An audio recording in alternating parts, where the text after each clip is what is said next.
Hello, ladies and gentlemen, and welcome to the 2022, the 16th edition of the Nendaz Freeride 4-star Freeride World Qualifier event here in the heart of the Alps and one of my favourite resorts. I'm very blessed to say I've lived here for the last 8 years. My name is Will Tucker, and I'm also extremely blessed to be joined by Cyril Langfranchi today.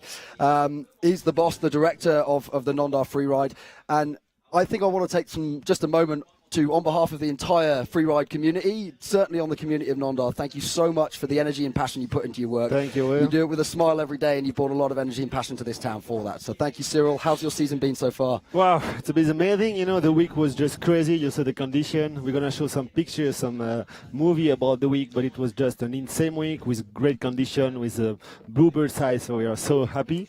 And we are so happy to have you here, Will, you know, at the guest commentator. It's an honor. Well, honestly, an honor for me is if I've grown up watching this competition. The last 10 years of my life, I felt like this is the coolest thing in free skiing. To have it in my hometown where I'm trying to ski every day is such a big inspiration. I know it's an inspiration to the younger kids riding here because you see the level go up and up within the local community. And I think a lot of the riders have said to me before that it's maybe one of the best organised 4-stars going, and you've got a lot to say about that. What have we seen organisation-wise throughout the week? We've had an incredible number of events, some new things that we've never seen at the Nendaz Freeride before. We're going to talk through them all in a minute, but where should we start? Yeah, sure. No, it's true. Yeah, we started already with the Backcountry invitational. You were there, you know, remember? Best day. It was an amazing day, you know, with crazy riders. We're going to show some video later. And then we did the video contest. Although it was a video contest that we organized because of COVID normally, but then people were so excited with that we relaunched that this year. And then from Saturday 25, we are here in Nendaz with all the crew organizing those events. We started with the junior event on Saturday and then the 2-star event. We are in Nendaz, so you can see the map here. Oh, nice for it to just show the beautiful mountains that we're privy to getting up within about an hour from our hometown here in Nendaz. We're looking at the new Plan de Fou gondola, which takes you between Prairion and Civier, and it's about a 45-minute to an hour's walk from there to the top of Mont Gon, one of the nicest, gnarliest big mountain lines with all the freestyle options, all the playtime. It can be really big cliffs or it can be lots of small jumps. It can be keeping your feet on the floor for your first ever big mountain line. And we've got more than 5-6 mountains that good within an hour's walk of home here. Yeah. That's pretty cool. Yeah, you see the people working on the finish area. So all the people are working on preparing all the events. So it's a great job. We have a great team. The operation team is an amazing team that are working like crazy all the day, all the week. I would say, but it's great. Yeah, I think we have a small video explaining now. Yeah, well, I'll finish off with a massive thank you once again to all the people who set this all up for us. But we are going to hand over to Ed Lee, who's going to talk us through what is competitive freeriding. Let's check it out.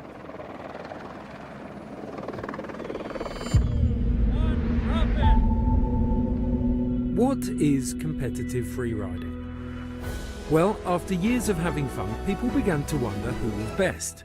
And so it began. A crew of skiers held a competition in Alaska. Next was Switzerland with the Extreme Verbio. Gradually, these contests spread across the world and joined together as a single tour, and so it went global. The big show. But in the end, it comes down to one rider atop a mountain. And while safety equipment is abundant, the rules remain remarkably simple. There's a start on a peak and a finish at the bottom. There are no gates, no piste, no clock, and there's no practice run.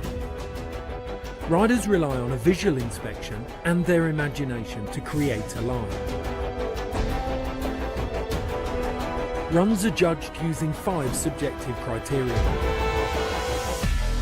which means any approach or style has the potential to win.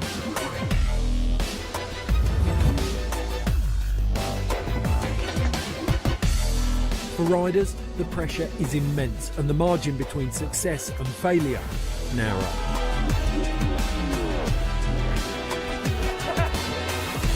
Over the years, competition has driven the sport to new heights, and now the only certainty is progression. This is competitive freeriding.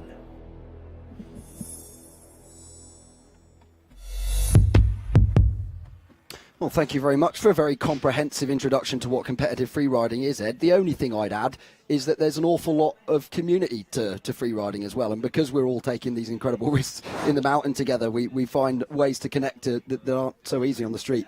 We're going to talk about the pyramid of sport now. And I think this is really important to discuss how do we make a good grassroots program to get to an extremely elite program like we have at the top. Huh? Exactly. Now there is so many riders, on this pyramid. So at the top you find the Freeride World Tour. It's 5 stops. It's the best rider all around the world. And then it's a little bit like the Super League, it's a football. And then the Freeride World Qualifier Tour is like a challenge league in Switzerland. It's for all the riders who are trying to go to the Freeride World Tour. And that's the case today because now, Nenda is part of the Freeride World Qualifier finals, and people will try to enter the Freeride World Tour. And all the juniors, so we had one contest here in Nenda, so there is so many riders, juniors from 10 to 18. In Nenda, we only take the one from 15 to 18 on the contest, but the level, we're gonna see some picture later, the level was just amazing for the juniors. Wow. And I think we're going to move on very shortly to talk about the incredible events that you put on this week. You said you've added one with the video that you're able to innovate around the problem of COVID and actually create something new and brilliant for us anyway. We also saw the junior event was a truly incredible standard. We're starting to say it may be above the standard of the 2 stars at times. These kids are on their way to the top and will very quickly be in those 4 stars. The standard's coming up really quickly. What can you tell us about the 3 stars? No, the level was just insane. It's true. Hopefully the riders up to now, they are not allowed to do all the tricks than the adults, but maybe it's going to change. But those guys are able to send everything, So we did this event on Saturday, and you will see the video is just crazy. Let's see the action. Go kids.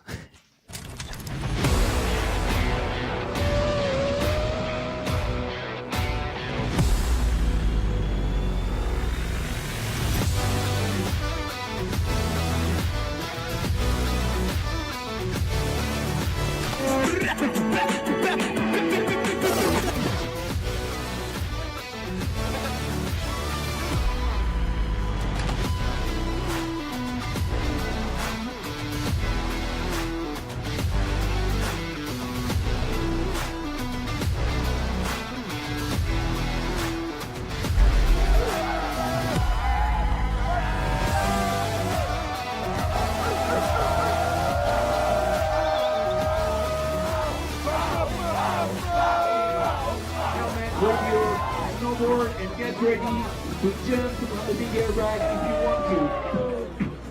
C'est du grand n'importe quoi. Yeah, we're actually watching junior event. We're seeing a 720 down the west face of Ledon on the windlip there. That must create some sort of atmosphere, man. Yeah, that's really cool because for the juniors, they are like, a group of friends just having fun together. So you saw the atmosphere at the bottom of the Donada. It was just a big party. And that's really cool. Freeriding is more just a game and they just have fun. Yeah. Amazing. We're now going to take a look at the 2-star event, which I once tried that 720 in the 2-star event here on that windlip. Let's see it on the Lamorettes.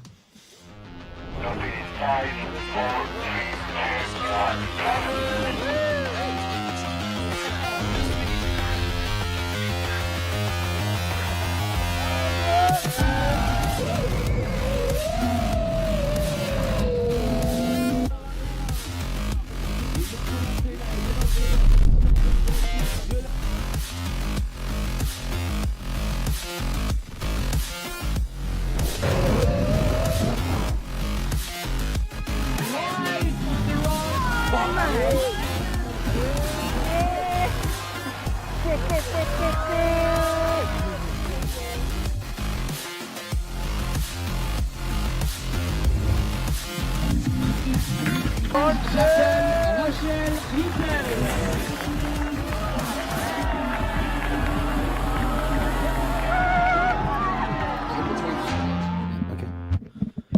Wow, that was something else, huh?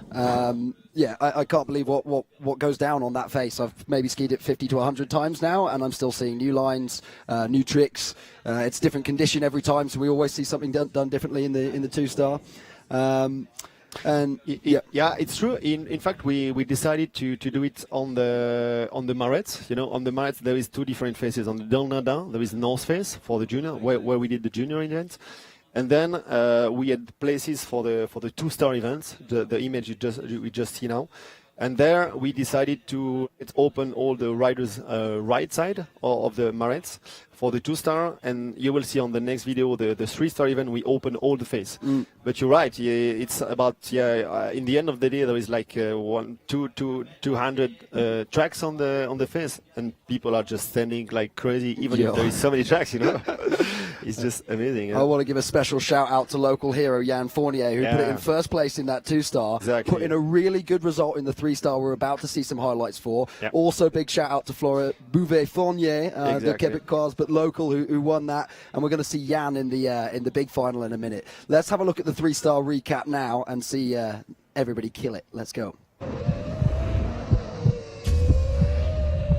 Drop in 5, 4, 3, 2, 1, drop in! Allez!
Whoa, that was a standard, eh? People going really big and really fast down a pretty gnarly face.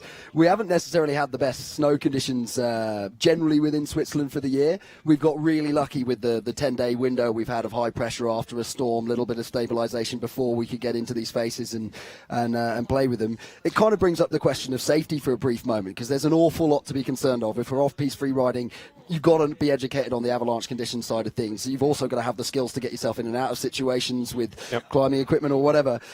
So what do we do to make it possible to send like that? How do you secure a face of that scale to make that happen? So we have a big team with the mountain guys. You know, we have 2 patrollers. You have people from the station here also helping us. We have a doctor on seat. They are on the top now. They would just drop in this morning with the early. And so all the riders, you know, they are well equipped with all the equipment, with the DVAs, the backpack protection, everything. And they are used to that. But it's true that it's still a free ride competition. You know, trouble can happen. We had a small avalanches, for example, on this competition, but we managed that. The riders was no problem at all. But this can happen. That's why people need to be trained, need to be well equipped. And it's true. It's important to repeat that. Okay, though you can go free riding, on a safe environment like this, it's much easier. But if you go alone or if you go with friends, you need to take care, of course. Yeah, well, I found that totally amazing. As if I've skied that mountain a lot of times, always try and make some sort of assessment of the avalanche conditions before I start hiking. Throughout the hike, when you're on the top of it, I'd skied that same couloir where that small avalanche occurred, and maybe 20 other people had done after me as well. Yeah. So it's important that we really take these measures, and we're all still protecting ourselves out there with the education and with the equipment. So there we are. I think we're going to move on in a brief moment to talk about the Backcountry Invitational here. And I've been throwing this phrase around quite a lot this season. I think that was the competition that skiing deserved. Maybe the one that it needed as well. Just amazing to see MGG support us, to have you guys put in the energy to shape a course like that, to get that level of rider to our hometown, the top people in the world in free ski filming, snowboard filming, in competitions, in free riding, in competition slopestyle, everything. We saw the best riders we could possibly imagine. Magnus Grainer blew my mind with the things he could stomp. He went so big. He's the nicest guy all night as well in the bar, and he stomped everything. Big shout out to Sampo Wallerton. You're an absolute hero, man. That was a sick switch 9, and to all the other boys that sent it for us. It was just an amazing show, and thank you for putting that on, for giving your energy to Nendaz like that, because I really think we need more competitions like that in the future, and I hope we do it again now. No, it's really good. It's something totally different, like a freeride contest, because it's a backcountry invitational, backcountry event. So we send people shaping the face and preparing all the jumps. So you will see the picture. It's just great, yeah. Looking forward to it. Let's see the boys send it. Marcus Ada, big shout out as well. Fire. No time to sleep and slumber. Take you have to take over. You them up for ride. You see the youth live better. That I want me prefer. Money over war and girl over beretta. Every youth on star. That I want me prefer. Me a rich far gone man a goal getter. Hey, and that I want me prefer. Money over war and girl over beretta. Every youth on star. That I want me prefer. Me a rich far. Every time the dance all bounce and the people them jump away, me see it clear, music are the remedy, and I swear, me no wanna changing it, yes I swear. I'm gonna keep it up full and same, so we spreading it, inspired seed, then now them getting it, so present you can't sidestepping it, the way we setting it, people accepting it, truth is what we speaking, life is what we living, got to see better days I'm seeking, cannot lie, I gotta tell you what I'm feeling. Somebody my melody, I'm putting the meaning. So much years out, then it will be feeded, I mean it. Listen when I sing it, I wanna see youth once again like Bobby did. To see the youth live better, that I want me prefer. Money over war and girl over beretta. Every youth and star, that I want me prefer. Me have to reach far, come on a cool guitar. And that I want me prefer. Money over war and gal over beretta. Every youth and star, that I want me prefer. May have to reach far. So better you do everything, yes, everything you can. And never make them get you down in a Babylon. Cause you're 7 times wiser and 7 times strong. And never make the bad mind hold you down. Always keep it positive as we Rasta man. Tell them music is a mission, not a competition. Me want the youths them work and get them millions. I sing to the world and take my stand with a righteous meditation. Can't come in with no abomination. You can't say you hate me, you me love woman. Me have to know the love, the almighty one. Now me done Babylon and them interrogation. For them interrogation in a them devil station. Never get me weak, it only make me stronger. And now I pray for my people to live longer. To see the youths live better, that I want to prefer. Money over war and gal over beretta. Get no youths done star, that I want me prefer. Me have to reach far, come on a goal getter. Hey, and that I want me prefer. Money over war and gal over beretta. Get no youths done star, that I want me prefer. Me have to reach far. To see the youth live better, that I want me prefer. Money over war and gal over beretta. Get no youths done star, that I want me prefer. Me have to reach far, come on a goal getter. Fire, that I want me prefer. Money over war and gal over beretta. Get no youths done star, that I want me prefer. Me have to reach far. That I want me prefer.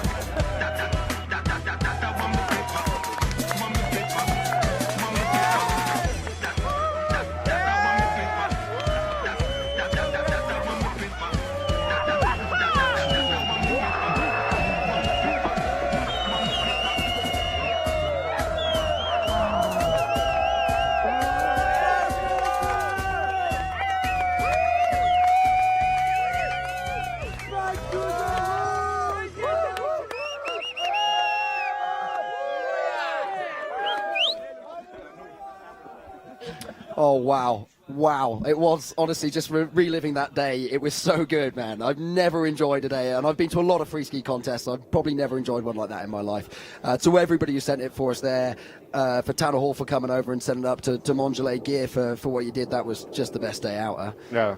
It was really amazing. You know, the atmosphere at the bottom of the festival, like crazy.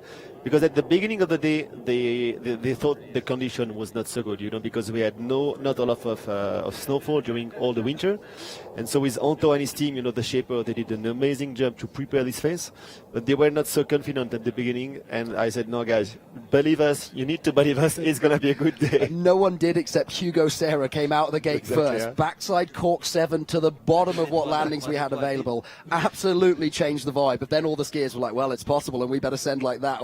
Exactly, yeah. So cool. To Remco Kaiser for the style out there on it as well. We've obviously said thank you to Anto and the whole shaping team for finding those landings and making it all. I enjoyed that day. That was really, really cool. No, the thing is that it's a phase, sunny phase all the time, so it's not so easy. We had a 30 days waiting period to organize this event, and we just choose the best day, thanks to our Adrien, our meteorologist also. And it was just perfect in the end of the day. Yeah, awesome. We're about to move on to talk about what's new this year, and we've added a hell of a facility in the middle of Nondar for everybody to come and connect and enjoy free riding, free skiing all together. Huh? And we're gonna see, the video of the village. Let's check it out. Let's look at the village now.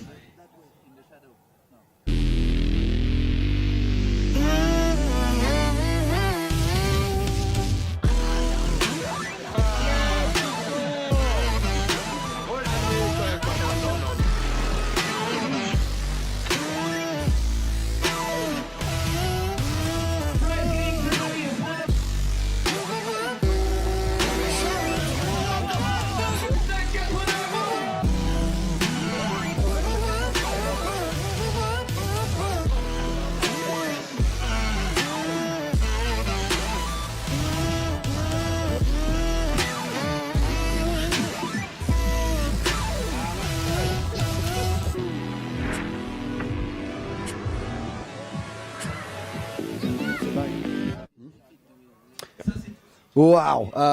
Thank you very much for adding that to our community and our little culture. We've now got airbags for the kids to send it on. We've got rail sections we can use at night, bars and music and turtle DJing. It's been great. I've enjoyed every part of this Nondar Freeride Festival, and thank you so much, Cyril and Frankie, for organising everything for us, for bringing this vibe and this heart to the town. You're a top man. Thank you very much, man. It was a pleasure to be here with you. Yeah. Congratulations for the first year of live commentator, Nendaz Freeride. I think I make a contract for the next 10 years. I need a contract for a permit into Switzerland. Anyway, that's a whole other question about Brexit. We don't want to bring that up right now. I think it's better. Thank you. I will leave my place too. And we're gonna introduce Hannah Smoothie in a minute. Wow, I'm blessed today. We're talking to all the best people. We got Anna here, speaker of the Freeride World Tour. Yeah. So it was a pleasure. Thank you very much. Thanks, I will go on the mountain to see what happened there. But I see the people working, so it looks awesome. Yeah, are we ready to go? We're looking forward to the first rider. We'll see you later on in the day, and maybe at the after party at the Nondar Village. Maybe, I guess. Yeah. Okay, buddy. See you soon. Have Bye. a good day. Thanks Thank for this. You. Bye.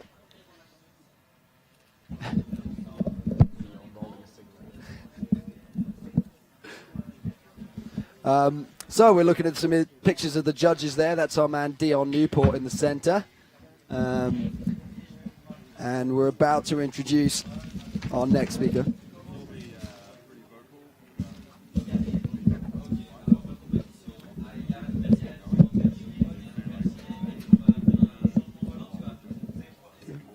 Alrighty, here we are then. I am incredibly blessed, as I've said all day. It's the Nondar Freeride. I'm in Switzerland looking at these beautiful mountains for the whole day. But I'm joined now by, former competitor here several times, definitely top-end industry professional, and becoming top-end industry personality and Freeride World Tour What Chief an introduction. Analyst. Thank you, Will. I'm thrilled to be here, and I'm so excited to see what the athletes are going to bring to us on the face in Nondar today.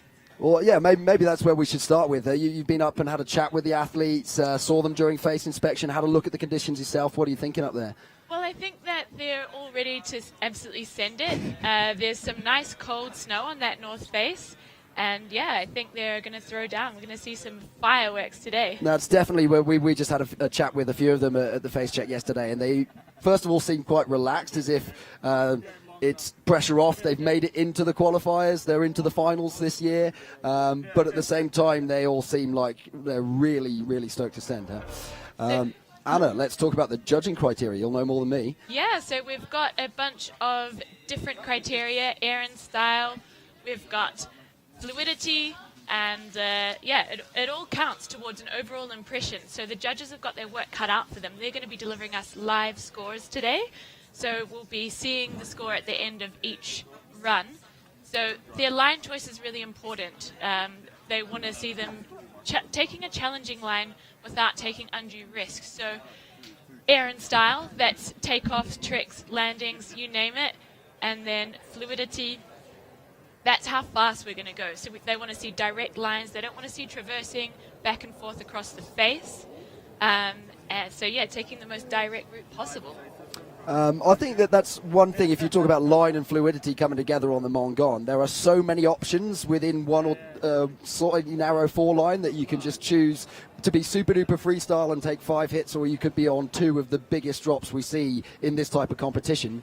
The snow today looks like it's going to run really fast. It's pretty safe on the outruns in one sense, maybe a little bit sharky on the takeoffs. But that's where these criteria are going to come in. Can they choose a line that gets them around those sharks and into sensible airs? That's part of the control. Does that therefore mean that they're fluid and they're able to put style into big airs on their runs? Yeah, you're right. It's very much interlinked.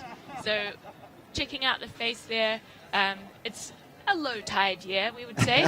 There's not as much snow as we're used to seeing on Mont Gon, but it is nice soft snow, a little bit of powder, a hard base. So I would call that speed pow. We're going to see some really fast runs today, I think. Awesome. Yeah.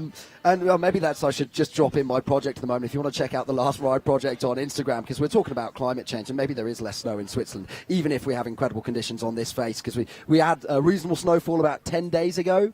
And then we've had like high pressure, some warm conditions, but it's very cold at the moment, and it has been for the last couple of days. So I think, as we say, the pure north aspect of the Mont Gon and its altitude from 2,400 meters upwards really means that we're going to have really good conditions for going super fast on.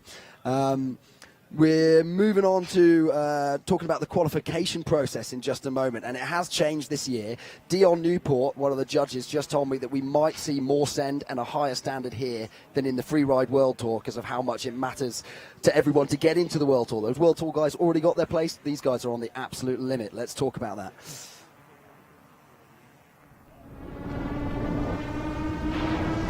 The Freeride World Tour introduces the Freeride World Qualifier Finals, a restructured qualification system for the FWT that will showcase Freeride's top talent from around the globe.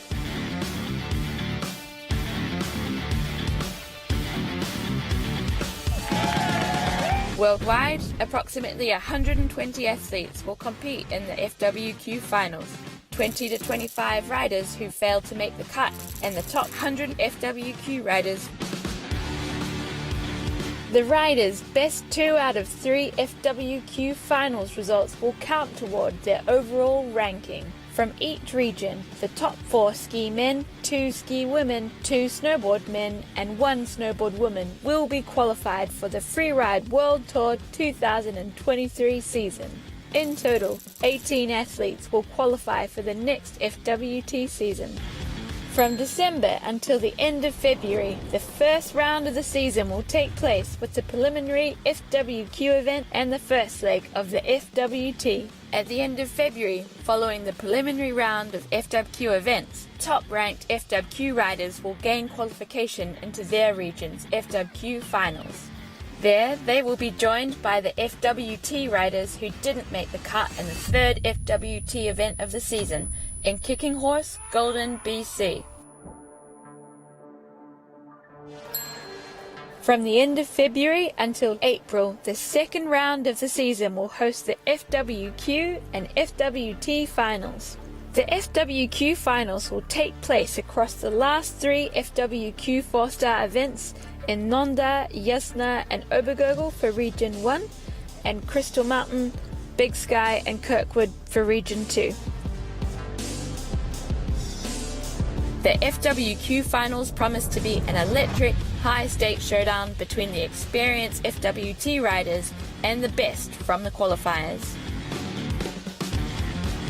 Be sure to catch all the action at freerideworldtour.com. So there we have it, a new format on an absolutely classic face.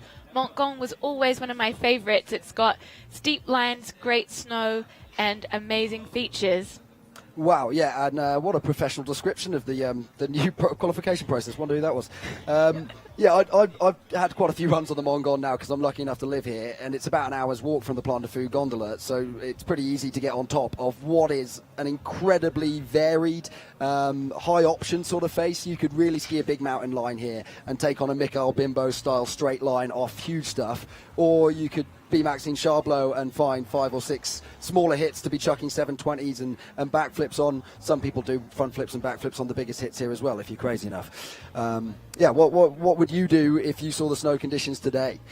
Well, we did talk about how quick the snow is running, so we'd be thinking about the steepness of the face. The steepest aspects of the face is from the center over to the looker's left, but that's also a little bit shorter, so you can choose to take a more relaxed incline on the looker's right and link together some smaller features, or take on those big mummers right in the center of the face there. So I think we're going to see some show-stopping moments right in the middle of Montgong. Awesome, yeah, those centre 2 couloirs have got some huge hits into them. I don't think the biggest ones will be possible today. The skier's right side of the face has the complication that it just keeps rolling away from you. So whilst there's lots of small hits to play with, it's very difficult to find them and try and decide which line and how to keep that fluidity throughout those features. For sure, orientation is a real challenge on Montgong because the top of it is quite blind, so you can't really see the face or where you're facing toward from the top. So athletes have really had their work cut out for them while they're scoping their lines. So let's check out some hot facts there on the face. I'm not entirely sure that it is exactly 2,800 metres. In my head, it's 2,667 and 2,669 is the western summit just behind it. But it is about that 400-metre descent. At a 35 average incline, there's definitely some bits closer to 45, 50 degrees in the steepest parts.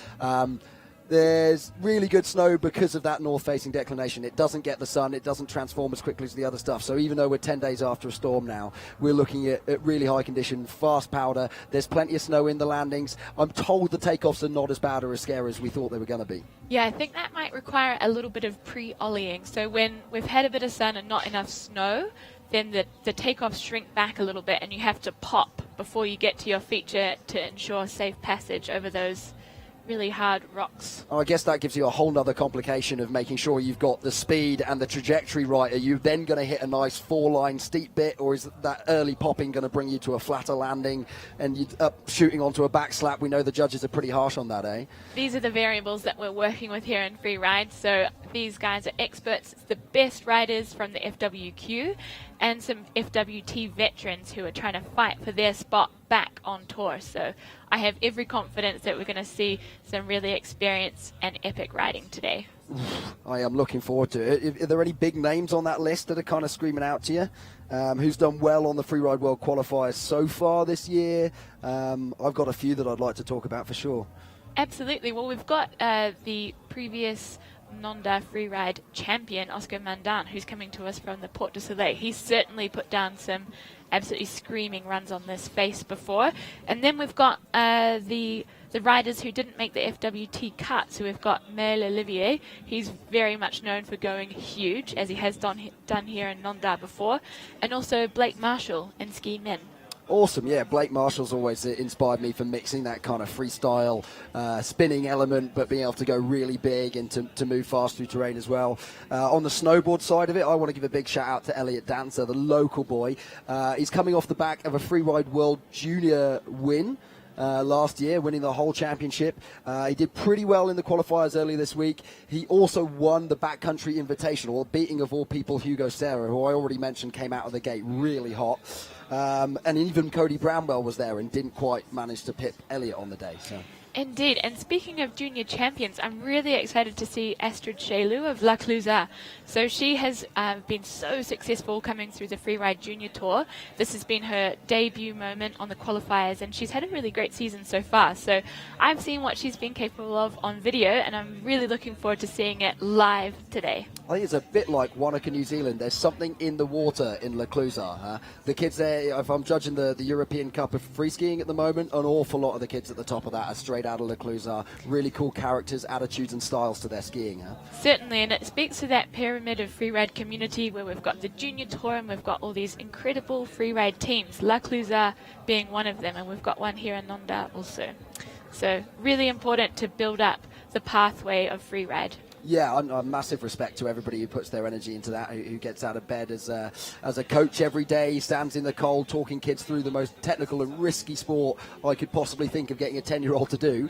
But we do it with great success, and therefore we're starting to see younger people have a higher level of talent by 16, and that's starting to push even the older dudes on the tour are really having to keep their level going, learn new tricks.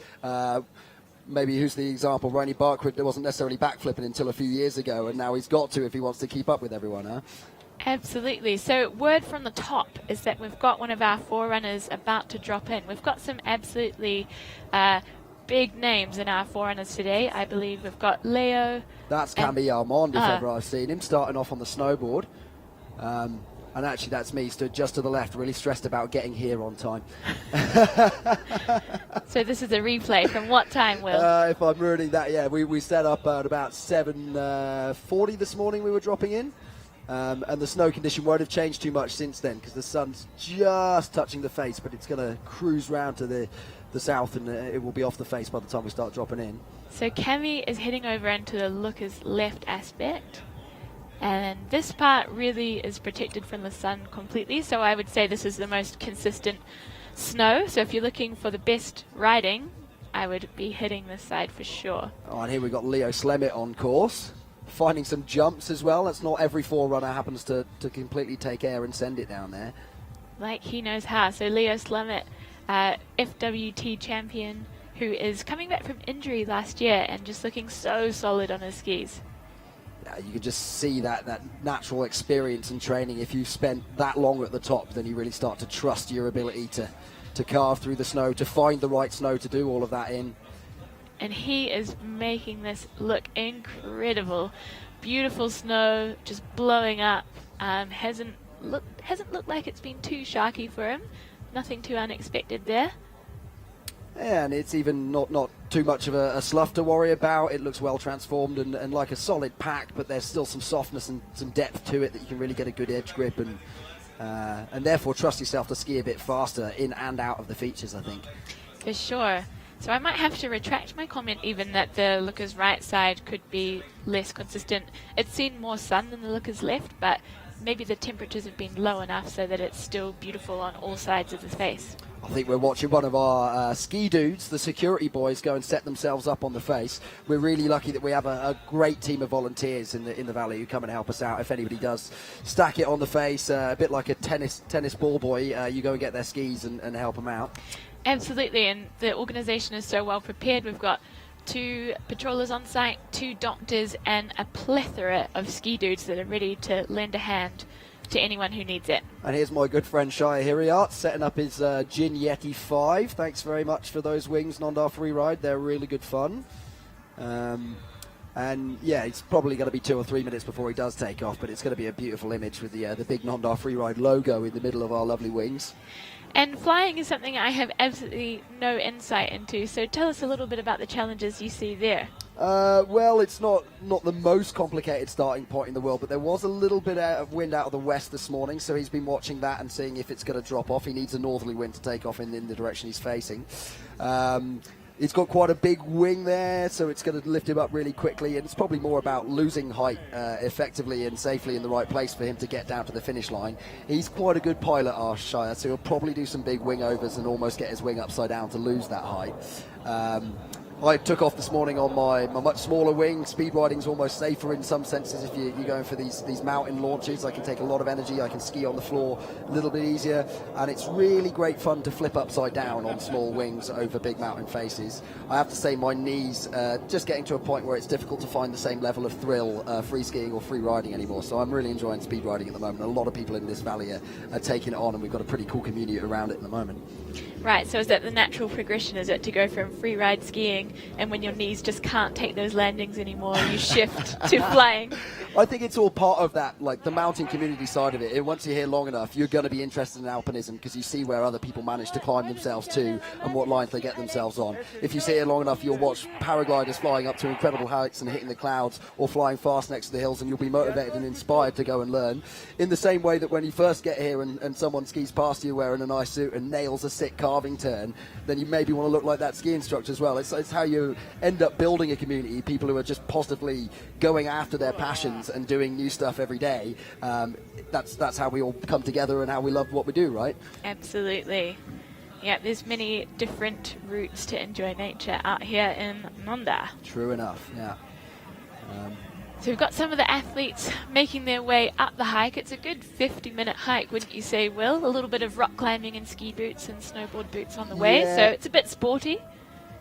Definitely depends on the condition along that ridge there, but once we've got a really nice boot pack in, I'd say for these world-class athletes, it's a maximum of 50 minutes. It might take me an hour. Right on, and here is our ski men start list, kicking things off with local legend from Verbier, Victor Hale Woods. We also have some skiers here who didn't make the cut on the Freeride World Tour. So Blake Marshall, Maël Olivier, they'll be here looking to prove their medal against the best from the qualifiers. Here is our snowboard men, local legend Flo Bouvet-Fournier. What are you expecting to see from him today? Well, he roughly owns these mountains, doesn't he? Both the Lamorettes on La Dent and the Mont Gant. Flo Bouvet-Fournier has done more runs with more focus and more creativity. Truly a creative guy, great photographer, and he really puts that lens onto the mountain and finds new ways to ride everything. We're also going to be expecting Hugo Serro's coming back off the World Tour. How's he looking? Really, really hot, and he's had a great time in the Backcountry Invitational as well. So I'm hoping to see some of those freestyle elements in his run here on Mont Gant. Yeah, he really does have a mean backside cork 7. It's like so confident and has a big shifty in it, and he's floating up in the air as long as he wants. We finally have a man in the start gate, energy building up, looking a little bit nervous perhaps. It should be Cédric Girardot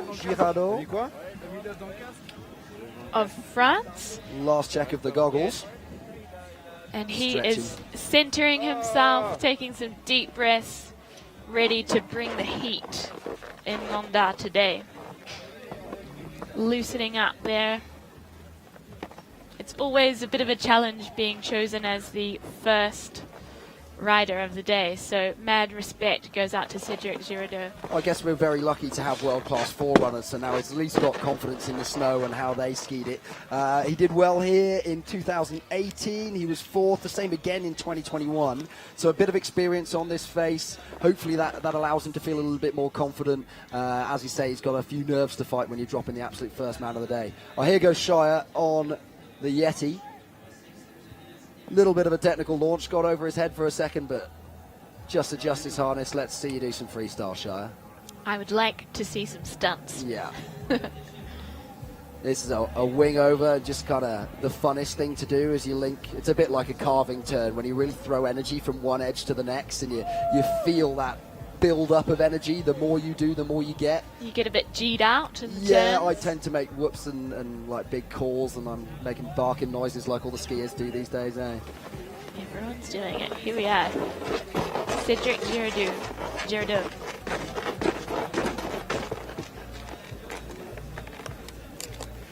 That is an amazing goggle tan in that photo. You can tell he's been out in the mountains training, working, preparing. Absolutely, putting in the hours, building up his experience, it all really counts in free ride. I like this approach. He's looking at his friends and the starters and getting his energy up that way rather than looking at the big scary face. And he's got a picture of it to study. That's always a good move. Checking out the map, navigating his way to the treasure of the finish line. How did you go with selecting a line? Did you really had to have it nailed down by the night before and sleep on it? Did you ever change it a little bit later in the day?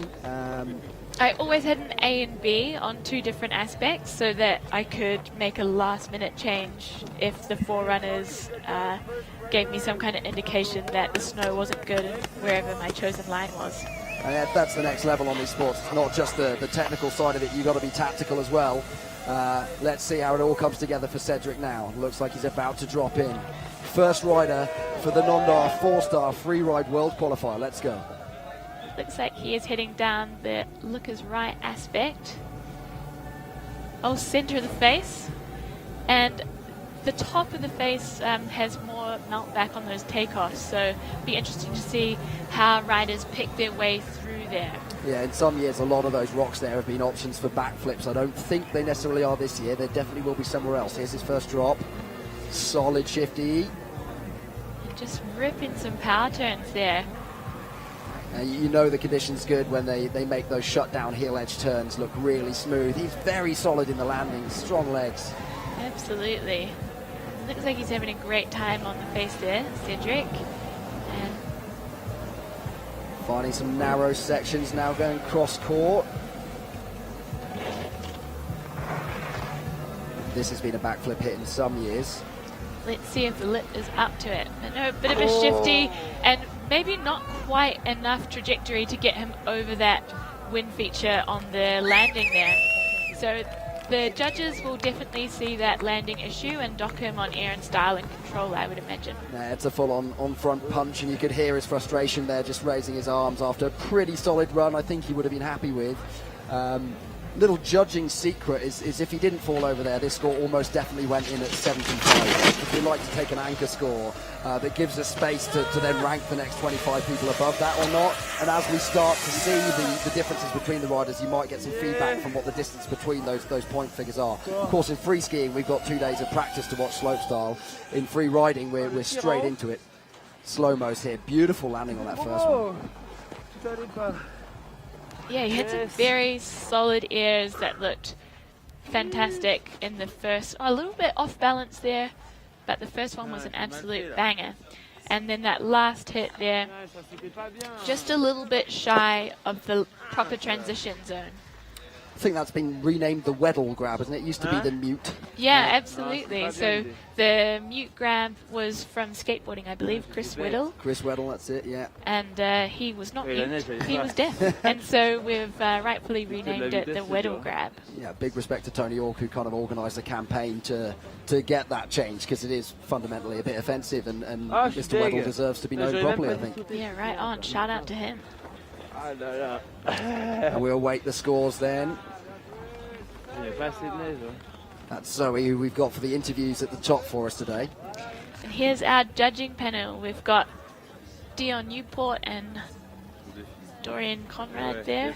So it's a 46-6-7 for Cedric Giardo. As he said, he understands that front punch is going to cost him the vast majority of the points he kind of built up throughout that run. A little bit of disappointment on his face, but he'll be back for the next one. He's got 2 more Jasna in the open faces to see if he can get himself a qualification spot for next year. And he's made it to the finals, so his previous ranking is zeroed out, and so now he's just got to make these 3 FWQ final events count. And it's the best 2 results from those 3 that you take to make your score for the end of the season? Yes. I think so. Okay, that's some scary stuff. Pressure on, boys. Dropping in next appears to be David Pickle from Austria. So a young gun, 24 years young, out of Austria. He's got some wins to his name there from 2019. And this season he's actually got a 4th place in the 4-star that was staged in Verbier very recently. So he'll be feeling good and ready to step up from the chocolate medal onto the podium. Also some success in Silvretta Montafon to qualify himself into this one. Dropping in, finding a little ollie just on the entrance there. Leo did that in the Forerunners as well. Definitely looks like a bit harder work up on the top of the face. And I think we'll see that pack out throughout the day as everybody has to control their speed through that section. Getting into the first hit though, not super solid in the air. He's really getting under control for that next air, takes it off the side in a little cross-court direction as he heads over to the looker's left, trying to find that nice pow. Straight away, you mentioned a little bit about traversing. I feel like Cedric was doing a better job of running speed between features and trying to keep the energy high. So what they'll be looking at as well is it worth it? Is the feature that you link up, nice air there, worth traversing across the face for? True. This one looks like a great takeoff. A little bit of a line into the front of it. But again, another solid air. He's looking at 4 or 5 decent airs in this run so far. Yeah, linking together some of the more medium-sized features, but he's really finding his flow and taking that one with the 360. We'll call that a backside 270. Didn't quite take the speed in he wanted to, and landed it a little bit off truly running the speed out. If I'm a free ski judge, then I'm quite harsh on those little numbers. But hopefully in free riding they allow for a little bit more variety of style, finding the transition in different places. It's a successful run. He's on his feet. He looks knackered.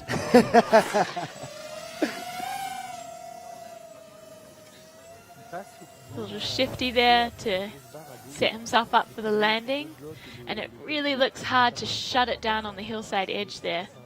Certainly noticed that within free riding, because you have such variety of snow underneath a hard feature like that. Maybe just touching your hand in the floor, like in free ski judging, we take all of your points the moment you lean on your hand to support yourself. If the conditions are really crazy, then we can have more availability for sort of friendliness in the judging in free riding for that, I think. And there's your backside 270, quite right. Did not bring that one around. Maybe didn't bring in enough speed to get enough air to pull that one right around. And the judges are looking at all of those things. If that's going to be on the control side of the criteria, even if his air and style was reasonably neat, he didn't control the speed incorrectly to get as big as he wanted to with the speed in which he set that rotation. So there we are. And that's a little bit what I'm saying about the anchor score. Going in a 75.33, so they got loads of room to move in either direction between the two runners we've seen so far. Cedric with a small fall. David, maybe not the most complicated run we're going to see today. Perhaps playing a little safe, getting a result in there for the start of the season, but a really consistent bit of solid riding and gets to the finish line with a smile on his face. Definitely. We need to remember that at the top, when you're in the start gate, we can assume that the rider has 50 points, and anything that you do better gets you more points, and any little errors that you make pull your points down. So that's how we land at our end score from the overall impression of what you've thrown down on the face. Well, stop me if I get too excited, because the next rider's a good friend of mine. He is a lovely young man. As I said, coming off the back of the Freeride World Junior Snowboard Championship last year, winning the Backcountry Invitational in his hometown against some really big names. He's been riding really, really well. The last 5 years I've been watching him and seeing his ability to control that snowboard and himself in the air develop massively. And over the last couple of years, he's really developed the ability to read a face, to put himself in the right places, to use those skills to do really impressive stuff. Elliot Dancer is a lovely bloke. If you've ever met him, he'll give you a high five and a big smile. And let's hope he feels that confidence which he's really earned and he deserves to have on the top of this mountain today. Yeah, so a young guy at 19 years young, bringing a real wealth of experience thanks to that free ride pathway. Starts to judges, next rider, VIP number 3, Snowman. Dropping in 5, I think. Let's go, Elliot. Hope that confidence is bubbling up. He doesn't look as nervous as a 19-year-old young man might do in the start gate. 3, 2, one last breath and he's pushing out. Let's go, Elliot. Believe in you, buddy. Same little ollie on the way in. Goofy rider heading through the more challenging snow. Looks like he's lining something up there for us. Beautiful backside air. Lovely method grab. Finding a little double as well. Just linking one landing into a takeoff is another skill altogether. He's looking very flowy there. So far, so good. No, he's found a rock. Unlucky, Elliot. Saw that one as soon as he took off, and yeah. It's not a good feeling, is it, just to launch and see something right where you need to land. So the judges will see that and they will punish him for that in the score. I do it in rock climbing. If you see the wrong move, you go and execute the wrong move and you can't get it out of your mind. And I bet he inspected where that rock was and he's put himself right on top of it. He's getting into some serious gnar now, though. Can he recover a few points here? Wow, Elliot, let's go. Goes absolutely huge, but butt cheeks are landing. The Probably crowd just are going wild. that one was probably just for the fans, do you think? He's already had a little error in his run, so he's just out to have a good time and go big. I feel, unfortunately, he won't have won the judges' hearts with that one, as they've got to be a bit harsh on the butt check and the front punch, but the crowd are definitely stoked on Elliot, who's still having fun and slashing his way to the finish line. Absolutely. We've got some Nanda locals up here to cheer on the competitors and bring the good vibes, which is what we love at these live events. Well done, Elliot. The backside 360 nose butter had a certain style to it, as does your finish area approach. Absolutely, bringing some serious energy into the finish line here. Let's check out his top airs. Nice little shifty there and ripping it up. He does have great touch with that snowboard, though. Here's the moment. Does he find a shark on the takeoff? No, it's just a rock in the landing. Oh, he saw it coming. There's nothing he could do once he was approaching it with the momentum. He was always going to front flip off it. There's a shot. Our drone cameras following off the big hit. Only a small back slap, and it's one of the biggest hits we've seen so far, for sure. And in this low tide year, so landing a huge cliff when you've got half a meter of power is relatively easy compared to when we've just got a little skiff of fresh snow here. So mad respect to him for taking on that massive air. And I want to say huge respect to the character of free riding, because how often have you seen someone who didn't necessarily have the best day, and in some other sports might be disappointed with themselves, but he's got a massive smile on his face. He climbed a mountain with his friends, he rode down a really fun line with really good snow, and even if he didn't nail it and came in with a 43.67, then he still has a smile, and that's what's going to get him to go out there and learn more and do it again. Yeah, he knows the score, and he knows what has brought about that score, and he's just happy to be out there having a good time on snow. So judges having a tricky job in the long run, but hopefully those three so far has just been two falls, and they decided that Elliot's lack of control was worse than the rider before him, David Pickle, and Cedric Giardo, and David Pickle putting a consistent run down. So that's given us that sort of benchmark at 75. Can people be consistently more crazy than David Pickle? Let's see. So we've got 14 snowboarders today. We've already had 2 come through with control landing issues. So the door is really open to the rest of the competitive field of snowboard men. And next we're going to have a British man on course, so stop me again if I go too wild when he's really successful. James Veach, having a pretty good season so far, and he's also been here a few times in the past, not necessarily with the most success, but 2019 he put it in 21st place on this one, and this year he was second in the 3-star event. He's got to start believing himself. He's a young man who's putting results together. He is out here to have a go and improve on that 21st place from last year.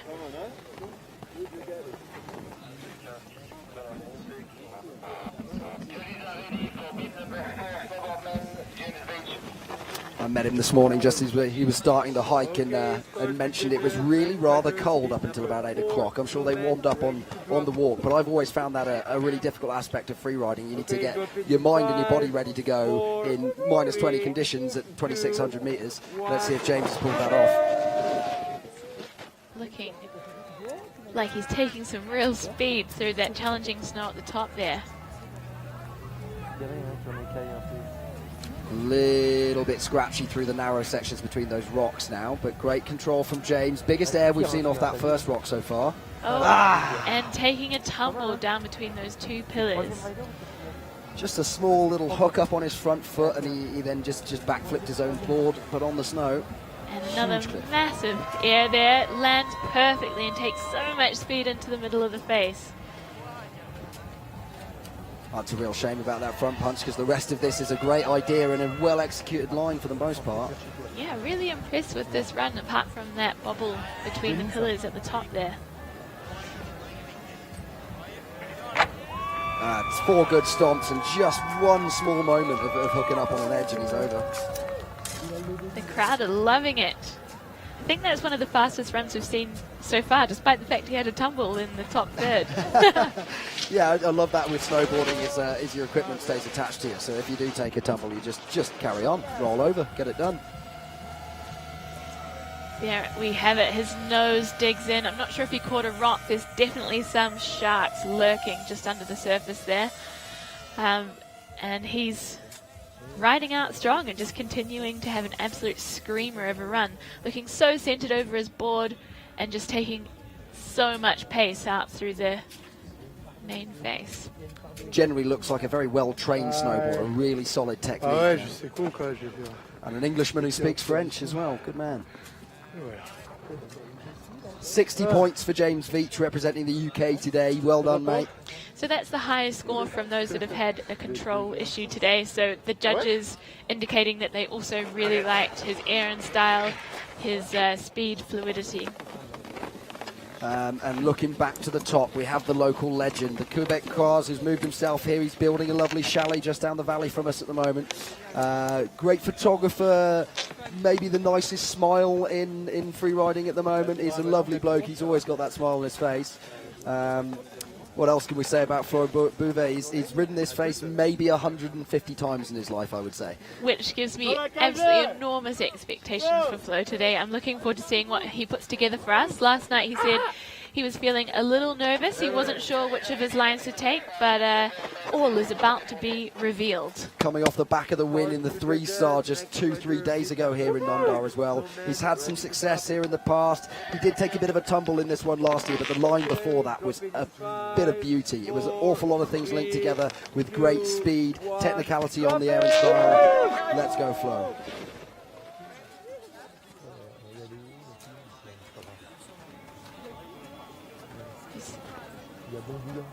Making quick work of that tricky snow up there and looking to line up his first air. Not taking that as big as James Veach we just saw. Slightly less four-line approach to the first hit. Potentially trying to put a run to his feet as he's heard of the previous control issues of his fellow competitors. Yeah, might be a good day to get a bit of an anchor run in. Oh, I love this zone. It's so committing. So this is a compulsory air out of here. He knows it well, but just has a control issue. I think he landed closer to that rock wall than he intended to, so held it together and is looking solid again. Hopefully the judges don't punish him too harshly for that small back slap. If James had a little punch, then perhaps Flo's was even smaller. The caribou, they call him round here. I don't know if that's because he's got outrageously strong legs. Could be his Quebecois heritage there. Yeah.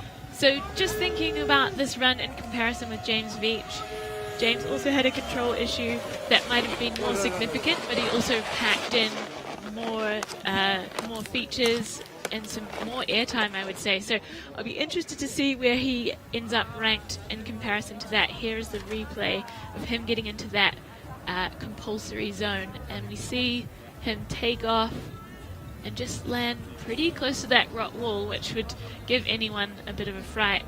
Puts a hand down but continues his run. That's an awesome shot with the slough chasing him off the takeoff, though. As you say, it's a little bit on the judges there. Are they going to really like getting into those closed out zones? That makes that line that much more complicated. He controlled it beautifully. He then ran good speed and fluidity through the features, and it is going to be a better score than James Veach on a 67. So the judge is not punishing him too harshly for that little butt check, but it sort of proves the point he might be in first place if it wasn't for that small error. Absolutely. So judges are hot on control today. As always, yeah, James Veach also having a small problem. David Pickles so far the only one to put down a clean run and therefore holding the top spot. Next on course, we're looking for Alex Soria from France. Start two judges, next rider, bit number 6, Snowman, red drop. Alex, one of the older statesmen of our competition, 34 years old. He's currently ranked 5th in the French Nationals. And here he is on course, avoiding that first little ollie that plenty of the others have gone for. There's a little shifty. That's something that judges are always looking for, is comparison. So if you go around a feature where another rider has made something of it, whoa, massive first backflip of the day, but not quite enough not quite enough air there to bring it around. He looked like he said all of the possible rotation that was available to him. A big movement of the hips to get a big backflip set, pulled his knees over as tight as he could, but the floor arrived too early, catches his toe edge and goes to his face. Still taking the rest of his line out though. It looks like he's got some amazing power turns there. He's over on the looker's right side of the venue, which we haven't seen too many riders come through, and the snow does look fantastic. Yeah, interesting. We thought maybe that western side of the face might be a bit more exposed to the wind and the sunshine, but the snow looks fantastic in there, as you say. He is A making few his sharks way there. through and lining up another air. Our FPV drone pilots chasing him down the face. Very difficult to keep up with them at times. Yeah, speedily making his way through to the finish. Now the judges tend to be fairly harsh if we've seen small control issues. If you took as big a risk as setting into a backflip and hadn't quite measured it right, I feel like they punish that maybe harsher than taking a butt check on in the open field or a little front punch as we saw James Veach do. Definitely, I see that control issue is probably one of the most significant of the day. Just misjudged the altitude needed to bring that one around. Also a couple of sharks above that air. He did very well to control, get the weight off his back foot, get it pointing straight down the foreline and therefore keep the float going and not worry the rocks on the takeoff.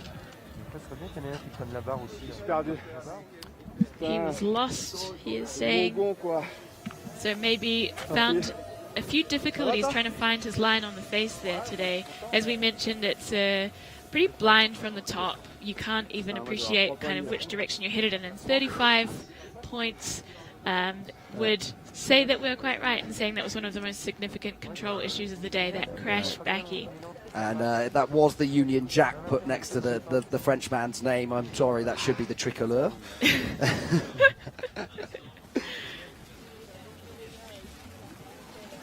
On course next, we're waiting for Tobias Wieg aus Österreich. He claims the backside 5 stalefish to be his favourite trick, and that is an exceptionally steezy thing, as the stalefish always pushes a bit of a shifty into that back foot and really adds some style to it. He's had some success in the other events this year. He won Couple, the 3-star. He also won in Pit Style last year in a 2-star.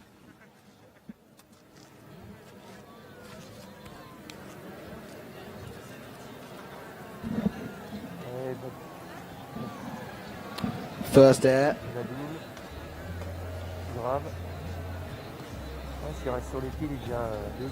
Cruising through the open field again. Found one very nice air at the top and stomped it solidly. Same rock that Elliot Dancer had a problem with, but he's taken a line slightly more to the foreline that gets him past it. Now he's into the Nar. Yeah, let's see if he goes into this compulsory zone. He is following Flo Bouvet-Fournier's tracks through here, which is always good to give an indicator of where to take off and land. Not bringing as much fluidity as Flo, but having a better landing, I would say, riding out strong. How do you think they see that, the judges? If you're on skis and you've made that last turn to set up and you ended up shuffling switch to get up on your takeoff, is that as much control or fluidity as just making a turn as Flo did in that section? Well, Flo had a bubble in the landing, but more fluidity. So this is why I'm not a judge, Will. So I'm looking forward to seeing what they make of it. Oh, massive backside nose butter 360, and he did that with real clean style, a lot of speed through it. Have to say I have a real penchant for those tricks, and I don't want to say that snowboarding's cooler than skiing very often, but that nose butter in powder on a snowboard is so cool, no? Looks like a hella good time. First air, finding that Weddle grab.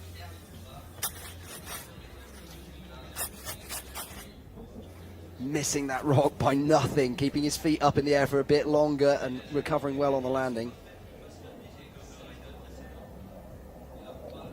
Excuse me, it was a front side nose butter 360. You might tell that I'm a snowboard skier, not a snowboarder.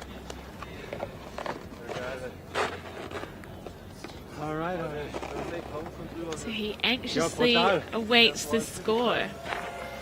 Pretty solid run so far. for this Austrian youngster. First time on the... Noticing the GoPro on his head, it's always worth saying keep an eye out on our YouTube pages over at Nendaz Freeride. Once the contest is done, we have a little editing period and you're going to see all the highlights with all the best features from both the other cameras we have on the face, from all the drones that we can't necessarily get into the live feed, and indeed the GoPro images from the athletes' head cams.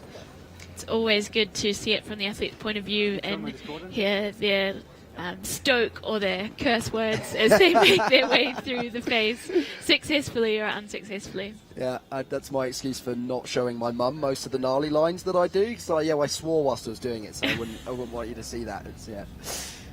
Dion looking really focused there, don't you think? Yeah. I want to think about it.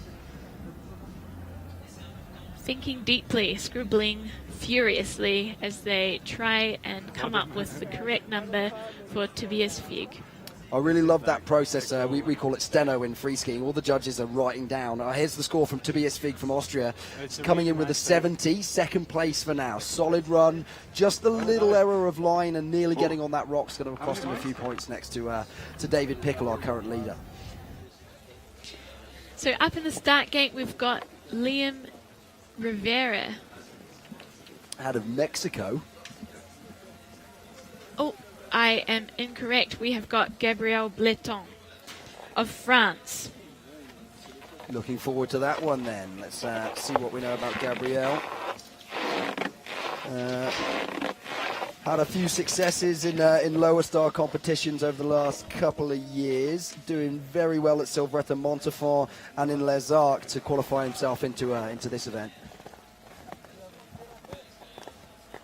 And a pretty experienced rider there at 35 years old, so looks like he's come to his calling of freeride snowboarding later in life. I can see results here from 2019 and onwards, but I'm sure he's had a lifetime of riding to set him up for today, dropping in shortly.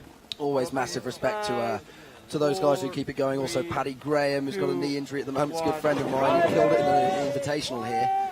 Small injuries don't necessarily hold back the older guys because they know how to recover them and put the passion into getting back on their boards. He's hooning it. Yeah, bringing some pace through there. Further over on the looker's left than we've seen lots of riders go so far. Backflip. Backy. Stomps it. Sick. I think that's the coolest thing we've seen so far today, absolutely. Isn't it? Wow. Big, smooth, absolutely stomped. That's what we want to see here on the face today. I love that aspect of control. It's set into the backflip, big stretch to the back. It's a backside 360 as well. Holds it together. Navigates some sharks in the landing so expertly. This is an absolute screamer of a run from Gabriel Bleton. It's like you can see experience coming through him in the way he finds where to land and how he avoids all the sharks, but you can also see some youthful exuberance when it comes to big backflips, technical 360s in dangerous zones. One last massive hit, lands it. That's going in first place for me, honestly. That's absolutely. Right. Unbelievable run. I was nervous as he came up to that last hit because his speed seemed to wash as he ramped up, but he had enough to make it into the transition and landed so centered over his board. So you can see he's stoked. Absolutely claiming it, and who wouldn't be after the energy you get out of landing a backflip of that size, linking it together with other big hits, and in a contest where you're prepared for this for the year, you know how much it matters for your future. Someone's stacked out that takeoff for him. Massive backy. Lands so perfectly. As perfectly as that could be done. Stretching the back early, seeing the landing, pulling the knees round at exactly the right moment, putting it in the middle of his feet. Little bit more twisted out, and that's what maybe gave him the landing error there. So he's not put enough energy into the set. He's a little bit behind his spin and uses shifty to get his feet to point at the landing. And the last air, massive. Stomped. Beautiful. Yeah, so a heavy hit on that backside 3, but otherwise I would say chef's kiss, perfection. Unbelievable. 89.33 for Gabriel Bleton. Big stoke, mate. Well done indeed. Alors,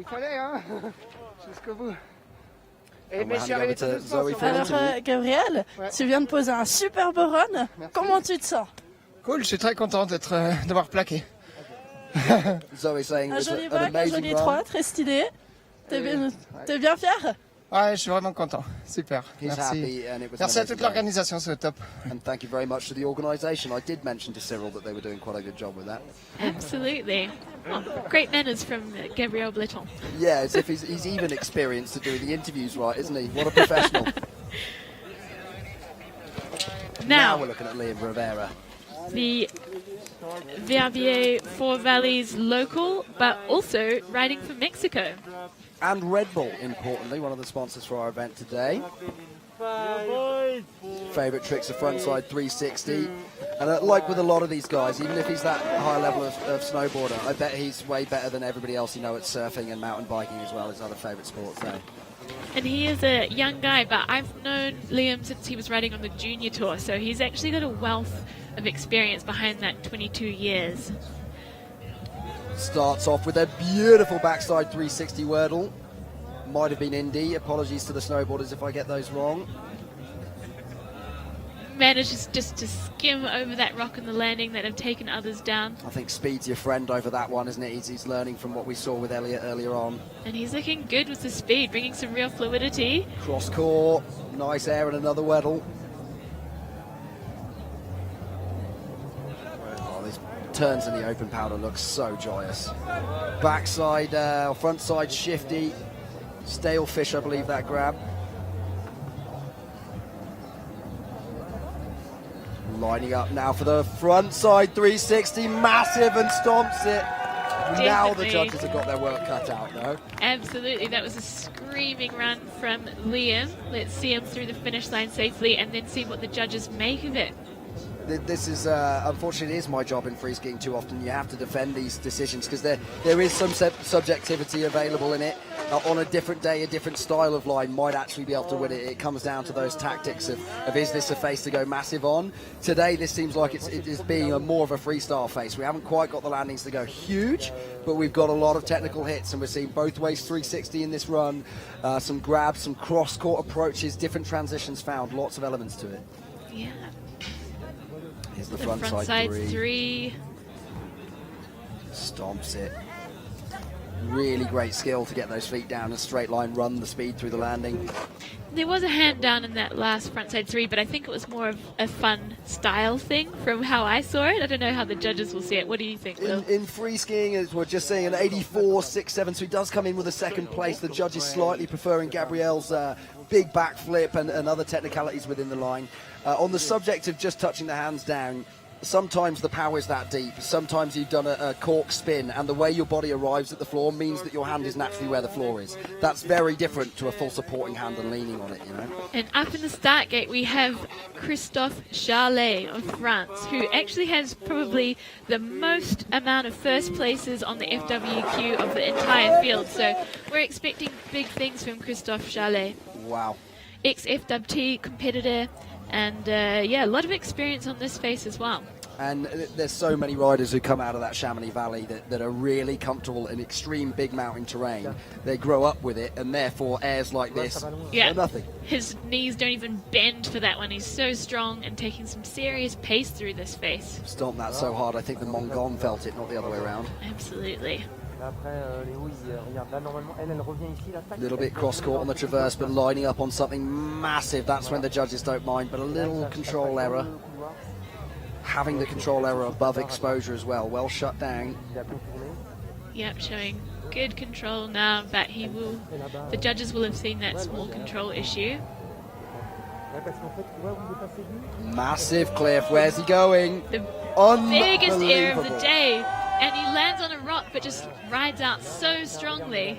Sometimes that's the key. If you follow the four line, you're going to find the steepest and fastest landing and shoot straight through it. That's why we called it speed power at the start of the day. Yeah? Absolutely. And he finds another cross-court air. Just the small control error in the middle. Yeah. Where are we going to go? This is still around third or fourth place at the moment, I think.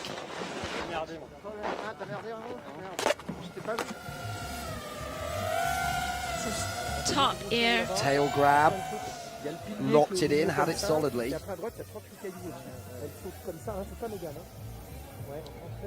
And I do think that's the control issue that the judges will have docked his score for. Wow. And here is that enormous enormous air. That's probably the biggest air we've seen today, do you think, Will? Yeah, absolutely, yeah. And taking it really on the finest line it could have been. He had to be close to that rock to find the steepest transition in the landing, and he completely nailed the line. So the judges are going to like that. It's only the small control issue that we've got to look out for. I was talking a little bit about this process earlier. I love this in free skiing and free riding, and Dion's really great at this. Once he's kind of taken the entire competition into account, he's stenoed and has a memory written down about every single run and how it occurred, why it was scored a different way. And as a rider, you can go up to them at the end of the competition, have that discussion, and try and develop your understanding of how you can approach the next competition tactically, what to apply differently the next time. You will find, if you find a judge at an after party at 2 in the morning, they will still have those notes, and they will still be able to explain to you why you received the score that you did, because they know that they're going to have to back it up. Well, at the Federation of International Skiing, we're much more professional than that, and you have half an hour after the event protocol is posted to come and discuss it with the head judge. We would never drink and discuss our professional lives, right? Yeah. We're still here to have a good time on the Freeride World Qualifying Tour. Thank you, free riding, for keeping the good time in it sometimes. C'est cool, les conditions elles sont assez bonnes. So good conditions out there on the face. Des petites erreurs sur mon run, mais... He's had a little error, he knows it.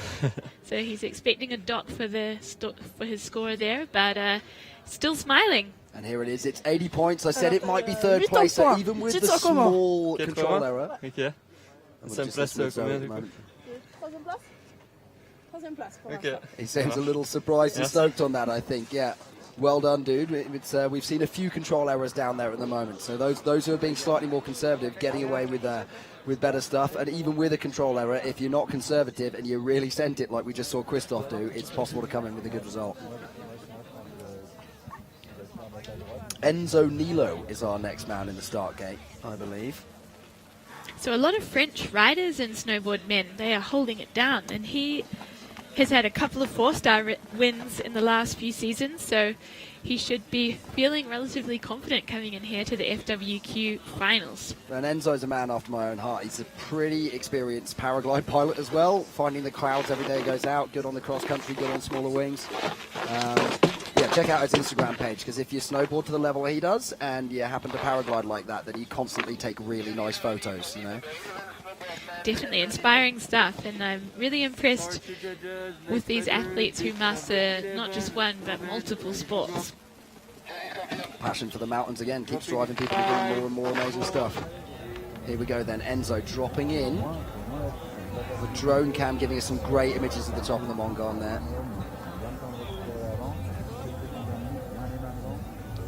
Finding nicer power up the top. If you go to the central couloirs, it's a little bit more scratchy in that section. So these guys are riding faster out to the lookers left. Yeah, he's finding the good snow. Lining up his first hit with a big backy. Too whippy on the set of the backflip, gave him a lot less control in the air, and then as he's kind of not quite had the time to look at the landing, pull his knees to it accurately, it's caused him to trap up and front punch, and it was a pretty dangerous place to have that front punch. Lucky to be out of that one. He's hit some rocks in the landing there, so I'm impressed that he's still taking another tumble. There goes his goggles as well. Bit of a yard sale there. So these athletes have to wear helmets, goggles obviously, back protectors to keep them safe when they take those big tumbles, but even so it's some serious risk out there, and you can see he's frustrated. Naturally these guys put a huge amount of time and energy in, and trying to line up for the big backflip shows a lot of ambition. He obviously expected he could do well here today, and it's a really, really fine margin, right? Setting that backflip correctly was maybe a little bit slower, so he had more time to pull his knees, and that's only like a 10% difference in the energy that you put into things, and it's going to make a 200% difference. You either stomp it or you double front flip down onto rocks. And unfortunately for Enzo Nilo, it was the latter. He's just gone for a massive backside 360 cross court as well, and he's now giving up and swinging his arm. Yeah, I think he will not be picking up the score he needs today, so just take some soul turns down to the finish. It's a really tricky scenario with this new format. That now means he has to nail the next 2 contests to achieve his dreams out of this year.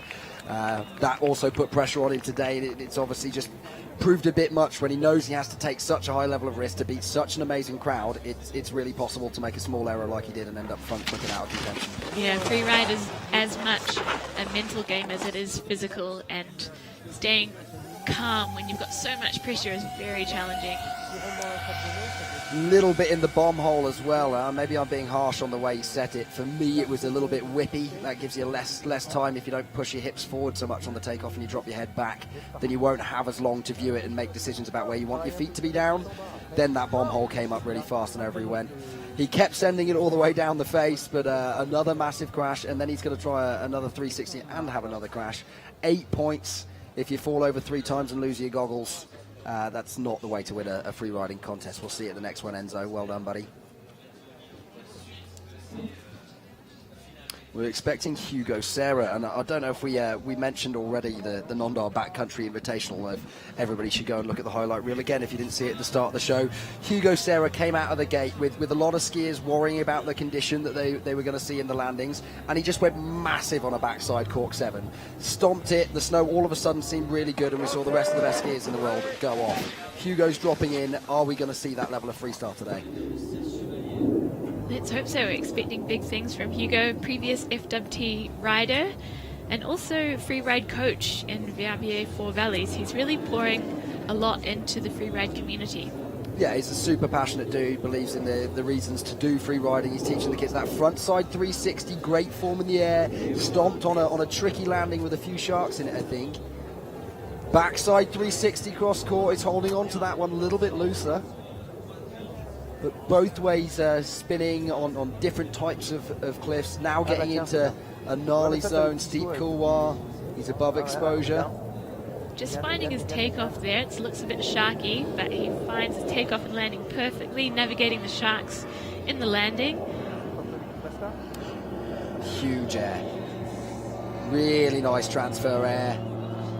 Finding a great transition between rocks and then going really fast, showing us his skills in making a beautiful virage, a turn. I'm liking this run from Hugo Serra. I think he may have observed that there's been a few riders falling and that he really needs to bring this one to his feet. That's my thoughts exactly. He's coming off that Freeride World Tour experience, and he knows how tactically to approach the contest, how to make sure, having seen what snow conditions we've got, what's available to him, what other problems other people might have trying to go too big, put in a consistent run.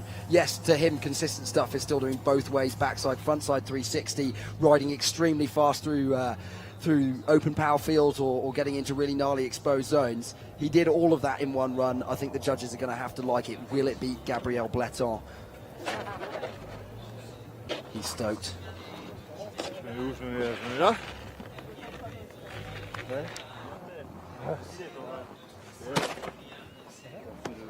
Getting a little fist bump from his co-competitors there.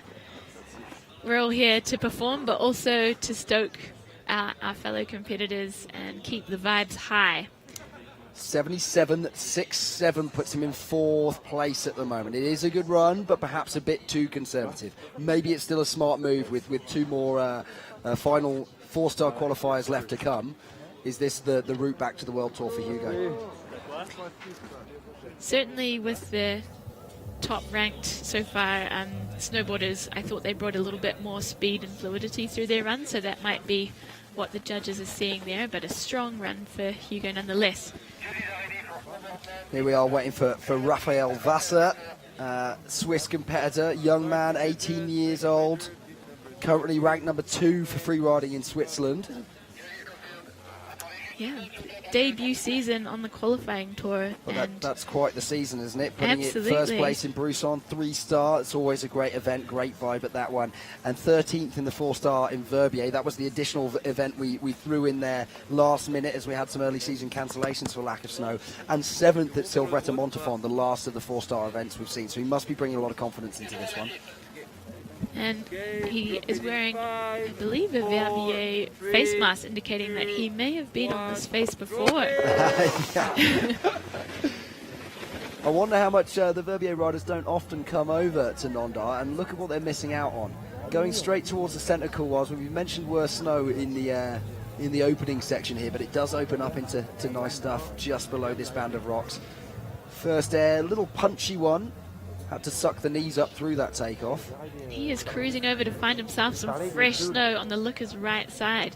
We haven't seen too many competitors coming through here. He's lining up a big air. Brilliant. But catches the landing and just goes over the nose. Always a shame to see that happen. He looked really solid in the air, and maybe just a slight misjudgment of what the solidness, the consistency of the snowpack is. And if your weight's a little bit forwards and it's a bit more grabby, over you go.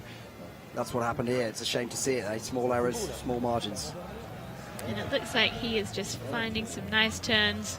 He knows that he's made that error and that this could be his throwaway score within the FWQ finals. Always a shame to do that on your very first hit. You kind of lose your heart for whatever else might be coming after that, and it's still a long way to the bottom of the mountain. Slightly envious of snowboarders. If I've ever made, and I've made lots of mistakes in the few 2-stars I've done, and my ski was always miles above me on the mountain, so we had to come and get someone else to come and help you down. So you've had this bad time, you're probably a bit bruised and sore, and you've got the entire world looking at the back of your head. You've got some real time to marinate. Yeah, in just the failure. feel that lack of talent just oozing out of you. Maybe just a bit flat there, was it? Well, he did look reasonably centered over his board as he landed, but then the nose just sinks in and he goes over the falls. Now, the joys of being a young man, he'll be back for another one. It's 30 points for Rafael Vasser, 12th place for the time being. Only Enzo Nilo with the 2 or 3 crashes ranking below him at the moment. Hey Zoe, how are you? So our interviewer Zoe on her first year on the qualifiers, doing pretty well. Just didn't make the cut for today, so we were lucky enough to ask her to come and run some interviews, since she speaks both languages, English and French, pretty fluently. We've got Alex Rufenbach in the start gate, our last snowboard competitor, dropping in.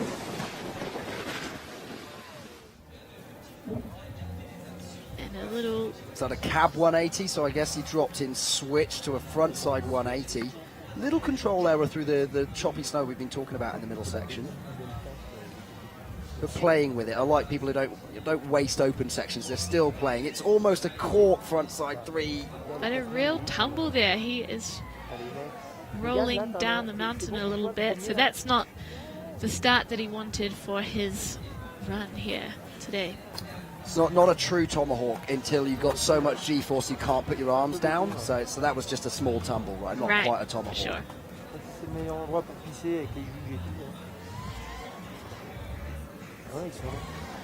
So he is out for a fun run at this stage and just finding the pow turns. We used to say that about Jossie Wells in free skiing. He didn't waste any inch of a park. It wasn't just on the jumps or the rails where he kind of looked cool. This guy's playing with every inch of it. He's adding a style and an expression to every turn, to every bit of jump or every little bit of terrain he can play with. It's there. Indeed. Coming into the finish line there.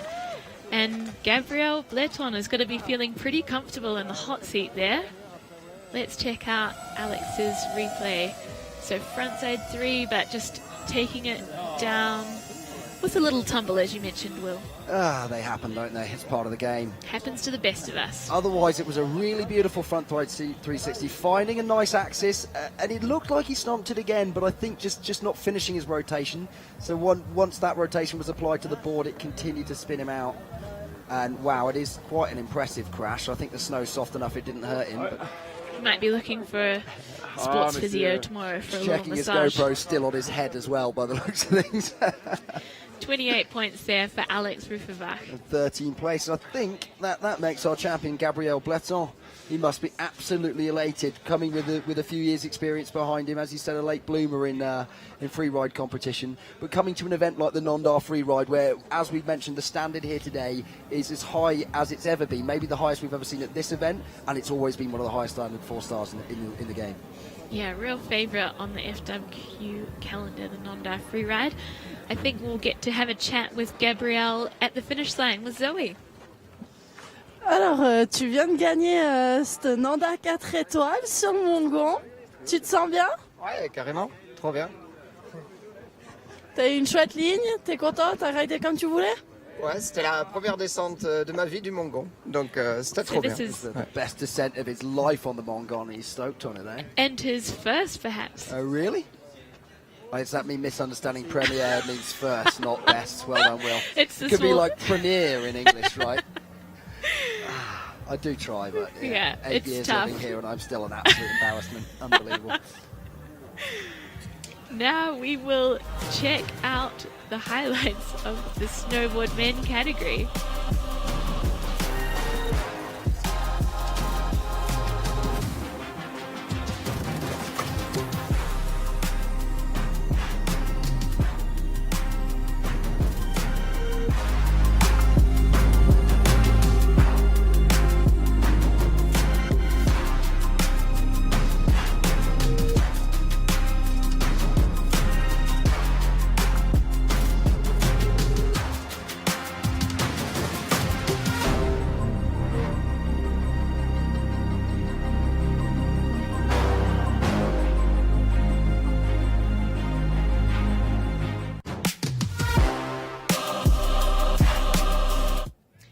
So there we have it, folks. Snowboard men, an absolute screamer of a category. Kicking things off for us in the Nendaz Freeride FWQ final. We've got a Frenchman at the top of the podium, and we're awaiting the final rankings of the whole category. But safe to say they've put down a solid effort here on the face. We've had a couple of tumbles and control issues, which speaks to the sharks that are lurking just under the surface on Mont Gong today. But stoke all round from those who were at the top and those who even had tumbles today. So that is the Freeride family keeping the vibes high there in the finish line at the Nendaz Freeride.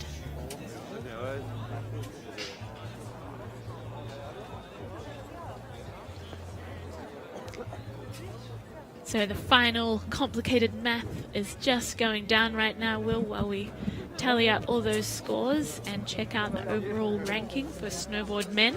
Exciting times. Everybody having a chat at the bottom. It's always a great community in the finish area. Everybody's now let the pressure release, and we can just go back to having a beer and being mates again rather than being competitors. Yeah. Co-competitors, I would say, and yeah, freeride competitions are always proved to be a real pressure cooker. So you're so nervous the night before, you can hardly sleep. You're trying to choose your line. You make it down one way or another, win or lose. And at the bottom, no matter how you shook out in the rankings, there's always lots of smiles, a couple of beers, a couple of Red Bulls. Couple of Red Bulls. To keep the energy up. It's good for you. Drink water.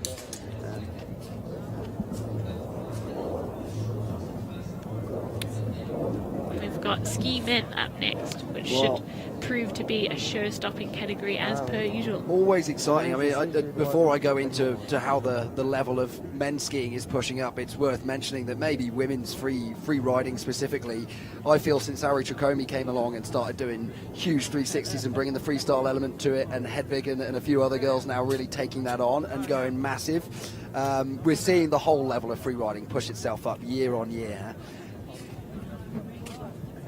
Here is our rankings for the day.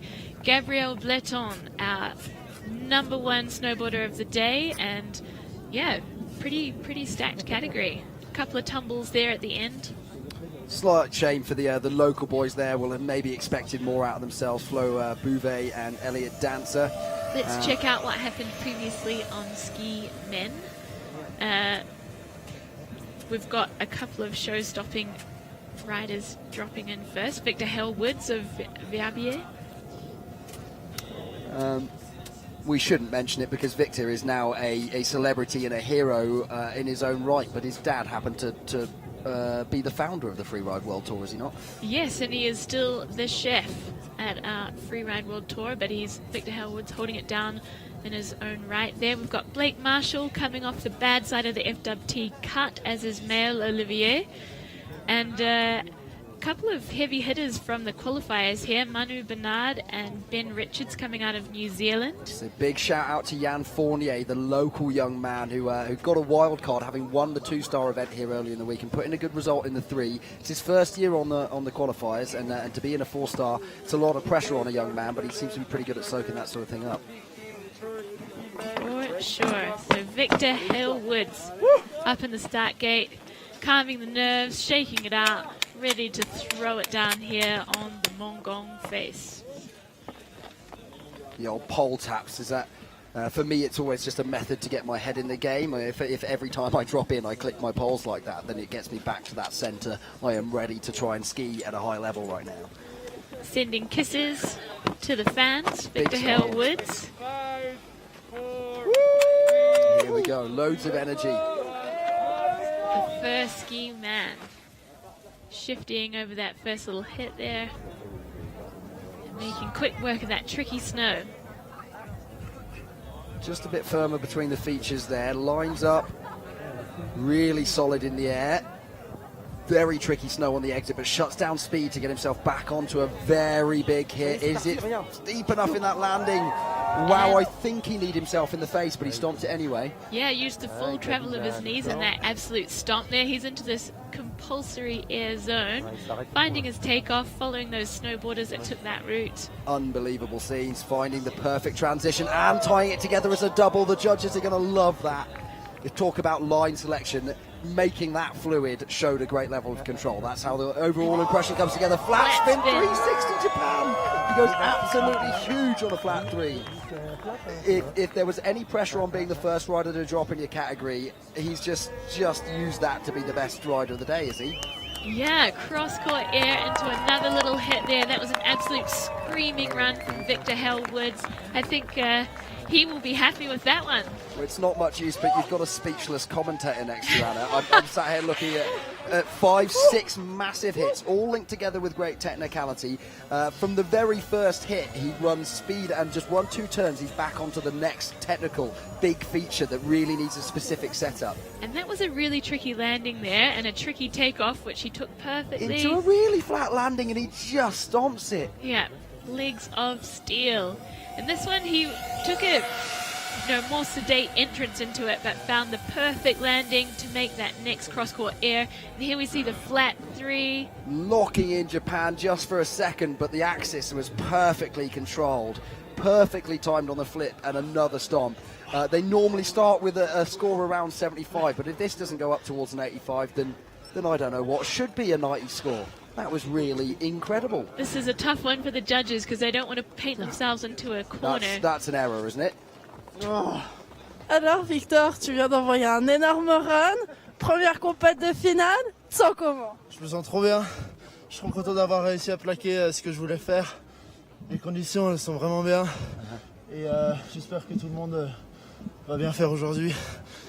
I'm fairly confident that our graphic at the bottom there is wrong, or perhaps we've had a 28 instead of an 82.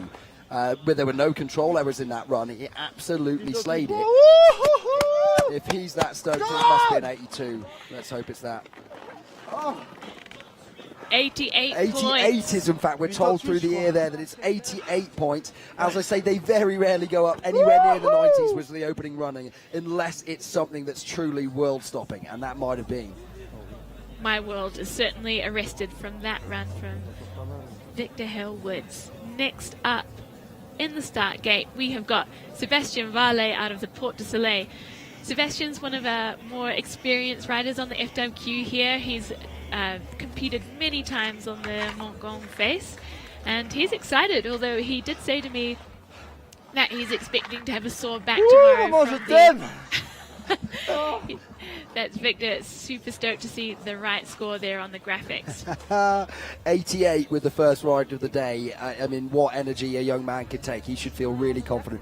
As you say, Sebastian Varley about to drop, coming off of a 3rd place in the last 4-star in Verbier. If he does well here, he's also had success in Jasna, the next of the big finals qualifiers of the year. He's been 2nd there in 2018, so he knows he's got the capability to do really well in these high-level events. That sort of experience behind you must really settle the nerves, allow you to breathe clearly. Here we go. Yeah, and as I said, an experienced rider. He's been competing on the qualifiers since 2016 and has had a lot of podiums to his name. So if he can find his line today, I'm expecting big things from Seb. Dropping in, everybody going for that little ollie over the rocks at the top. Not sure if that adds any points, but it's fun anyway. Yeah, we're all here for a good time. Meg. It's certainly not going to take a long time getting down the face either, is it? Look at this approach. Yeah, really high speed skiing. It's so difficult to shut the speed down in there. Same option as Victor Hale Woods. Very close to the rock. Yeah, narrowly avoiding that rock and not a perfect landing, so the judges will be docking him a little bit there, but he's lining up his next air and kind of aeroplane turns in the air to revert and line up his next one. Call that an aeroplane turn. Well, when you turn a little bit in the air. Okay, nice, yeah. nice. Right. I always enjoy those. It's just changing edge in the air on a pair of skis. It's just a fantastic feeling. That's an awful lot of speed to approach that with. Another stomp. Well, shame about the little control issue up the top with the small rock he found in the landing there. The judges are looking for the line he's taking off there. They think he should know that that's there. And even if you make a good recovery getting close to it, then that's going to cost you a few points. Yeah, the judges are seeking perfection today. So we check out his replay. A little shifty. Again, this section we're discussing, really difficult snow to shut down and get ready for a cliff as big and technical as this. Doesn't have a lot of time to choose his line, and he's looking at that rock all the way from the takeoff to the landing, isn't he? Yeah, so an error in the landing there, but well held together by Sebastian Valle. I always found if I saw the rock from the takeoff, even if my trajectory wasn't actually towards the rock and I could have stomped it, the headspace would go from the takeoff and he'd just end up in a hot tub. Hot tub in a rock scenario. Yeah, it's not well. Then you probably try to put your feet on the rock and hot tub away from it, aren't you?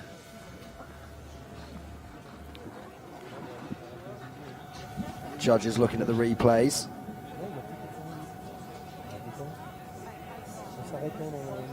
So they're looking to review, I think, at the issue with the rock. Does he, in fact, ride away from this? For me, that's full stage 3 at least, isn't it? Yeah, at least on one ski. Yeah, the bases were all the way up in the air. The judges could see the bottom of him. He's then hip checked, and yeah, pretty good recovery from the point of hip checking, but he had to throw his body to the right to get out of the way of the rock. It's a large control error. Certainly he must have his din stacked up to at least 100.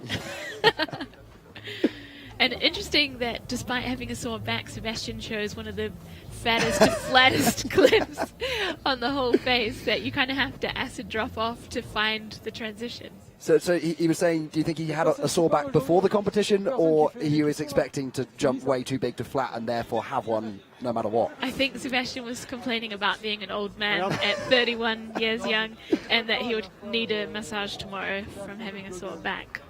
I feel you, buddy. I'm 30 and I'm rubbing my knee at the moment as well. There we go. Let's have an interview with Zoe. Alors, t'as stompé ce gros cliff très proche des cailloux, un petit peu peur en l'air. Qu'est-ce qui s'est passé dans ta tête? Je me suis fait un petit décalage en l'air latéral.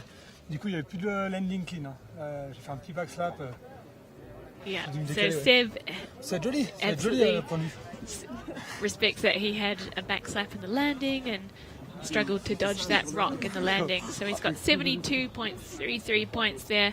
Enough for second place for now, but probably bump down the landings as we see some cleaner runs. Yeah, and I think in one sense perhaps proves the judges did not punish as much as I would have done as a judge in that scenario, because it scared me almost, didn't it?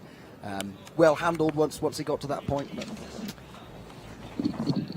next in the start gate we've got Sacha Pirard of France, who has had some strong results in Les Arcs already this season, and the 2-star there, and has had it scooped up.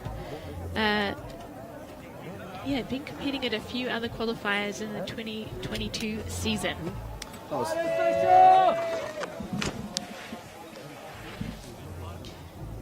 Heading into the face, Sacha Pirard. Making quick work of that tricky snow, but finding some rocks in his landing there, getting a little caught up. Did well to control that. Yeah, but certainly hurting his fluidity and speed as he moves through this really kind of firm and rocky section. Coming into this fat, flat cliff with not much speed. Is it enough? Maybe a safer line than the last man. We saw through there, but still a very flat landing. Did well to control it. Maybe a stage 2, would we call that? Going massive here. Yeah, finding the good transition there and banking over to its left.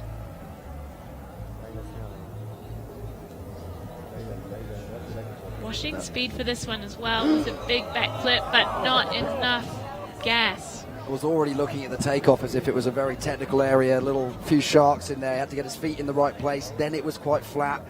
He pumped very hard to get the backflip going. It was obvious to him from about halfway through it that he wasn't going to make it round, and that's the right thing to do, shifting your feet out of the way. And we call that a hot tub, when you just commit to putting your whole body in the landing. Is safer than trying to get your feet under you in some way at that point. Certainly, and losing 2 skis, or even 1 ski, it means a no score today for Sacha Perrin, and he's got 2 more FWQ finals events to make it count and find his spot, but not today for him. Clearly a strong skier and a confident young man. He'll be back for more. Has to be said, those look pivot bindings can be a bit tricky to get on really steep, deep snow. Yeah, that takeoff is pointing straight downwards. He hits a little bit of grass as he sets the flip, just when he needs the energy to go through his feet and shoot his feet forwards. It slows his feet down, and there he is, losing all the energy from the rotation, and hence the big bomb hole. And would you say bringing a little bit more speed into that takeoff? Well, there's your compromise. That's the logical thing to avoid that shark. A little ollie earlier because you've got more speed, but he was already going pretty big. Is he going to find a transition if he takes another 10 miles an hour into that? He might get the backflip done and then completely run out of quadriceps to stomp it with. Right, so it's perhaps the feature that doesn't play to a backie. We will see That's from the rest of the where field. the judge is always looking for those line choices. How well did he choose the right feature to try and get what air and style to create what control? Overall impression again. So Victor Delarue will be feeling pretty comfy in that hot seat. Victor Hellwood, my apologies. Too easy to go Victor Delarue, man. He's on everyone's mind because he's an absolute G who snowboards rather brilliantly. So, yeah, one Victor. And we've got Victor Laudel coming in next, so let's try not to make that mistake twice.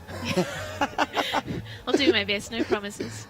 Here we go, Victor Laudel of France. Up in the start gate of Saint-Gervais. Passionate rock climber on his spare time as well. I mentioned how all these skills of alpinism tie together to make one great rounded athlete. And it's worth noting that this young man won Nendaz, the 4-star, in 2021. So wow. He'll certainly be one to watch. He knows the face. Solid technique, eh? In bad snow, he's right over that outside foot control and the speed. Bringing a lot more fluidity into that feature, but obviously just overshooting the transition. As we mentioned with the last one, he's taken in more speed. Unlike you could have done with the backflip, he's then able to absorb that takeoff. His knees were moving in flexion as he went off, trying to get it as short as he could, knowing he'd gone in really fast, but he still went well over the transition. And no matter how strong and fit these guys are, there is a limit to what you can physically put down. Yeah, and he knows that's going to hurt his score beyond repair, so ever the gentleman, he is just taking some nice power turns through to the finish and making sure there's no more bomb holes in the landings for his co-competitors. Yeah, they definitely don't love that at the lower end of competitions. If you bomb hole once and then go and ruin 2 more landings just on your way to the finish line, then won't say I've been that guy, but I've seen people get told off for it before. We might have seen it already today. Yeah, once or twice, yeah. Sorry, Enzo Nilo, but yeah. Look at that technique, though. Really solid over the outside foot in hard snow, but he didn't get enough speed scrubbed off. He definitely went bigger off that than everybody else.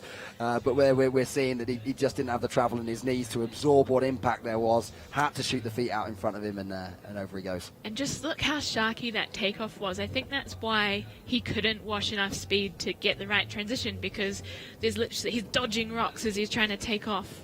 Yeah, I always love that, just as an idea for my own lines. 30 points for Victor Laudel. The riders who really just use the shape of their turn to arrive at the takeoff with the right speed, rather than get to that takeoff and they're making big shuffles trying to scrape the speed down with a late judgment. That's not possible here today, and generally speaking, I think it shows less fluidity again.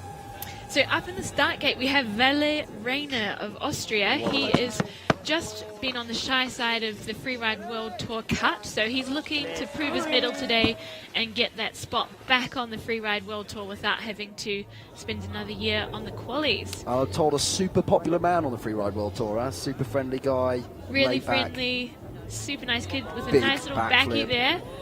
Finds the perfect tranny and Different takes a line. different takeoff on that one and is looking very smooth here. Yeah, it was a more conservative idea, but that allowed him to attack it a bit more. Massive into the sniper landing between the rocks there. And one of the fastest runs I think we've seen so far from Vale Reina. Wow, huge 360. Really great shape in the air. Well, that run, if we're talking about going fast, that wasn't the impressive thing. The backflip and the 360 were impressive. The size of the airs were impressive. The going fast is just a product of brilliance somehow. He linked it all together. Absolutely beautiful run there from Valentin Reina. I think he's proven that he is at the level. He looked like a Freeride World Tour rider, didn't he? He Well, certainly I'm qualified did. to say that.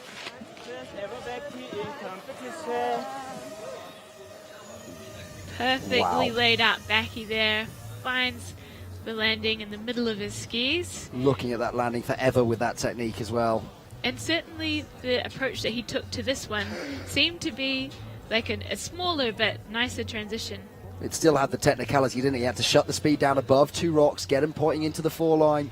This 360 is gigantic, and the speed he took through it, no change of shape in the air to slow it down. He just had the set right from the takeoff and stomped it. He's going to be happy with that one. He's got a big smile on his face.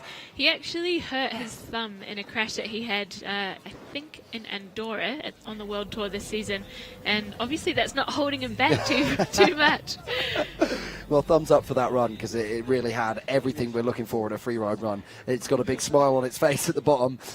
Just totally amazing to see a young man have that kind of confidence, be able to take that much speed into huge features, apply the freestyle elements of the sport to it, dodge the sharks, have the intelligence to tactically approach each one of those cliffs, not in a conservative way, right on the limit of where he could find transitions and take speed too.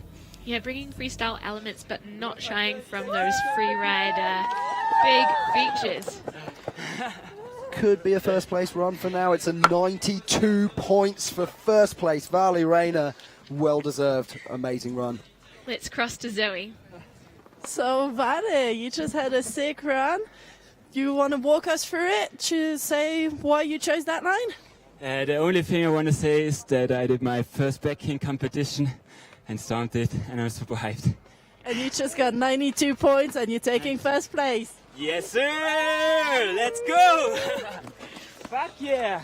Oh, a lot of stoke there from Vale Reina. Congrats to him for proving his medal on the Mogong Face today. That was an incredible run, and he just said first backy ever in competition. Well, he looked very experienced executing it. He literally just got a round of applause from the whole commentary booth. We were pretty much off our seats, as much for the run as we were for his attitude on being stoked at it at the bottom. Well done, Vale. If that's your first backflip, then that was one hell of a way to put it down. What a G. Heck yeah. So now we've got dropping in Max Hitzig of Austria. Another young Austrian here to find his spot in the FWQ finals. I was really fortunate to grow up skiing in Austria, and I've always had a huge respect for the style. And huge Massive backflips. So smooth.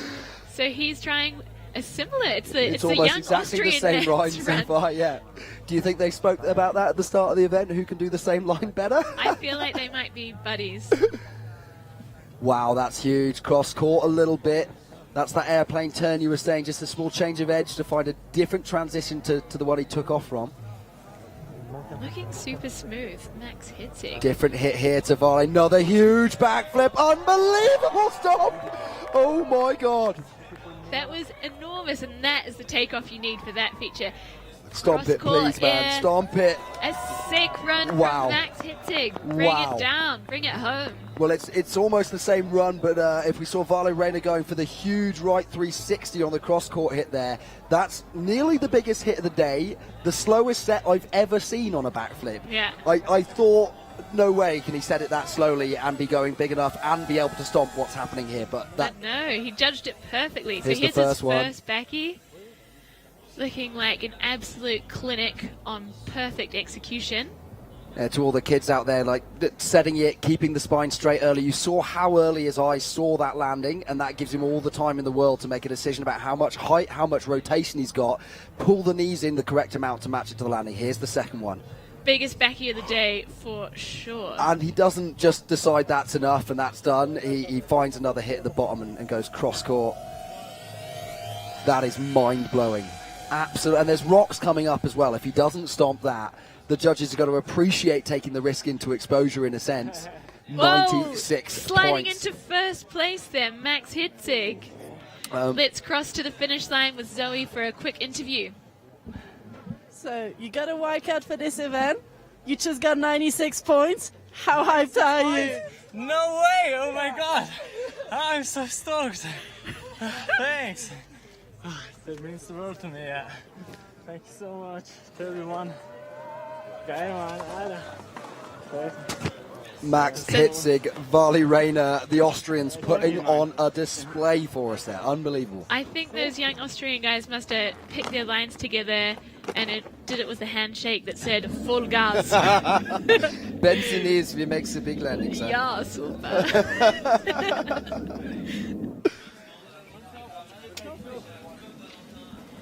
So in the start gate, we have Marshall, one of my fellow Kiwis, Blake Marshall, who is here to win back his spot on the Freeride World Tour. He was the bubble boy, so just one spot shy of re-qualifying for the Freeride World Tour finals, and he's here to defend his right to be there on the World Tour. Coming out of Queenstown, New Zealand, so they call it the extreme sports capital of the world, don't they?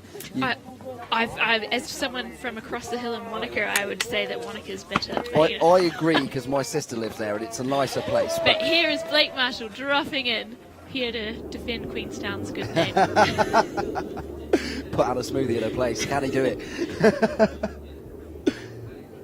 So Blake's got a pretty deep bag of freestyle tricks. I reckon he's going to line some up for us today. Right, 720 cork. Oh, he's lost a ski in front punch, but the ambition was certainly there. Yeah, you got to want it to throw a 7 off one of those top features. Straight into it, and I think only problem is a small over rotation. He's just misjudged the air time he's going to have, so as he comes into the snow, his body's already moving around to the right side. That traps his left ski, and he's gone front flipping.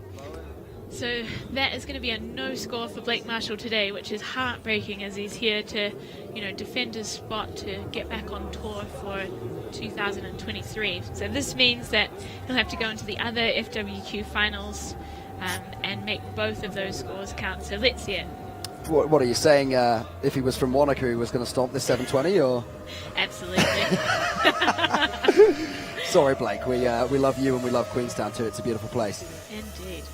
Looked to me as if he was going to be thinking about grabbing Blunt, which is your reverse tail on a 720 there. Realised he was rotating too quick and tried to get his eyes to the landing. No way of slowing it down. He had his feet pretty wide. Now we're waiting for, we've said thanks to them before. I was once the ski dude in 2019. This scenario happened that they were shouting at me to go and get the guy's ski, but again in French. It was 90 seconds before I realised they were trying to get me to go across the face and help. It was Alex, I'm going to forget his second name now. Was it your premiere fois? Yeah, it wasn't my first time ski duding. I've just remained useless at it ever since. But I took so long to get down to the athlete, we then had to wait in the middle of the face for the rest of the competition to go on before they'd let us off the face. And that moment I was talking of earlier, of the whole crowd looking at the back of your head, that moment of shame that you didn't express yourself the way you wanted to. And yeah, these ski dudes today, a lot more professional, more experienced, most of them French speakers. You have to be a pretty good skier to be able to go and find where these guys fell over, get their ski and ski down with extra equipment to them. But well done, these ski dudes. Thanks for helping us out. We have definitely got some pro ski dudes on the face today, and 2 patrollers and 2 doctors. We are ready for anything here in Nanda. Fortunately, it looks like the snow is good enough that regardless of going too big in some of those areas, doing very hard tricks and coming into big front flippy tomahawk crashes, no one's even looked like they've had a scratch so far. They've all put their skis back on and shredded to the bottom. I really love Blake's style of skiing. Like, he looks so relaxed, even when he's doing really steep technical turns with high edge angles. It's like the tension in his body is nothing. Yeah, and it's hard to make skiing look good as a tall guy, but he's pulling it off. Appreciate the racer tuck to get off the face there as well. Very stylish. So as we say, the rules of freeride basically go, if you lose your equipment, I'm afraid that's a score of 0. And we're going back to the top, and I think we're going to expect Just land a little bit too far forward. Louis Pouvel, also from France, younger gun, coming in at 19 years old. 9th place at the 4-star in Verbier, and 5th at Silverette Montafon, 4th in La Rosière. That's a pretty heavy-hitting season to have 3 top 10s in 4-star events. Coming out of La Clusaz in the RV. We mentioned the water there. Yep. There's something in it. So it's a little spicy.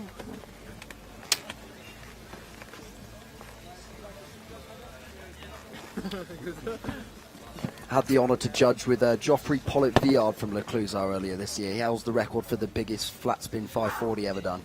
I believe that Louis Pouvel just spat in his hand. Right. I wonder if this is some kind of Little ritual. at the top that we're observing here. I want to see what he does with the hand. Oh, he wipes it on the back of his neck. Okay. That's a hot take. Yeah.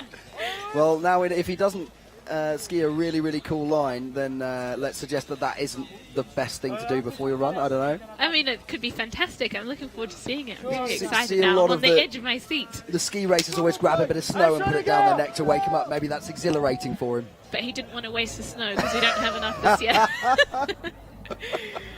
Louis Pouvel on the face, dropping in. Again, looks like a really solid technical skier. Backflip.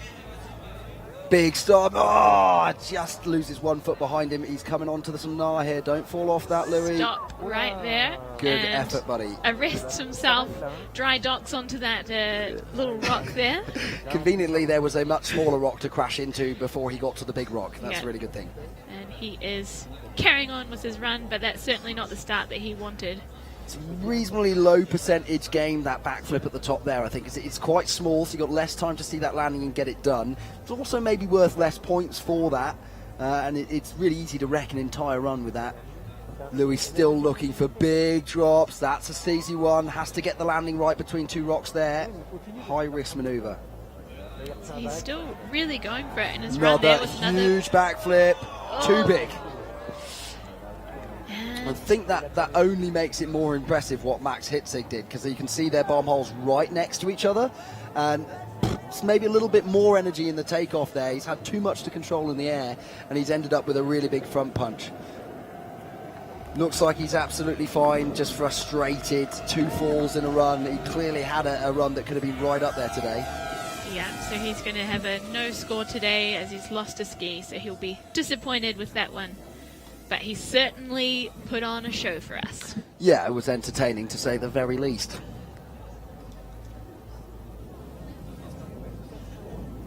Good job, Louis. Thanks very much for the show, buddy. Claiming it nonetheless.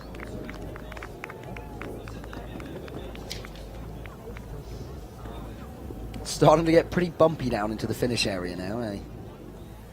Yep, somewhere that we never want to see any competitors crashing is that run out into the face, because today the judging line is the finish gate, so there we go, we've got to right. hold it together. Which, interestingly, it hasn't been in some years. We often bomb the face to ensure the avalanche security. That sometimes leaves some debris below. So it is possible in free riding to have a finish line or a finish to the judging line that's up the hill from the actual finish line itself, right?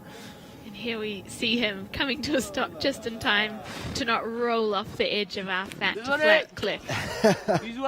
They tell us not to get too worried when commentating on those moments, but my heart was in my mouth for sure. Well done, Louis. And next we have dropping in the big name, Oscar Munding, coming back from the World Tour. Coming back from the World Tour, coming back from a win here last year, or 2019, second here in 2018. He did really well in Silverette Montafon this year. He's a hot shot looking for a spot on the tour for the future. Yeah, I definitely see Oscar Munding as a big threat on the face today. Only from a couple hours drive from here in Morzine. The Port de Soleil is another beautiful ski resort with a lot of good riders coming out of it. Absolutely. He's often planning his lines with his fellow Portuguese kid. Another backflip, much better, bigger line, taking it more on the foreline and finding more space for control. Great ollie, skiing extremely fast with very solid technique. Yeah, making quick work of this face, Oscar Mendant. Really tricky takeoff there, and into the double, finding fresh snow in every landing as well, doing something different to everybody else. Huge left side 360. I thought he'd over rotated, but he kept it together. Great stomp. This is an incredible run so far from Oscar. See where he takes his last hit. Ooh, a little wild, and that's a shame.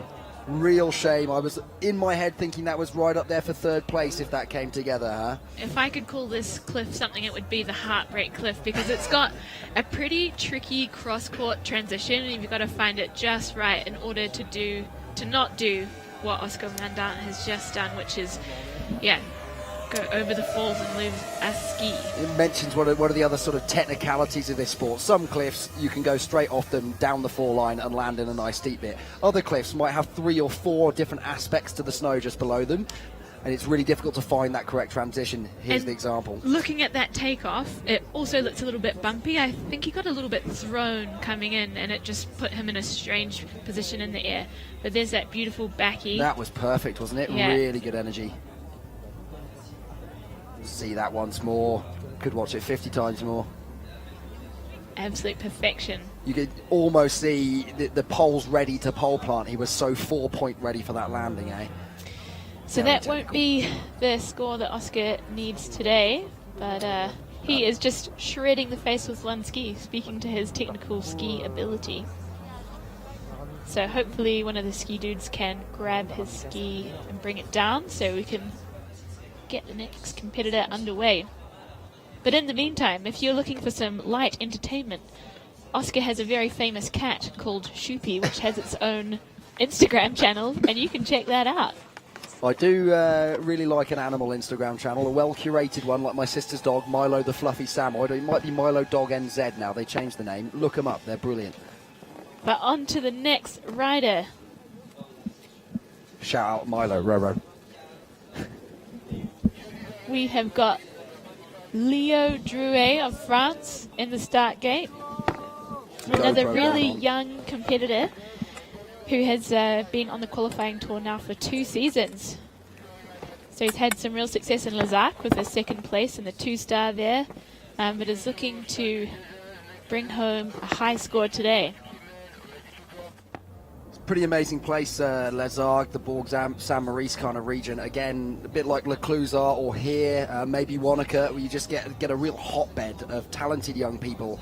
The level then keeps pushing itself up. More people are attracted to it, and it's like a positive feedback loop of brilliant skiing. Definitely. Leo dropping in, cruising through this hard pack. Lining up the first one, see a few backflips here. Solid air, not much of a shifty on it, just keeping the shape together. Into the fat to Oh my flat God. with the backy. Unbelievable. And takes that landing with the full travel of his knees. Strong legs there from Leo Drouet. I honestly thought that wasn't physically possible as he took off. Nice to be proven wrong. Great transfer air, a little bit cross-court, changing edge in the air. Incredible technique here on display from Leo. Huge. What do you reckon for that one? The judges won't punish that, will they? It's as well as you could stomp. A little bit of a backflip, but it was back slap, but a huge air. And another, then it all comes to a bit of irrelevance. That's really unfortunate to throw it away on the last one. That was a great run. Yeah, making a quick stop at Heartbreak Hotel there to lose 2 skis. He'll be disappointed with that. It was a really nice run up until that point. You call it the Heartbreak Cliff, and this time the skis ran all the way to the bottom of the mountain as well. It's a long walk to the finish line. So he's just out for a jog on Montgong today. It always amazes me that our equipment allows us to stand somewhere like the Montgong. It's safe. You try and walk down that, it would be a very long day out. Absolutely brutal. Solid here. Pole planting and changing edge through the landing, immediately taking control of the speed. I honestly thought this wasn't possible. It's perfectly controlled, takes the height out of it by flipping a little bit early, but still setting with great energy. Really strong legs there, but maybe knees himself in the face. Yeah, that happens. Just too big. Unbelievable. And that was a bit of a backslap there off that cliff. And then the Heartbreak Hotel, double ejection. Oh, immediate front punch. That was a very aesthetic crash. And can be a really scary thing, just seeing the bomb hole coming. Sometimes they spit your feet off in other directions. That one there was a straight stop, but I had a buddy, Sam Allen, used to do pretty well on the qualifiers. He blew a knee in Verbier or Brousson going back a few years in that exact scenario. The bomb hole can take your ski in a different direction, so just be careful for that one, everyone. It's nice when you see athletes choose. They know that people are hitting a cliff in a certain direction. They find their own line, maybe take more speed to clear all the bomb holes, but just go and find a fresh landing. Fresh landings for the win, which won't be where Leo lands today, but he certainly put on a show for the fans. I think he might have a nosebleed after that one. Ouch. Oh, yeah. Do you think that was from the first hit? Yeah, that's from the knee to the face, not the crash at the end, isn't it? Yeah. Wow. Really taking the hits out there. Yeah. Normally we see the athletes come in with a big smile. He's still smiling. I was going to say, even with a broken nose or a bit of blood, he's happy with his day out. The screen has gone red, but he continues to smile his way through. They're made of something else, these freeride athletes, I'm telling you. Jan Dumax on the top. Another man with an outrageously exciting Instagram page, because he's also into motocross riding, wakeboarding, downhill mountain biking.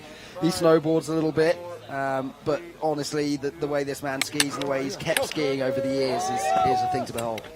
Multi-talented guy who has a real wealth of experience both on the qualifiers and the Freeride World Tour. Wow. Too big, surely. That's almost a whack flip, slight off-axis backflip at the top. Pretty much ran it in a straight line through an Aracle one. Now he gets into this mandatory air closed-out section, takes a new line off it. We're honestly sat here with mouths aghast. How is he carrying on with this? So much speed. I can't keep up. This is an absolute screaming run from Jan Dumax. Holy! And he catches something in the landing there when he was looking very fast, very loose. I can't believe to say he actually didn't go big enough off that cliff. He went completely too big off absolutely everything, and that one just needed you to go at 50 miles an hour to get past the rocks. If you went flat enough and fast enough at it, you might find a transition. He didn't lose any of his kit, and in a sense, it wasn't that big a control error. I know he crashed into a rock and front flip, but he skied straight out of it anyway. Yeah, can't wait to see this one on replay. What a lunatic. Whack flip, almost flat 3 back flip. And just holds it together through those 2 pillars unbelievably. Takes the biggest hit off this with the most speed easily. It's a totally new line we hadn't seen off there as well, eh? Yeah, definitely. And what do you reckon? He needed 1 more meter? Exactly. He was trying to wind the windows down and make it over, suck those legs up. But alas, he went down swinging. I shouldn't suggest that doing that is a good idea, never crash into rocks, but somehow tomahawking in powder, sometimes I come up with the biggest smile and the biggest laugh on my face. When you can get it that wrong and still have a great day out, this is a great sport. Let's have an interview with Maëlle Olivier from Zoe. Bon, tu viens de faire une belle chute, malheureusement, mais il y a encore 2 étapes de la finale. Ça te met la niaque pour la prochaine compète? Ouais, exactement. Je suis toujours à fond. Si ça plaque, il manque pas grand-chose, ça fera un bon run. Malheureusement, bah voilà, la dernière, ça prend les cailloux. Mais au moins, l'intention y est et je suis chaud pour les 2 dernières. Voilà. So I think he saw the rock yesterday, but thought he could make it over. Well, he didn't think very wrong, but small margins and a bit wrong, and that's what that is. I'm sorry I misintroduced because I had my paper the wrong way up, but that was Maëlle Olivier. No, that was Jan. That was Jan Dumax, Jan Dumax. Okay, and we're about to have Maëlle Olivier. Is that correct? Yes.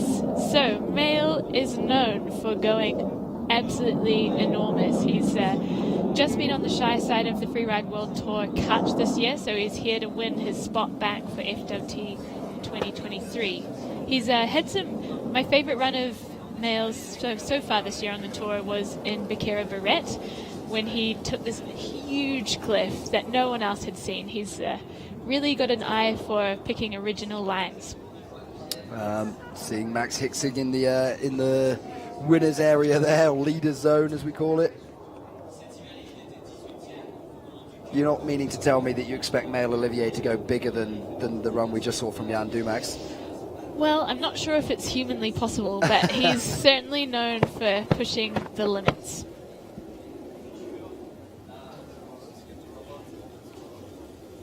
Stamping the feet, getting the energy going. It's our man Jonathan Frossard in the background. Might give us a speed riding show at the end of the day if we're lucky. Although I think he's got his dog up there, so maybe he's just gone for a ridiculous dog walk. How's he pulled that off? And here is male Olivier pumping his fist at the crowd and dropping in. Immediately looks like that world-class talent and technique. So solid over the outside foot. Left 360, almost looking for a lead safety, or maybe just flaring the feet towards his hand. Is he aiming into this closed out area, the mandatory air? I think he is taking a spicy entrance into the mandatory air, so that's a triple. Outrageous, comes out with a lot of heat. Not necessarily with full control, but with a lot of speed, and it was an extremely technical thing to do. Yeah, that was a triple that he did out of that compulsory Brand zone. new hit. No one's been off that rock yet.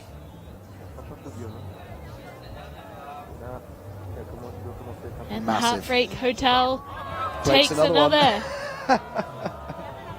Oh, Mael. He will be disappointed with that, but I'm looking forward to seeing that triple in the replay. That was so precise, like absolute sniper navigation. It's pretty blind coming into that. He definitely scoped that to perfection, eh? Going into it, needing a right foot turn to the left foot turn to line himself up for the third jump, and all of it had to happen on time in the right place. Let's see if we see it again. The left three at the top is beautiful. Doesn't get any grab, but keeps form with it for sure. And the spicy entrance, 1 lily pad, 2. And wow. And the aeroplane turn in the air as well, a little bit, huh? Knees himself in the face, has a decent back slap, and just rides out so hot. Is that a stage 3, or they maybe call that a stage 2, I think?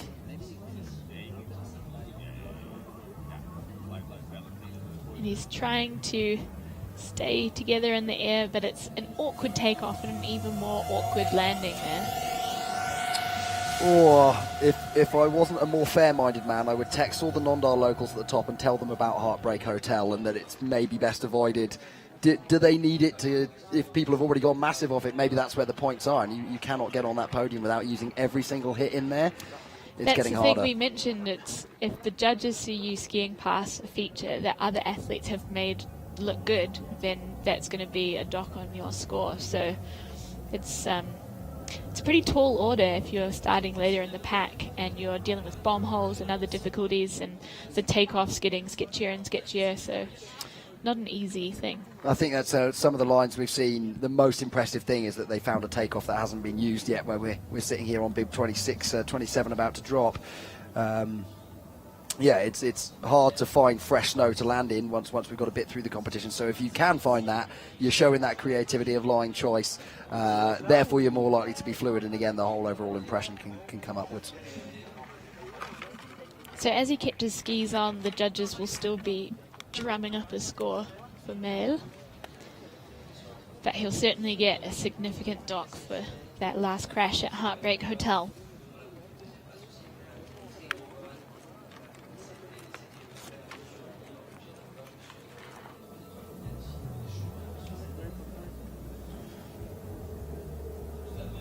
I love the technology we have these days, eh? Drones buzzing around, giving us aerial but up close shots of great action on this amazing face. You can see some of the women's field there trying to get what information they can from the edge of the face. You can't see a lot from the top, but you can see a little bit as you walk up of the looker's right side of the face. It's maybe a small benefit for those later on in the field. They can see some of the action from lower down on the hike on their way up. They can really get an impression of what the snow's like in various parts of the face, in what landings they might be choosing to use. It's a 45 for male Olivier, 5th place for now. But it has to be said, a long way off first place, because we have seen some amazing stuff at the top. We're yet to see an awful lot of consistent runs that are kind of filling up that mid-range of the scores. Yeah, riders taking the hits today in the Nendaz Freeride final. There's certainly an element to the men's skiing field that everybody knows. If they want to have any success here, they're going to have to put it right on the limit, eh? There's no point in going out with a conservative line, as maybe we saw at the fifth and below in the snowboarding, was people doing consistent, reliable stuff. You can't be reliable in skiing. You've got to be crazy. 5, 4, 3, 2. So Elias Meister in the start gate from Austria, dropping in. So claims his favourite trick is a backflip. So let's see if that's going to be on this very first hit we've seen a few people use. Left 3. A little bit off his axis, but well recovered. And at speed. Big Ollie spotting the rock in the air and making sure he had the technique to make the right foot turn. Always has impressed as me how quickly these guys get from extreme air, big stomp, and straight onto a bit of control. Taking that cross court and really trying to control his body position by wriggling around in the air, winding the windows down a bit, but it was not enough, and he's taken a hard landing and lost his ski. Be interesting to see in the replay there, whilst he's broken his pole by hot tubbing his body straight through it, I think, but it looked like immediately from the takeoff that he'd been tipped forward by something, and he was never going to have the access to get his feet back underneath him. And he is waving to indicate that he's okay, but he's certainly looking a little bit sore, maybe just a little bit gassed. Yeah, there's a track in there where other people have started to initiate their pop. They've put a little bit of a dent into it. That just pitches him forward. And that's not even winding the windows down. We make a joke that maybe when someone farts in the car, you've really got to get those windows down as quick as you can. Get winding. It wasn't quick enough for our man Elias Meister today. Trying to bring his legs under him, but without great success today. And it's all to play for here with the new format of the FWQ finals. We've got the best riders from the qualifiers who have been fighting their way up through the different starred events, competing with those athletes from the World Tour who didn't make the cut for the Freeride World Tour finals. So they're all competing for spots on the World Tour next year. Simultaneously told that's 45, but it's no score from Elias Meister because he did lose his skis there. Clearly a very talented young man, and we'll be back for more.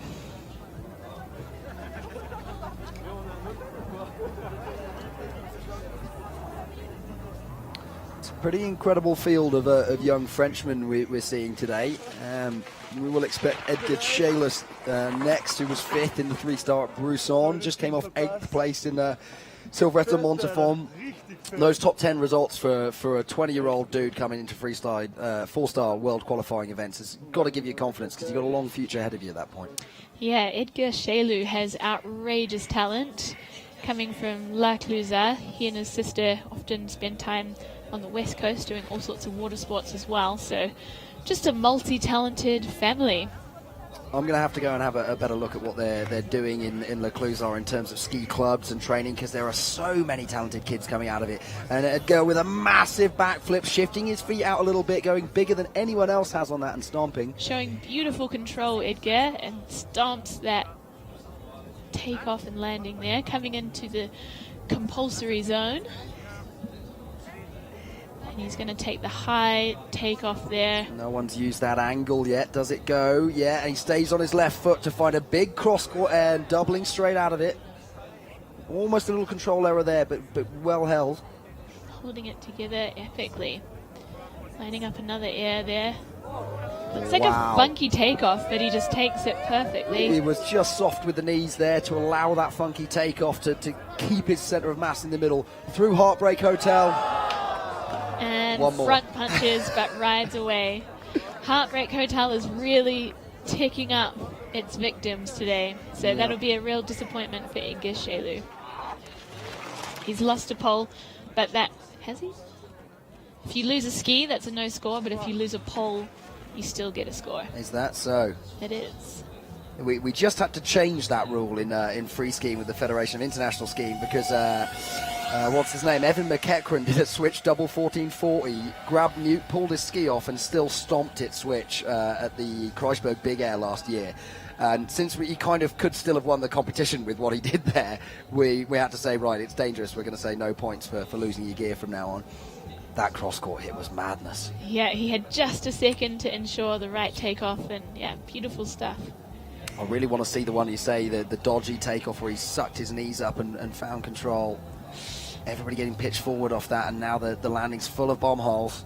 But he must have a very high din there to keep them on. Oh no! A little shout out to Hugo Hoff there on his helmet, his friend that we lost to a tragic accident. We're going to mention the DIN settings for our non-educated viewers, of which we have very few in freeride sometimes, but I hope we've got a few people new to the sport watching. DINs are the springs in your bindings. If you turn them up too high, then you're quite likely to break a knee. If you're in freeriding, you don't want your skis to fall off, and these guys do turn them up really high sometimes. But I was joking when I said 100. 100. You do not have They DIN tend to go settings from of 100. 12 to 18 for the men's competitive field. Well, I imagine these guys are somewhere between 12 and 15 at the most, I hope. Pretty cracked. 65.33 then for Edgar. Reasonable score for the front punch. He did recover it very quickly. Yeah, I'd say that's a huge score for a front punch. The rest of the run was pretty cool. It was rad. Putting on a show for the fans here. So we're now expecting Jonas Mornar, I believe, from Switzerland, 34 years old. And where's he done well in the past? Four-star Les Arcs in 2018, he was winning. Le Rosier in 2020, he was second. Had some success in Chamberlain, one of my favourite three-star events going. If you've ever been to the Val d'Anniver, then that's definitely worth checking that event out. From just down the Valley Rhone in Zinal. So perhaps he knows this face well. And his favourite trick is a double cliff, which I think as a purist free rider you're going to seriously appreciate. He likes going into technical terrain and carrying one landing straight through to a takeoff. Here we go then, Jonas Mornar, bib number 29.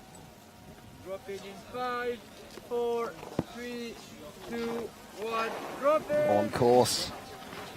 Starting with the same little ollie that a lot of the snowboarders played with.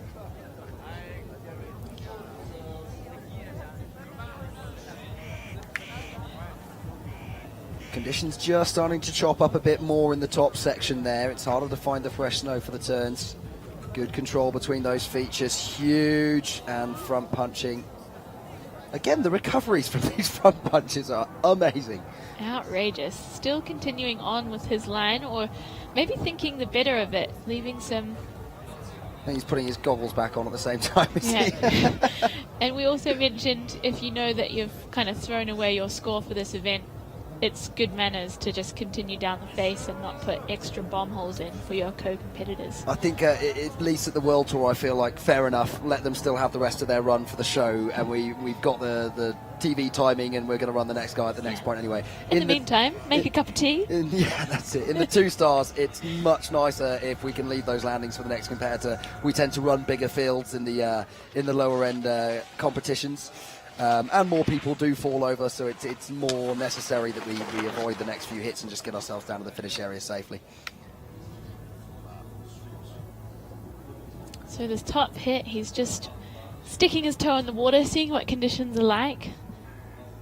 And this fat to flat cliff is, he probably lands too deep. Is he staring at that rock to his left again? Maybe just not a bit too flat deep, in the middle of that, isn't it? I think there's more shape to the terrain on the rider left, the rider right of that cliff, and if you take it straight on the 4 line, there's a little bit of a dip in the bottom. Right. 35 points and an 8th place so far for Jonas Mornar. Once again, the point that these guys are really, really pushing for these last 3 competitions, taking every risk out there because they know they need that to get on the World Tour. Next in the start gate, we've got Edvin Olsen of Sweden. Now, maybe our first Swedish competitor of the day from Order, but I think he's been lurking around the Four Valleys the last few weeks, so probably taking a good look. Oh, this breaks my heart sometimes. You get dropped in and then perhaps there's just a bit of a break for the TV and just keeping your head in the space. I'm here for it. I'm ready for you. Yeah. I'm not sure what the cause of this restart is, but that's certainly going to mess with your head as a competitor. Hopefully Edvin's a super cool character. I don't think he's going to have a problem. Seen him riding around Verbier a little bit this season. Guy has a really mean dub 12 in the park on him. Like he's such a good freestyler. At the same time as look at the speed and technique he has. Huge backflip.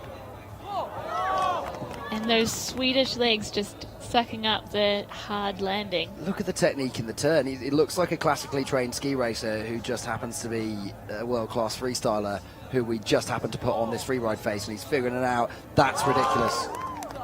Absolutely screaming Maybe run the here. biggest we've seen people go off that one. Yep. Perfectly executed. Finding his next air. Looking for the left 3. Same place we saw Valo Rayner. Well, this one's got to be right up there, hasn't it? My heart. Heartbreak Hotel. Come on. Yes! We needed that. I think after watching the last 5 riders on that, I needed the relief. Well done, Edvin. What a run. Backflip at the top, left 3 through the cross-court air, and taking on Heartbreak Hotel. As we mentioned, everybody else has used it. The judges are going to want to see him make good use of it, and damn did he do that. Kept it solid, stomped everything. So just perfect technique here. A little bit of mogul's technique in there, changing edge, sucking the knees up, getting into the backflip. Perfect stomp. Looked like he never left the floor. Straight into that right foot turn and getting it shut down. No hesitation with the takeoff. Sharky in there as well, and he finds the best bit to take off to the best transition. All the travel of his knees, but he still looked really smooth. And that was a thing of beauty. Left 3 lazy as you like, keeping it body together. A little bit of shifty ahead so we can see the landing coming. Heartbreak Hotel. Finding fresh snow. We mentioned that as a key. Take a different line off there to what everybody else has thought of, and maybe you can find a fresh transition, slightly easier landing. He'll be happy with that one, and the judges have got their work cut out for them. They've already got some high scores pretty early in the field, which kind of paints them into a bit of a corner, as you said. Yeah. They aim for that 75 anchoring score early in the pack, and now we're up into, what, the 90s? Yeah, top scores are 94 at the moment, I believe. Not sure if Edvin's quite all the way up there with that, but he's certainly in contention for the top 3, isn't he? Crowd building out on the Mongon. Thanks for joining us today, everyone. And bringing the good vibes. It really makes a difference to competitors to hear the cheers for the awesome stuff that happens on the face and also the crashes. Massively, that energy super helps out. Once you've crashed and the crowd just give you a cheer and a big clap and round of applause, then that pressure goes out of your head. And our wild card for today, Max Hitzig, looking very comfy in the hot seat. It almost looks like he belongs there, doesn't he? Like he could be there again in the future with that level of talent. Outrageous. Judges refueling on Red Bull and chocolate cookies. I love Dion's focus face. Yeah. When he squints and looks up at the mountain again with his pencil in his hand, you know there's good discussion going on. Yeah, I think they're having an argument. It's getting heated. Oh, yeah? Yeah. Skis. It's another spot. Or generally Swedes, I don't know what they're feeding these Swedes, but the youngsters come out and it's pretty much driven me out of competition. I am no longer prepared to try and go as fast and go as big into choppy conditions as a 20-year-old Swedish man is definitely going to do in a competition. At some point you just have to go, can't keep up with that. Too impressive. They are made a run of it and they're used to really challenging conditions. So on a low tide year like this, I would say the Swedes, the Kiwis, who are used to absolutely sending it in tricky conditions, have a little bit of an advantage. Totally. I've always respected that a little bit as well. Coming as a skier out of the UK, you see skiers from New Zealand the same. If they've ripped a lot of tussock in their days, then they get into these challenging conditions, they're able to put it down. Big shout out to Alan Baxter, who was a big mentor of mine back in the day. Did win the bronze medal at Salt Lake City for slalom. Got it taken off him for for a drug violation, which was to do with the Vicks nasal inhaler. But he's a hero of British skiing, and he exemplifies that. Like awful powder, awful conditions on a slalom race. But I grew up in Scotland, so I'm going to get it done. Fabulous stuff. So the judges still deliberating here. Live scoring has its highs and lows, and having to slot the skiers into the right spots is the biggest challenge. Okay. Yeah, I always find that a little bit tricky. If you're head judging with Fizz, then there'll be someone from the organisation whose job it is to make sure everything runs on time, and it'll be my job to make sure that the scores go out correctly, and those two things can be completely counter to each other. So that can be a little bit stressful, and yeah. Can be mutually exclusive. But we're on free ride time here, so we're making sure that we get the right score on the day. We're going to make it back to the Nendaz village on time anyway, so I don't think we need to stress it at watching these replays again. It was an impressive run. We saw in first place at the moment, Max has got those 2 gigantic backflips. Do we think the judges maybe, just in terms of the air and style, think a backflip and a 360 is actually more than that? I suppose it depends on so many factors. 90 points. Edwin, does that put him in second place for now? I believe third place it is. Okay. So he's happy with that. It was a really high stakes there for the judges. It's getting to that point. You honestly have to go completely massive, land in really techie areas, do some really technical stuff in the air, and ski with great speed. That's going to get you on about a 90, which is in third place at the moment. That's craziness. And in the start gate right now, we have Manu Bernard of Wanaka, New Zealand.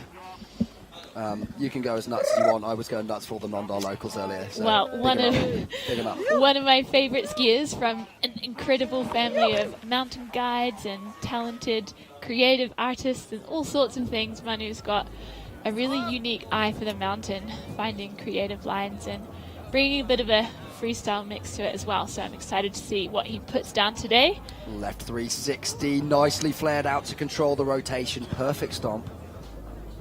Really smooth operator. He's kind of got those cat-like reflexes and ability to ski in any condition, Manu.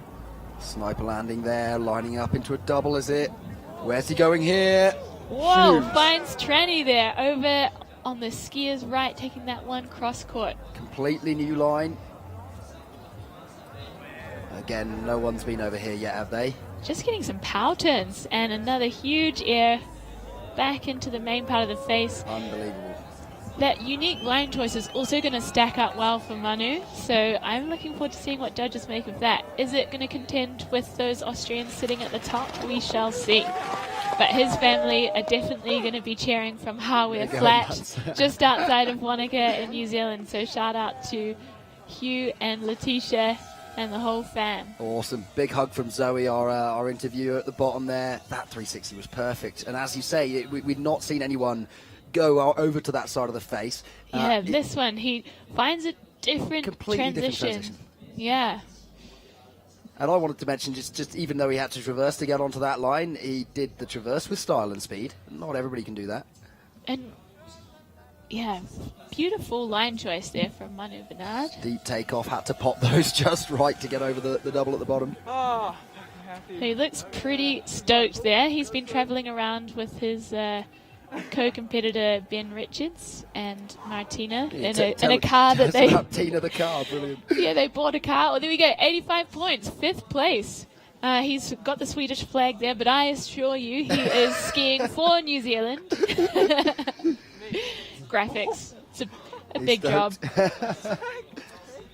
Yeah, you're saying they bought a car for $1,000. Yeah, they've bought an absolute legendary car called Tina for $1,000, and they've managed to put on 7,000 Ks, hitting all the competitions and powder days that they can this season. So I think they've, in true Kiwi style, just been like cruising around the Alps and making the most of it.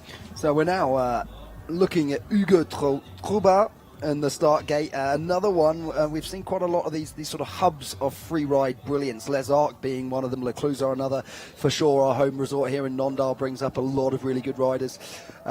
He's also a paraglide pilot, Hugo, and just look at his Instagram, man. He's a crazy freestyler as well. The guy's got some technique. Dropping into the center section.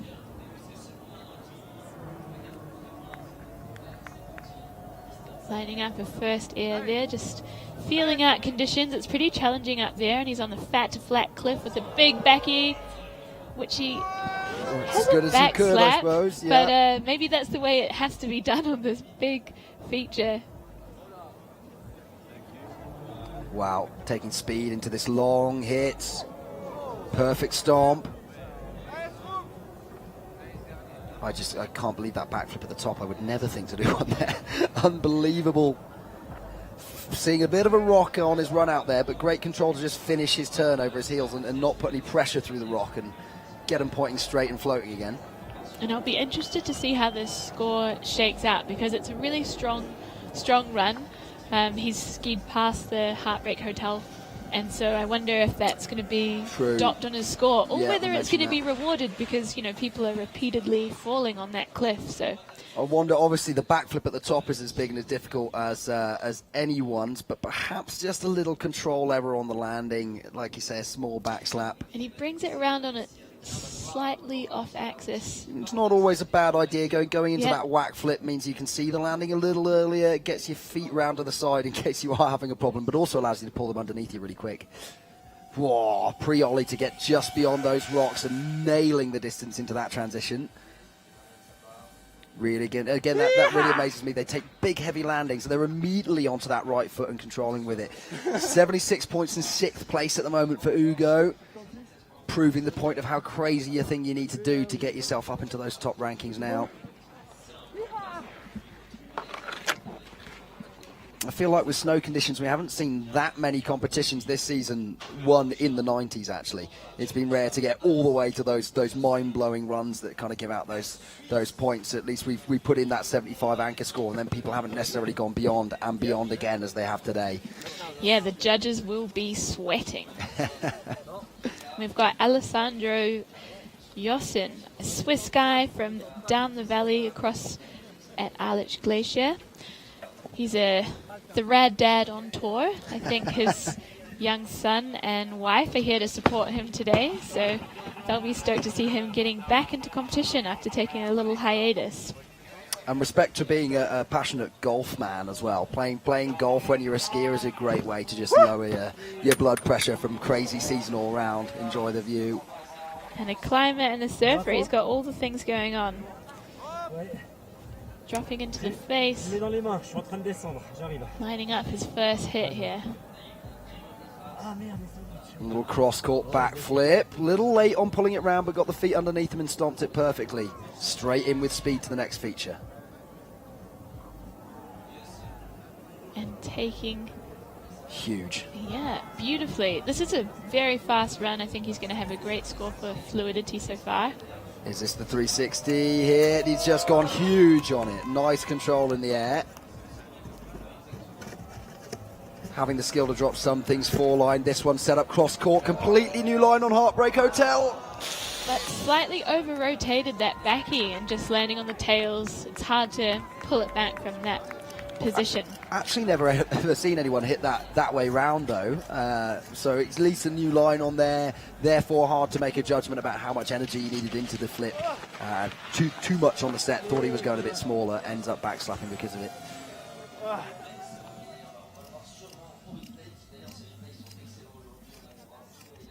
Let's have a look at this backflip at the top though, great setup. And that's that technique we see again, just letting the shifty go out to the side, taking a little bit of axis around a straight backflip, makes it a bit easier to pull the knees back underneath you in a rush if you need to.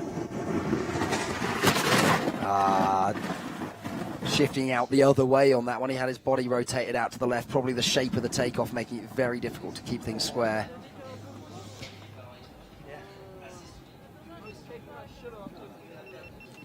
And once again, do keep an eye out for our highlight shows, which will be up on our YouTube channel sometime after the contest, where we get all that head cam footage from the athletes. It's going to be really interesting.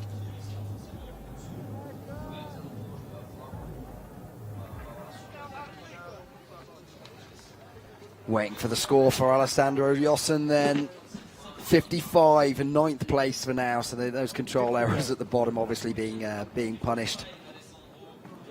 It is what it is. You certainly can't question his ambition. He went out there with a lot of energy to do those 2 backflips in difficult places, a new line to what we'd seen before off Heartbreak.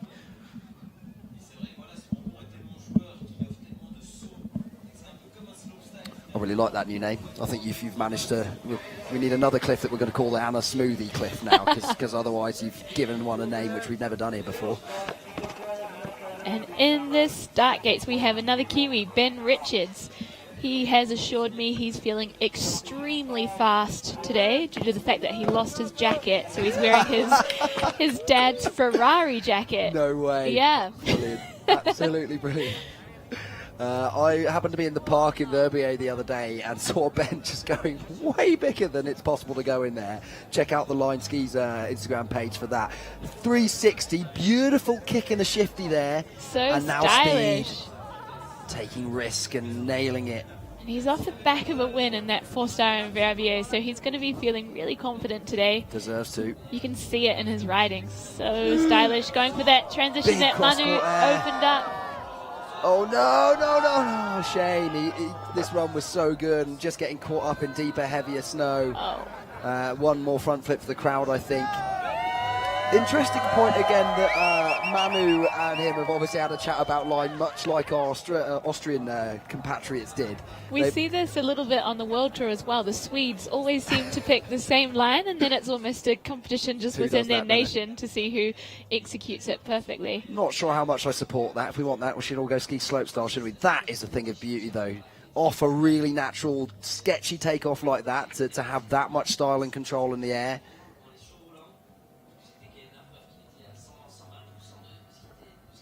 Oh, it's technical getting around that rock and finding transition, and there's plenty of bomb holes there. All of that needs to go right in a very small space of time, especially if you're going to line it up into a double like this. So that is huge. That is massive. And there's plenty of gnar coming straight at him after he goes massive at as well. I think that's just where he kind of high sides himself and goes over the falls. I hope he's all right from just rolling over those rocks. Shout out to his family at home. That's not fun for any mums and dads to be watching, but he looks all good. The rest of it was really fun for everybody else to watch, though, so it's worth it. Great show from Ben Richards. Maybe the snow slightly firmer in there. He got to a really big edge angle, and then, got to an extremely large edge angle, and that just kind of compressed him right down over the heels of his skis, and he gets spat out. Another lovely shot of the crowd there. Thanks very much to everybody who comes out to support us here at the Nendaz Freeride, and it does mean so much to the athletes to give them that energy.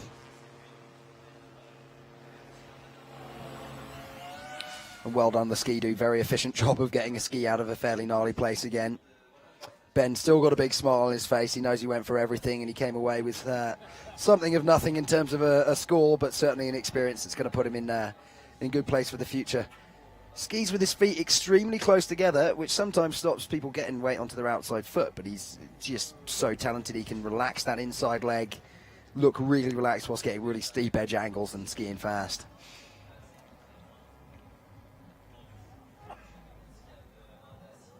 Great weather we've had the last couple of weeks, and it's probably 11, 12 days since the last snowfall. We've just had beautiful sunshine, some low temperatures, but it's perfect for the crowd to enjoy things out there. So sorry to see you. Thanks. Yeah, everybody bummed for Ben. He had a great run, but not quite able to hold it together. And it's still Max Hitzig sat in first place there, our wild card entry. It's got to give him a lot of confidence going into Jasna and Obergurgl open faces to finish the season.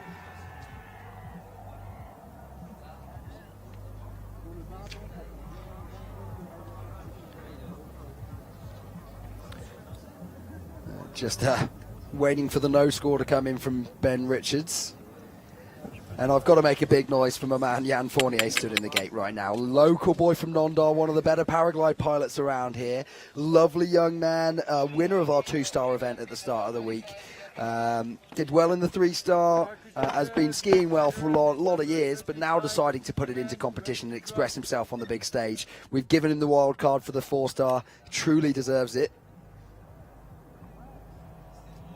And excuse me if I get marginally more excited for the same level of trick with the local heroes, because you really want them to do well.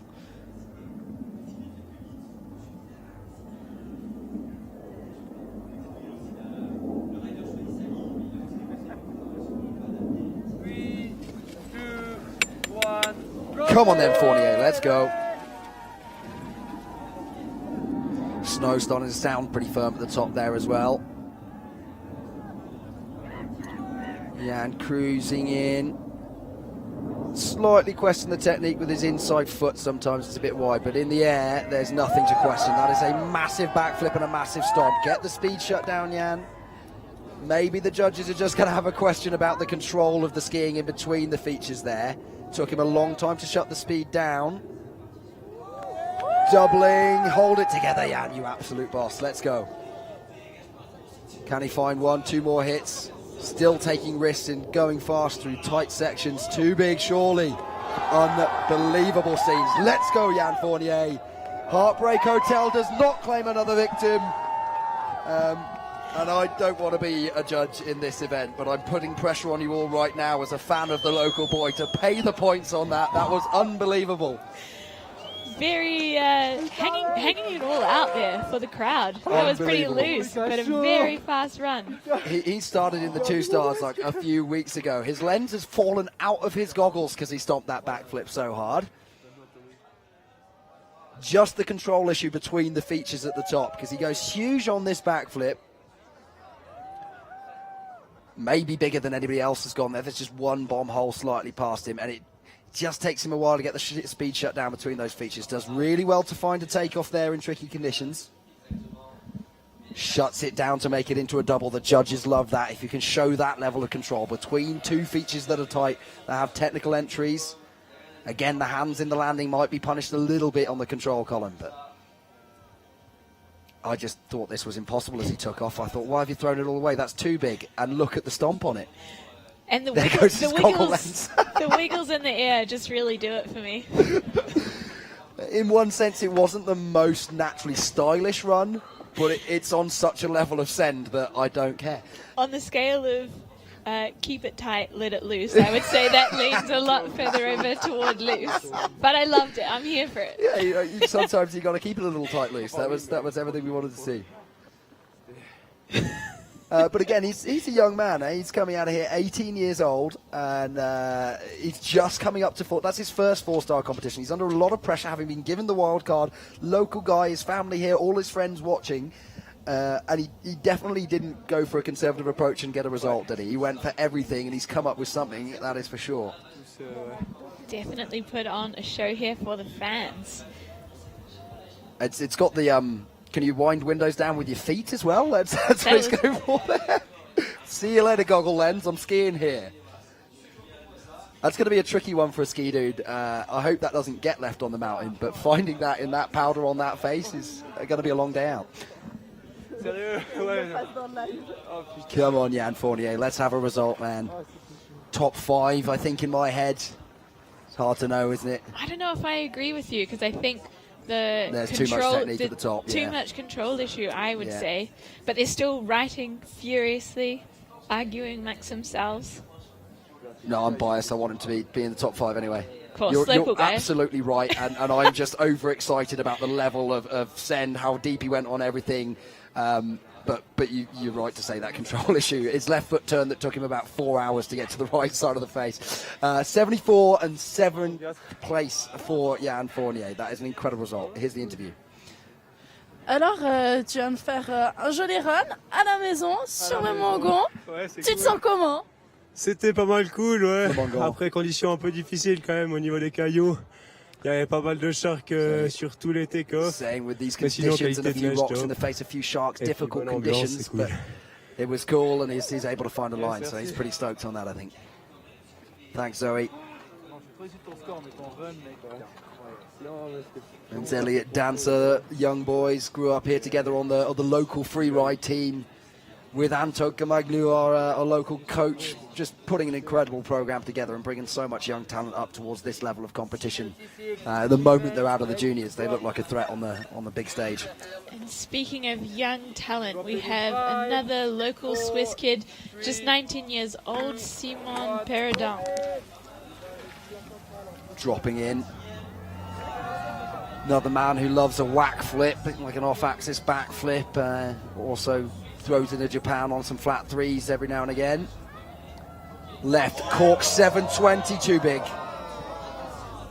And it's a yard sail out there for Simon. Yeah, hopefully coming to a stop before those rocks. Unfortunately, our view is a little obscured. Hopefully we can get another view and get a wave from Simon to make sure that he is okay after that spectacular crash.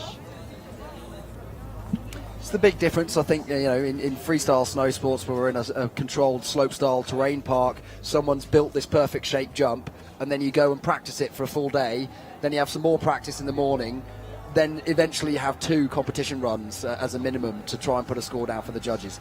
Here, he looked at that from the opposite angle this morning at the bottom of the mountain, took a picture of it, walked all the way up there, and tried to get his brain to remember exactly what trajectory, what size he would end up at, taking what speed. He's just misjudged that. It's too much rotation for the speed he's going, so he's over-rotated by the time he's got to the floor, and it sent him into a big flipping tomahawk. Yeah, this is the real skill of freeride skiing, is not just the strength, agility, and bag of tricks. It's also just memorizing your line and navigating and using things like cues on the face or across the valley even to find the right line. And I think that you really build on that. And yeah, it's actually quite good for your brain, memorizing these very complex freeride lines. So I have a theory that freeride skiers will have less dementia as they age because of this brain training. I can't remember which university in the States, but that is confirmed scientifically by studies of rock climbing, correct? If you go through the pattern of learning beta for something really technical and make your body fit into that pattern, it's not as simple as doing a puzzle. You've physically got to connect how your body works in the real world with a constantly evolving and difficult scenario. That makes your brain healthier, and yeah, why not? There we go. Let's go rock climbing and Scientists. freeriding. Maybe it's also evened out by how much we tend to hit our heads in freeride, but yeah. If I've made any mistakes in some of the sentences and with the English language, then yeah, I'm going to blame hitting my head because of freeriding. Yeah, too many concussions. And I didn't do enough good face reading to realign my brain with reality, so that's why I'm not that good at talking professionally. Here we are. So the ski dude is getting Simon's skis back to him. He'll be disappointed with that, but he's waved to the camera, which indicates that he's all good. So to Simon's mum and dad and friends and family watching, Simon is all good despite this outrageous crash. Good on the pivot binding, because that ejected perfectly. Like, that would be a lot worse with your skis still on your feet. Yeah. And I want to see this repeated on the dance floor tonight. That is the thing. It's a great crash. Cool. Some great moves. Yeah, I'm going to try not to drink that much before I end up dancing like that, to be fair. There he is. We can see him stood up, at least by his shadow now. We're reliably informed by our team talking in our ears that he's absolutely fine. We're just taking a moment to get his skis back to him. And I'm sure as a Verbier kid, he will have his friends and family waiting for him at the finish line with a big hug and some encouragement after a really bold maneuver. Yeah, we've just seen, was it Blake Marshall as well, came out with the right 720 off a similar feature near the top there. Obviously a crazy idea to put the most technical standard of trick on the first hit of the run. You've then got to absolutely nail that to run your speed and fluidity into everything else. So if you pull it off, well, the judges are going to have to pay that back surely. But yeah, unfortunately, so far the 720s have proved too much of a difficult maneuver to land into choppy snow at the top. And we've got a couple of riders left in the field who could definitely pull one out. We've lost a pole apparently, but it's now been found and will be taken down to him. For sure, I know David DeLeve's got a pretty mean 720 on him. Once saw him do it at a mogul contest. He happens to be really good at that as well. Who else have we got in there? Paul Danton, he can send it. Yeah, lots of heavy hitters to come. The action does not stop here at the Nendaz Freeride FWQ final. What are we thinking? I think that was a fair comment from Dion. We might see maybe not necessarily a higher level of execution, but we've definitely seen a higher level of ambition here than in most contests, even at the World Tour level this year. No?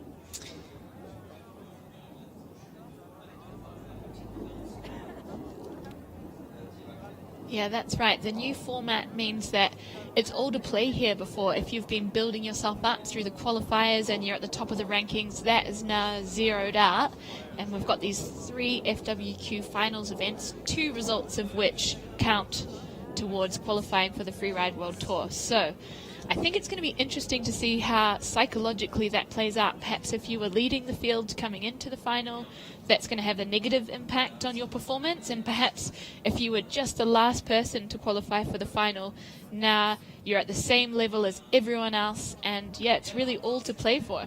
Yeah, that's a really interesting point, how a format can affect rider psychology. All these guys tend to be very strong-minded people. If you're going to try and ski down this mountain at all, you need to be. Yeah. But it's definitely going to have an effect, isn't it? These differences throughout the year, knowing you've got pressure on for the next 2 events because you didn't stomp a line here. If you did stomp a line here, you can take the pressure off in one of them and therefore maybe go for something a little bit bigger and a little bit more difficult. Yeah, I'm excited to see how it plays out through the next events as well. We're back to the top then and expecting Lalo Romba, 20-year-old Frenchman again. Resides out of Annecy, but is riding out of Le Clouzard. I don't know how many times we've mentioned the town of Le Clouzard yet today. If you've been there, you can just look at the train and understand why people would get quite good at skiing extreme stuff, but there's something going on with the culture and the individuals who are promoting that sport and bringing everybody into free riding at such a young age. Indeed. We might need to stack up all the La Clouzard competitors at the end of the day just to feel their weight. Another backflip out the top. Perfect start. No, he's gone for a little punch front, and then he's lost the ski. Rock's coming. Managing to dodge. And he's caught the ski. Being harpooned by your ski after losing it, that is insult to injury. And he's already given us a little wave, which is always really nice to see. Hopefully his edges weren't tuned too tightly. Yeah, if we've mentioned that before, how narrow the margin for error is. But I think he was probably all of about 2 degrees of rotation from being able to ride away from that perfectly. Just that 2 degrees shorter, the snow traps up his inside foot and he ends up losing that and going into a front flip in the snow.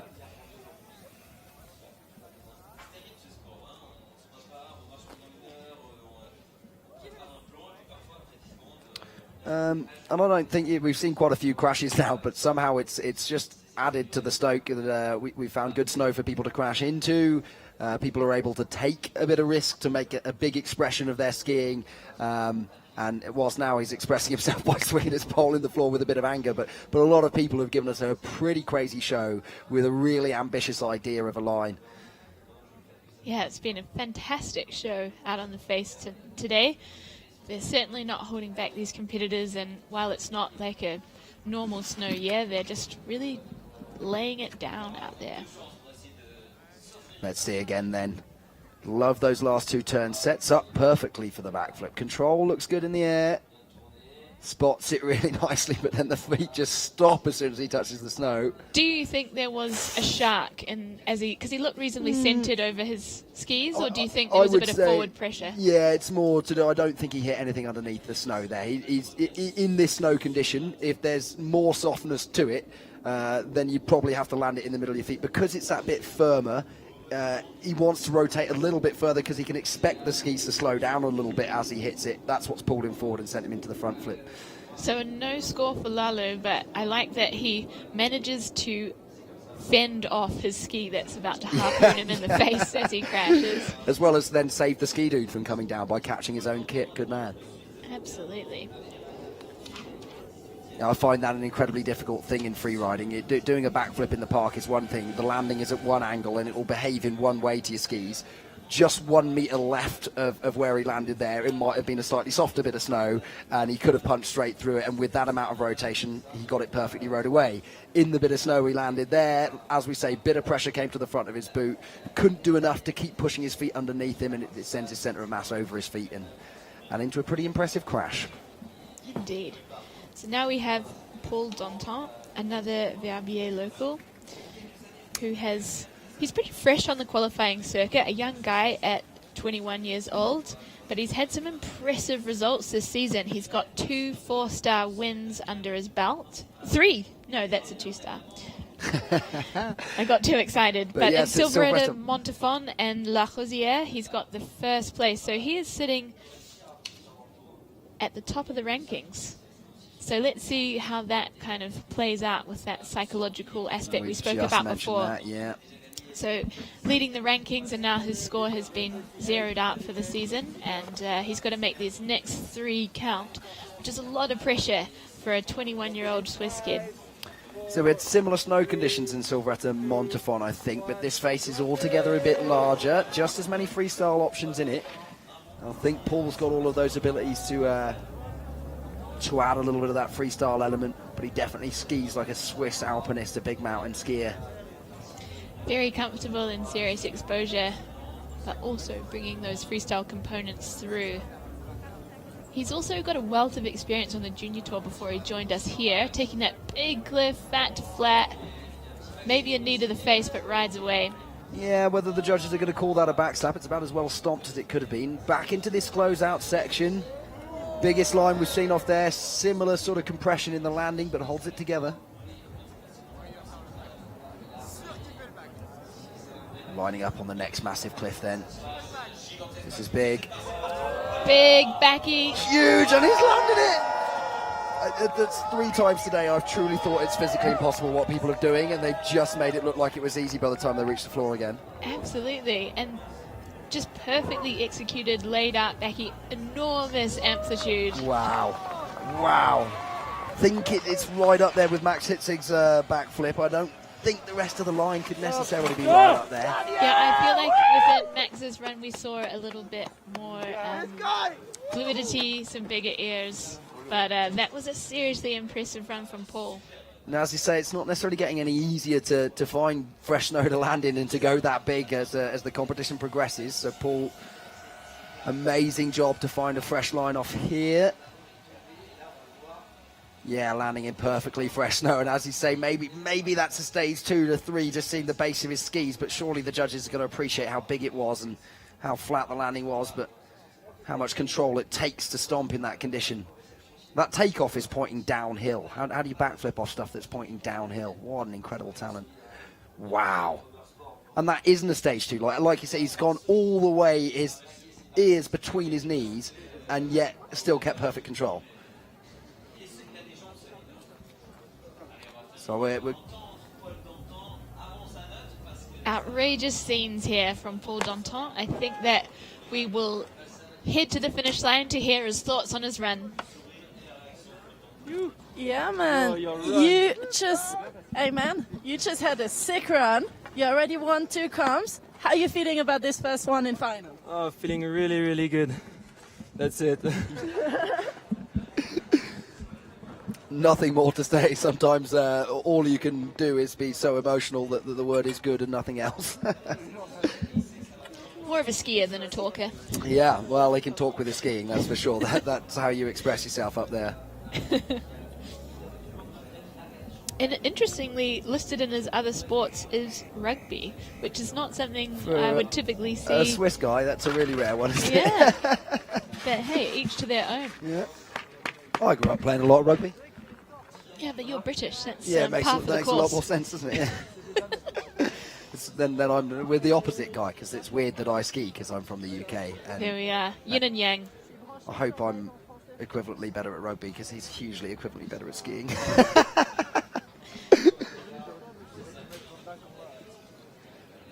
The judges continuing to sweat it up Yeah. in the sun out there. They Now- had some real heavy hitters early in the men's ski field, and they had to deliver some high scores, which have painted them into a corner. And now they're just wondering, where do we go from here? Yeah, they've got that little bit of range between each rider, so it's possible for him to slot in anywhere in that top 5. But wow, I wouldn't want to be a judge today. There's a lot of pressure on them. They feel how much it affects these athletes' lives. They really want to get it right. They've got a huge wealth of experience from the sport, and now if you're judging a 4-star, they have a huge wealth of experience judging the other levels of competition. That kind of means that you really start to understand why people care, and you really want to put the right score out there every time.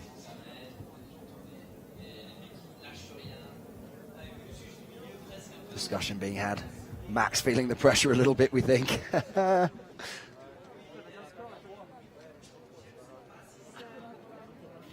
So quite often there's some decent chit-chat that goes back and forth between the rider awaiting their score and the person in the hot seat, but typically if it's a good run, tensions are a little higher, and it's a bit more of a stony silence as the guy in the hot seat is sweating and the guy awaiting his score is hoping he's going to knock him out.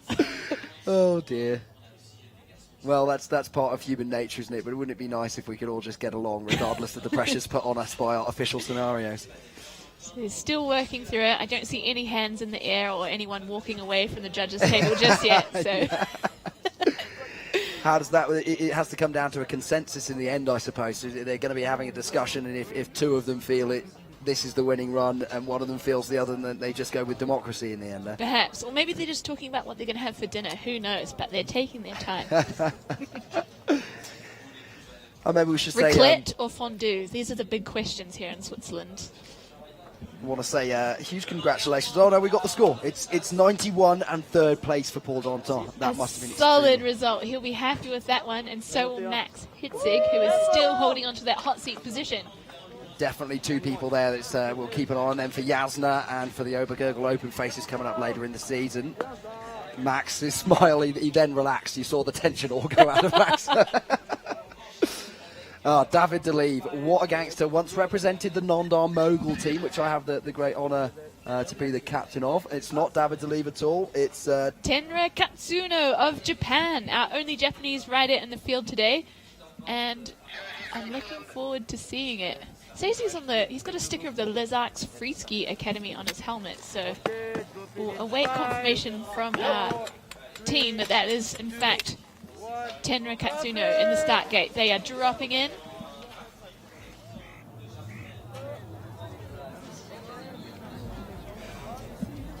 Solid technique.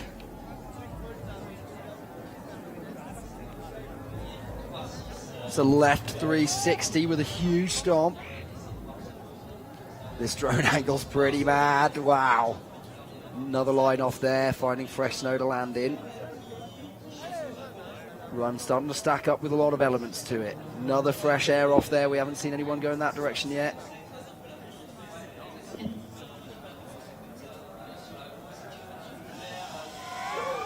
Big backy. Chabunga, dude. And he cannot hold that one together. That was a true Chabunga moment. Yeah, sorry, I've been looking to drop that word in at some point. It's my new word. When people just do really crazy stuff, it feels good to say it. Well, he kept his kit on. He definitely went as big as anyone's gone on that particular backflip.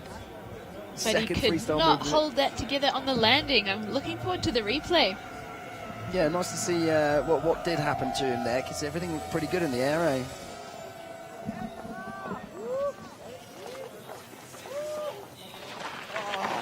Well done, Tenra.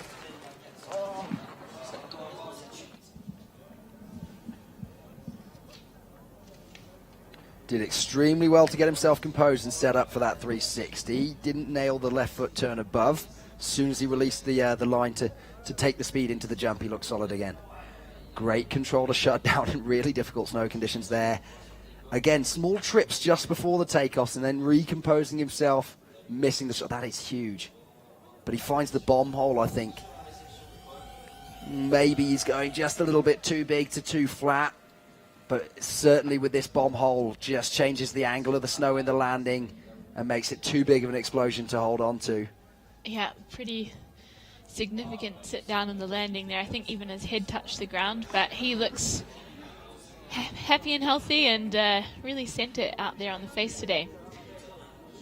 I wonder if being a Japanese rider who hangs out in Lazark gives you a real kind of plethora of skills to draw on. That Japan powder skiing stees combined with the Alpine terrain from Lazark Paradise. That, and it's a bit of a mecca for some free skiers as well. Shout out my man Elliot Gorey from Lazark for some crazy skills, and maybe Tenra skis with you and learns those kind of things as well. Stay here. That backflip was huge. Outrageous. So we are coming to the last 3 riders of the men's ski category. Right now we've got Nemo Plan of France in the start gate.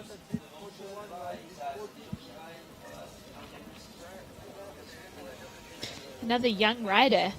This looks like his first year on the qualifying series, and he's had a podium there in the Lazark's 2-star, and has managed to qualify himself into the FWQ final here. So I'm looking forward to seeing some more of this young talent out of Lazark. Let's go then on course. That's the suit we saw yesterday, looking all professional as if they have coaches and they're well prepared. That is the Lazark Free Ski Academy suit, now we know. There we go, I think. Again, setting up for a backflip, complete stomp. Starting to think it must be 2-bomb hold out there, but he's just found new snow and nailed it. Yeah, bringing some real pace through the face here. Looking for his next feature. Seen some big airs off here, crazy angle, really nice. Yeah, really solid technique until he hit that rock, but held it together. Huge backflip. Hold it together, buddy. Wow. Are you just saying about really solid technique so that when he does hit that rock, he's got that basis of balance to just soften his foot, get that bit of the turn finish and get into the next one? For sure. A lesser rider would have had an absolute explosion as he hit that rock, but he just held it together beautifully. And I'm going to expect another decent delay here, because if I was a judge, I'd have to think about that a lot, right? That had all the elements. It definitely had speed like we haven't seen from... maybe Max did have that speed as well, so did Vali Rayner. Those top 3, it's going to be really tight. Nice shifty to control the air off there. Exactly measured to where the transition started. That's the only... I mean, do we call it a control error if you've hit a rock? I think we still need to, but... incredible recovery, and just before he sets that beautiful backflip. See that backflip as well, has set it nicely and then really pushed through with the hips, made sure he extended to see the landing early. Difficult conditions in the landing there. It came straight from landing the backflip into a right foot turn to control the speed. That had a bit of everything.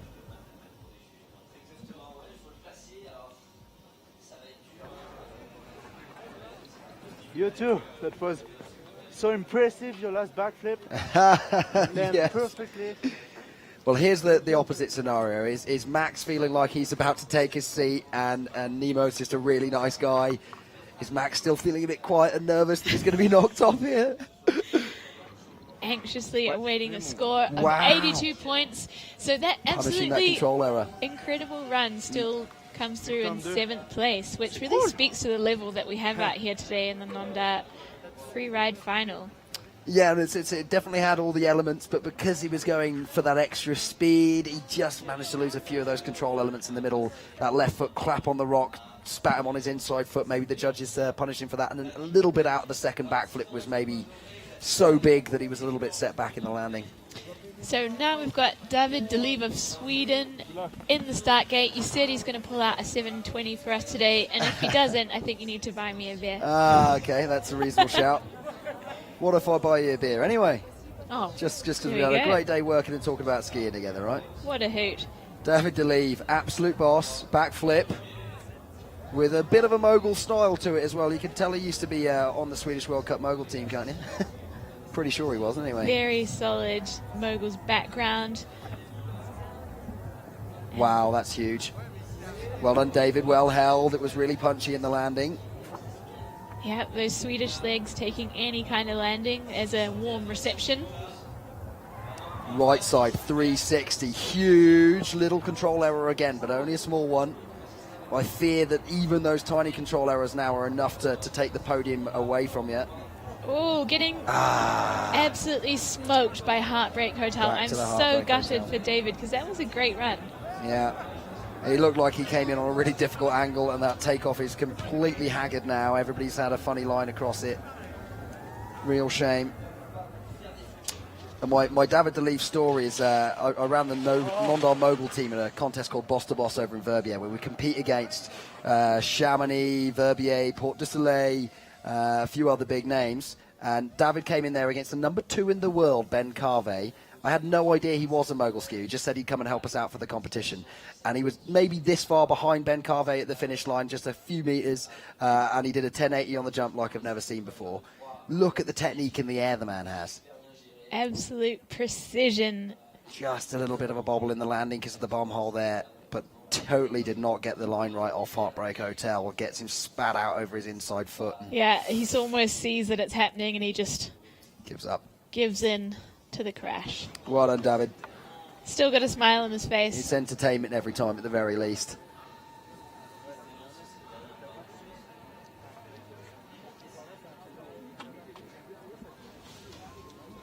Shout out to all the Swedish boys who came to help us out that year of the Boston Bosses. It was great fun. Got to try and get him back on the team this year for sure. Honorary non-dite. Non-dean? Non-det? Non-dito?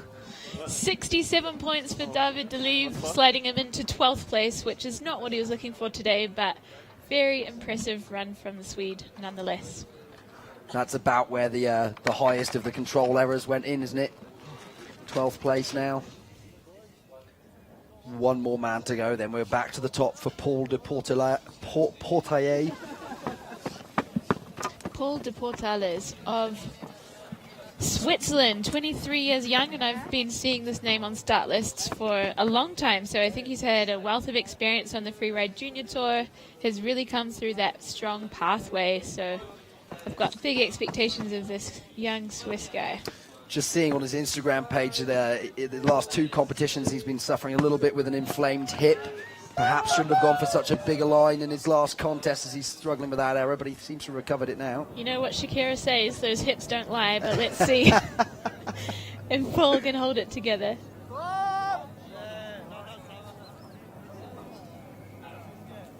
Backflip. Perfectly done. Seen a few backflips off that rock now, though. I wonder if that psychologically affects the judges if it's been done before, you know. That's a new zone. Yeah, getting some power turns there, navigating his own slough to bring it home. Different takeoff from here as well, lining up into the double. Success. Finding a clean landing there and riding out across the chop with real strength. And another big backy, but a bit of a sit down there. What would you call it, a grade 2? Yeah, I mean, at least, wasn't it? Maybe we saw the base of his skis. Good stomp on that bottom one. So a very fast and solid run from Paul. Couple of control issues there in landings, but pretty solid run there. Yeah, I wonder if he was just going too small and he knew he had to get that backflip round in a rush, but to me it looked like a bit of a technical issue with his set. You know, he's gone way too fast and whippy back with the head. It makes everything a little bit flatter. I would say it's the same error on that top one, even if he gets away with it. So maybe a few bits of training to do there on slowing down that set and stretching the back a bit more. Didn't notice he landed on that rock. Yep, it sucked it up like it was nothing. But he had a wee shake of the head as he came through the finish line, so I think he knows about the he control didn't issue. find the perfection that he was looking for. Yeah, he's set that extremely hard, and if you pull the knees early in the backflip, you'll be so far through the rotation by the time you see the floor, there'll be nothing left to do about it. He did very well once his feet touched down to control it, but by the time his feet touched down, he'd done too much rotation. If he'd set it a little bit slower, maybe, but the main thing was just keeping that back straighter at the start of the flip, I think. His goggles don't quite sit straight on his nose, either, do they?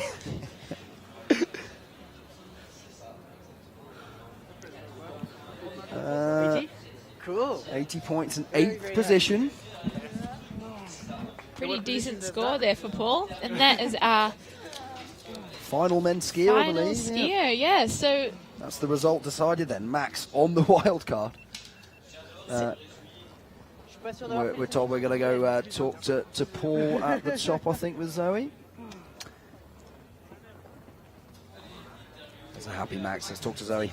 So, you are the winner of the Nendaz Freeride 4-star. You were wildcarded on the event. How do you deal with the pressure getting a wildcard and now winning? Yeah, I thought I have no pressure. I can do whatever I want to. And yeah, I think it worked pretty well. So, that's it. Well, hope to see you on some more events. You're really sending, man. It's totally interesting. That's the point that Anna brought up earlier. The people who qualified in first place, maybe they're disappointed or they start to feel more pressure to have to repeat that standard for the rest of the season. Coming in with a wild card, he's able to take all of that pressure off himself, he says, and just focus on that. We're going to go to look at the highlight reel now from that event because, wow, we saw a lot of good ones.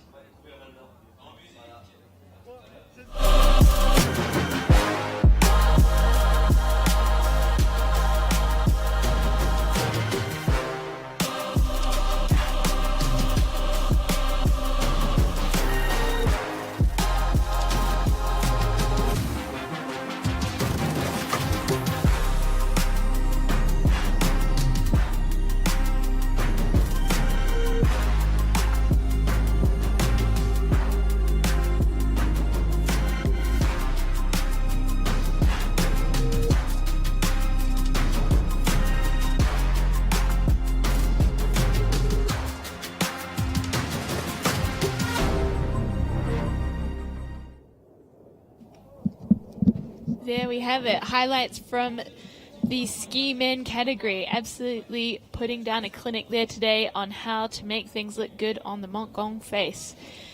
The athletes are down at the finish and the pressure has been released, whether they've landed their run or not. So there we have our wild card, Max Hitzig at the top of the rankings there. His Austrian compatriot Valer Reiner coming off the Freeride World Tour and proving his medal here in the FWQ final. And local Verbier rider Paul Danton holding it down in third position. So some really high scores there today. Yeah, we mentioned that maybe the out-and-out standard of this competition was going to be at the very, very top. Thanks to the new format, thanks to the level of talent that we got from these guys here, thanks to the snow condition maybe, which we were worried about for the season. All of a sudden, we saw people come out of the gate with ambition like I've never seen, taking and an risks. Outrageous amount of no scores there. So many control issues. Like it's Shark Week out here in Nondar. It's a low tide year. There's a little bit of fresh snow hiding some sharks, but now we've got the snowboard women to bring us home, and we've got a real wealth of competitors here, from the Freeride World Tour veterans like Anna Orlova, Claire McGregor and Michaela Holston to a 4-time Olympian, Saka Panikova. So she's made the transition into freeride, and I haven't seen it yet, but I'm really looking forward to seeing if she brings in a bit more style, a bit more of those freestyle elements. I'm excited to see her ride today. Yeah, it's definitely an interesting evolution going on there for the sport, that people like Saka are really motivated to keep their career going in something new. They can challenge themselves. They have all the basic skills from slopestyle and big air. That's exciting to see versus veterans like Anna Orlova, who've been to the World Tour, who read a face in a really genuine way. Maybe doesn't have that level of freestyle trick, but that's not what this competition's all about. Let's really look forward to seeing what Claire McGregor, as you say, those Kiwis always have an amazing technique with maybe worse snow as we got in some sections of the face today. So here we go then. Anna Orlova kicking us off out of Russia. From Krasnoyarsk in Siberia. I went there for the World Junior Championship last year, and I have to say it's a very small hill. It's so icy and frozen you'd never get to ride powder like this. How has she learned the technique of reading a face, and up to World Tour standards? She's really finding a fresh landing there, shutting it down and keeping control really nicely. Yep, Anna is no stranger to this face. She's been successful here before, so I think she really knows where she's off to with this run.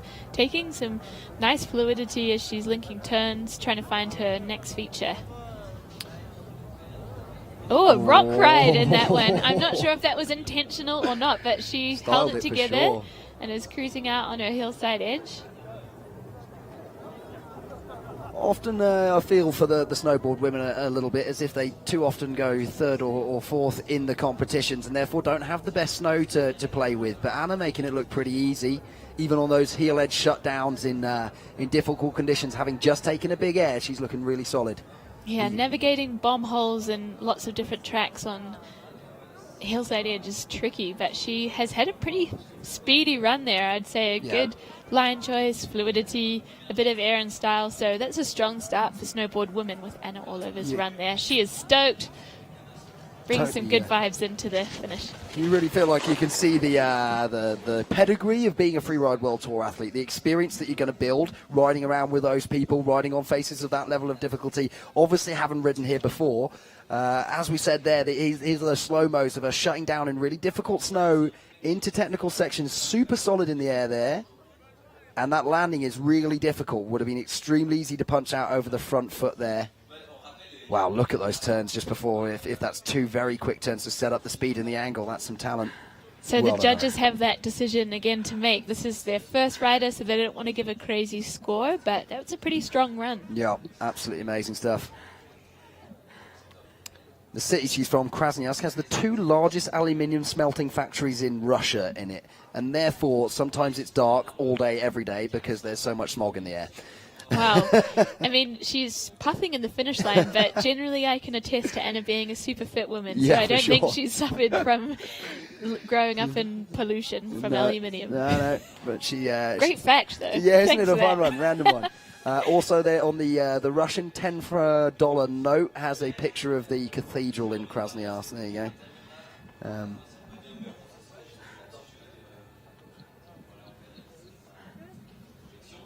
A shout out to all my friends in Russia who I know aren't in support of the current political situation. Perhaps we shouldn't bring up and keep the vibe positive here, but Slava Ukraini. It's hard to ignore, isn't it? So she is obviously sliding into first position there. As we say, the judges tend to take an anchor of around a 75, sort of regardless of what the first run is, and they'll only go up on that if they really think that was something a bit special. So that's a good sign for Anna. That might stand her in good stead as the next few riders come down. So here we have Sake. She is a multi-talented athlete who's four-time Olympian, apparently, and just coming back from Beijing. An X Games silver medalist back in the day. All of that's got to make you a very confident rider that you're able to adapt and do new and crazy stuff. But that's not to say that this isn't new and crazy. This is a whole other environment to slopestyle riding. Certainly. Serious terrain here in Montgong. It's one of the most challenging faces. Hard to navigate. Some really big features and steep terrain, so looking forward to seeing what she makes of it with the freestyle background. That's what I'm interested to see. We certainly believe in her ability to control a snowboarder and her body in the air, but reading a line, finding yourself on the right line, the right drop, being able to play with it straight away, looking solid, but a fairly small air compared with some of that Anna took. And again, taking small airs cross court for the moment. Definitely running speed though. She's continuing out to the lookers right of the venue and finding some beautiful snow. She's lining up a bigger drop here. Solid. A little bit shorter than she wanted to be on that landing, I think. There's a bit of a wind lip in that one. Trying to carry speed across the face here. Easy air there. Linking, that's 3 or 4 drops together now, is it? So trying to bump up that line score by linking more smaller features. Different technique. Whoa, that's a big shame. Taking a tumble there on the landing. And again, maybe that is to do with the experience of landing in powder, because she looked pretty solid in the air, but where you need to touch that board down, transfer some weight to the back foot to prevent the nose from sinking. Maybe just a little bit even-footed and the nose sinking in, taking it straight into a front flip, and then another one happened a bit lower down. Yeah, a few more variables in freeride. We don't have the nice little blue stripes that are indicating to us the exact spot that we should aim at for landing, but an impressive run for someone who is very new to the freeride world.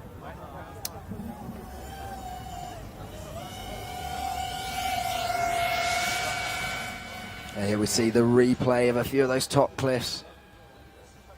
Would have been easy to front punch there, finding a slightly flatter landing than she was expecting. Lovely technique and control, getting the speed set up. Another great landing there.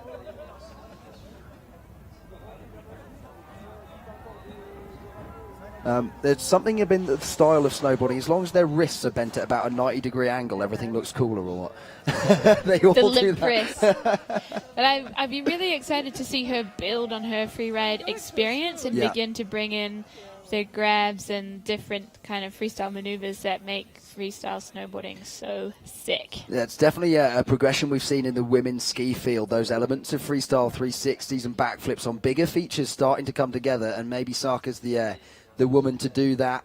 There's a few other ladies out there with some slopestyle backgrounds up towards the top of the 4 stars at the moment. It would be great to start seeing those elements come into women's snowboarding. She's not happy with that run, but it was fun to watch. Shouldn't be too tricky for the judges, that one. I know, I meant to go a little bit more left off of that last one because I knew that it was going to be a little bit more flat that way. And then I just kind of forgot. Yeah, I'm mentioning just how difficult it is to find your line on that, especially that real rider's left side of the face. The look is right there. More convexity to it. It's less likely that you can see the landing from anywhere near the takeoff. Everything rolls away from you from the entire face. Second place at the moment with an 80, but I don't think there's a 2-point gap between Sasha and Anna as far as my mind would go.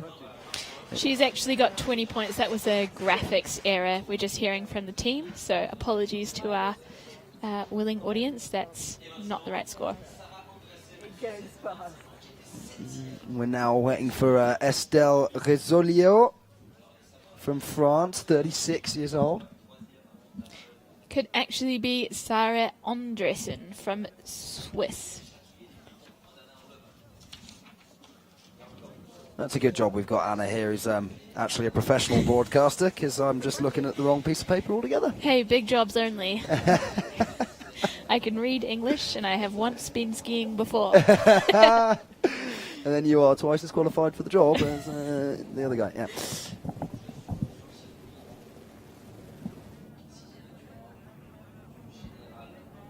So Sarah's been competing on the qualifying tour since it looks like about 2018 and has had some pretty solid results. A first place in a Lazark 2-star, first place in couple 3-star, so really kind of building up that experience and that confidence that really can make the difference for the psychological side of freeride.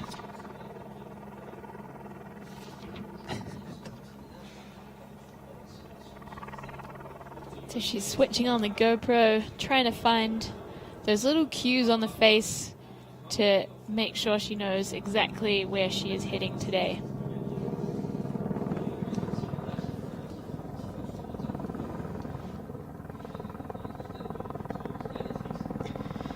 And navigating through that hard-packed, chopped-up snow, avoiding all the sharks, lining up her first air, taking that beautifully. Linking it together and getting it a little whittle grab there. I think it might which one's which? I think Weddle's the front hand on that board, and that's Indy if you grab with the backhand. I might be wrong anyway, but we'll ask a snowboarder after the event. Beautiful. I'm sure they'll DM me to tell me I was wrong. Yeah, we'll get in trouble. I've probably got 2 texts already. Since that, though, it's been some great riding. A little bit of speed through the open sections, finding one more slightly larger cliff. Fresh snow here and another little hit for some fun in the middle. And Back hopefully on. finding the right reception for this air, and Much she better. does. Beautiful, putting us up in the white room there. She is hyped. A great run from Sarah Andresen. Must be a smug feeling as you ride past the bomb hole of the former competitor, eh? Absolutely. She is.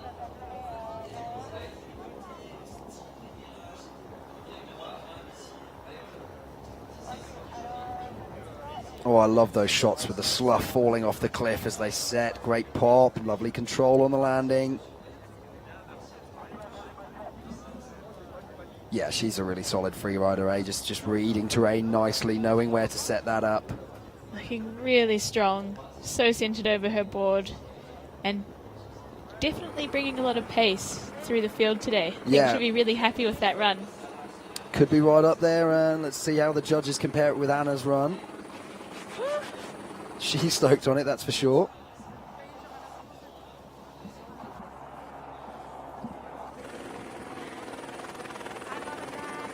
Hi, Mum and Dad. 72 and second place for Sarah Anderson at the moment. Well done for the Swiss rider. Judges slightly preferring Anna's control, I think, her ability to find maybe one or two more hits in the face. Yeah, I think you were right there. Anna might have found a few more features to link through, but that's a solid result for Sarah today.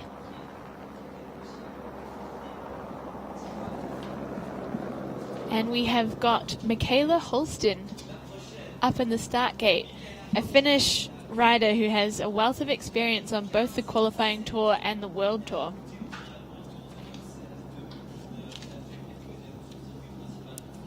I can see here that she started her freeride career more than a decade ago, so definitely building on experience, getting that line choice and technique on lock. Great shots of our helicopter, which provides essential safety support just in case anything happens. We can get people off the mountain really quickly, but it also allows us to transfer all of the kit and the team to the top of the mountain for filming if we need to be there at 6 a.m. in the morning. And Bastian and the rest of the safety team running to get some kit out and help people out of the chopper. Yeah, that's right. It's always essential to have a good number of ski dudes, patrollers and doctors on the top of the mountain. So we've seen a few ski men go down swinging and losing skis there, so they might need to be depositing more ski dudes to the top of the mountain to ensure the security and safety of the venue. That was my big stress for the morning. They very kindly let me take a helicopter to the top of the mountain to speed ride the face this morning, but I arrived on the top of the mountain at about 5 to 8. We then had to wait for 3 more helicopter laps before I could get my wing out of my bag, because obviously it would blow straight off the mountain. And Cyril was sat down here waiting for me to get here for the commentary. I made it with 8 minutes to spare, everyone. It was exciting. Definitely a hot start to the morning there. So how was the flight? Oh, really fun, eh? Yeah, a little bit of a wind from the west on my takeoff, so that wasn't perfect, but once I got airborne, everything was super stable. Managed to chuck a nice barrel roll over the middle couloir and land exactly in the finish area with a smile on my face. So. And I kept Cyril happy because he was getting really stressed that I wasn't going to make it on time, so that was a good thing for sure. You can't upset the boss. Nah, he first does day. work so hard, he gets so many things right himself, and yeah, this is my first time doing this job, so glad I turned up on time. Cyril, could I do it again? It's really fun. Yeah, the organisation here in Nanda is incredible. It's the 16th edition this year, and it's just a real highlight on the calendar year for the FWQ circuit. It's perfectly executed, run like a Swiss watch, and always a good time with a great face. And maybe it's a bit early to mention the after party, but it maybe has the best after party of the year as well. You ever been to the well, this year it's going to be in the Nondar village, but if you've been to the after party, you'll know the atmosphere there is worth coming to visit for sure. Yeah, the vibes are high, so we'll see you all down there in the Nondar village tonight.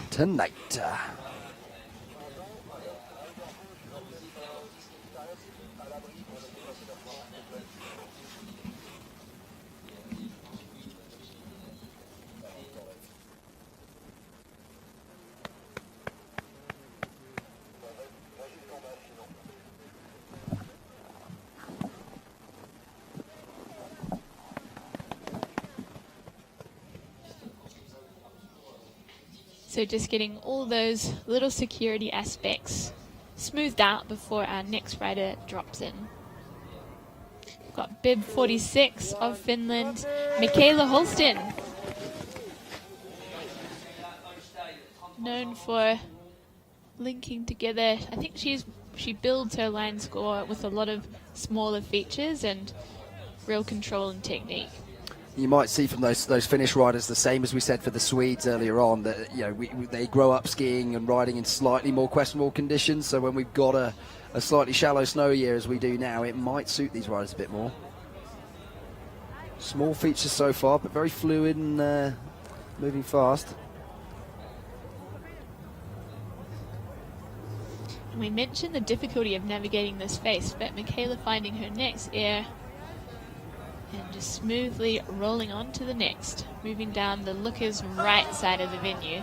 I think she's going to pick off one of these little guys.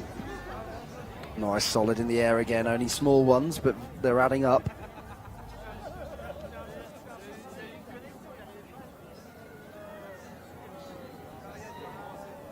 Finding one more cliff towards the bottom, grabbing Indy on that one.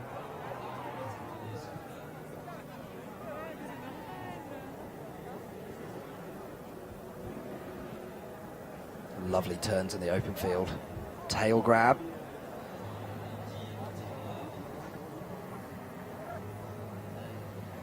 And Michaela running it out to the finish. I don't think that's going to contend with the first couple of snowboard women's runs that we've seen so far, but definitely well executed, to her feet, no control issues, so very clean, but I think we'd need to see a little bit more amplitude, a bit more air time. Pretty fast riding though, I would say. Yeah, I mean, the point is you've got to risk it to get a biscuit, and whilst that was all really, really well done, it's slightly easier to do things well if you're not going off massive cliffs as some of the other girls have done. As we say, solid in the air, a little bit of window winding on that very first one. And yeah, for me, that hand down and the little control errors that are still there in slightly smaller airs is going to put her in third place for the moment. But I'm not sure she's going to stay there for the rest of the day. So 68 points from Michaela Holston, and third place for now as predicted. And only crash scores behind her for the time being.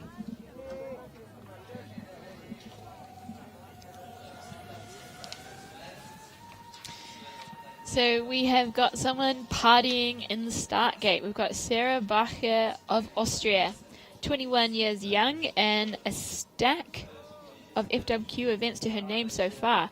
I'm impressed. So it looks like she's been on our qualifying tour since 2020 and has got some first place.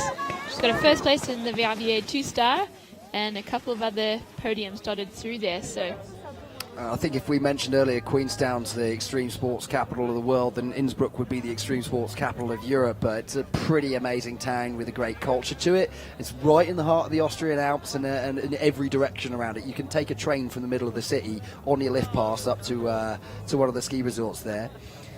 Nice air in the first section and finding some good snow for some fast turns. And looking really stylish. Looks like she's having a good time out on the mountain today.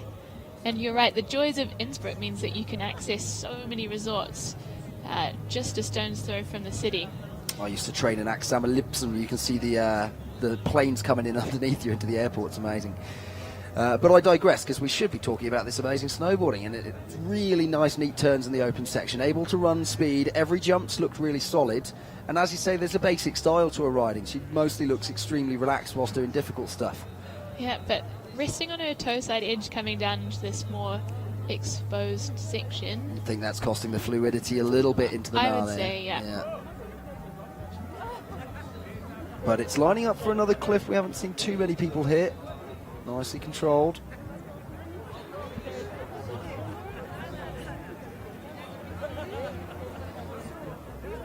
For me, yeah, for the girls snowboarding, they've mostly gone quite a long way towards the left side of the face, and some of them then made really good use of that terrain. It's those who kind of traverse, don't find too much, and then have to traverse back to the finish line. The judges might knock you down on the line choice and the fluidity at the same time. Yeah, we spoke about that earlier with the line choice and fluidity. We want to be as full line as possible and being as direct from start to finish as possible. But you can traverse either side if you make it worth the judge's while, if you go somewhere with purpose to get some serious airtime. Big smile on the face anyway, though. There was some great control, and as you say, execution was absolutely there, but whether enough was sort of was ventured for something to be gained is yet to be seen.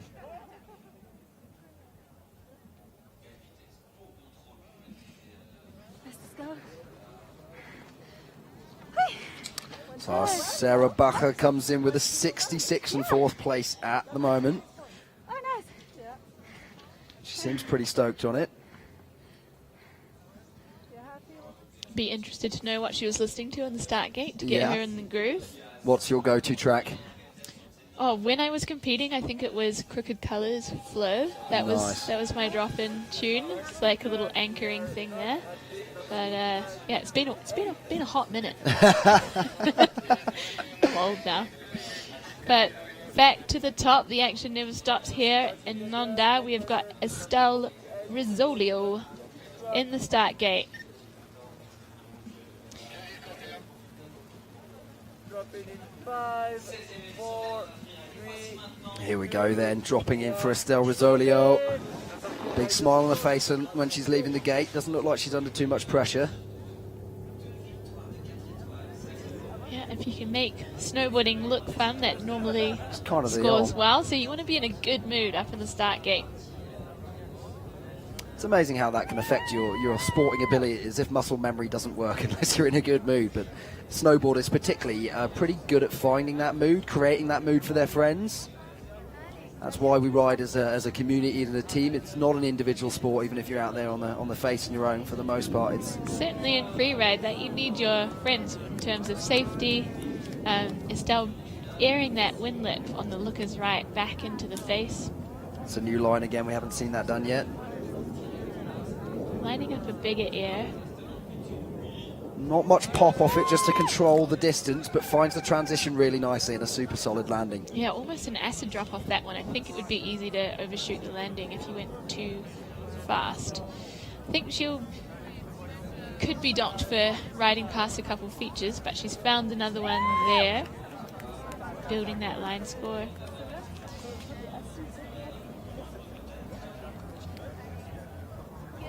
Whoa, that's a nice pop. Into a bit of a sniper gap. You had to land that in the right place for sure. I think that was my favourite manoeuvre from her run so far. Yeah, I agree. Or maybe this is solid air there from Estelle Rizzolio. Well, there's no control issue in it. It might be the most creative line we've seen from the lady snowboarders. There were 2 or 3 hits. We didn't see anyone else using that. Some of it a bit bigger. Just the one question whether she passed a feature she could have hit. Otherwise, as you say, Anna, I think that had all the elements and could be right near the top. Yeah, don't pay attention to me. I think I'm being picky. That was a cool run from Estelle. Well done. Do you think her and Anna Orlova are going to have a really friendly conversation, or is there going to be too much tension between them at this moment, huh? She looks like a very friendly lady, so I reckon they're going to chit-chat. I believe that. Let's check it out. So, pretty small air first one, but then she did stack up a bit more significant air times throughout the rest of her run. Here's her windlet manoeuvre. One of her co-competitors just getting out of the way.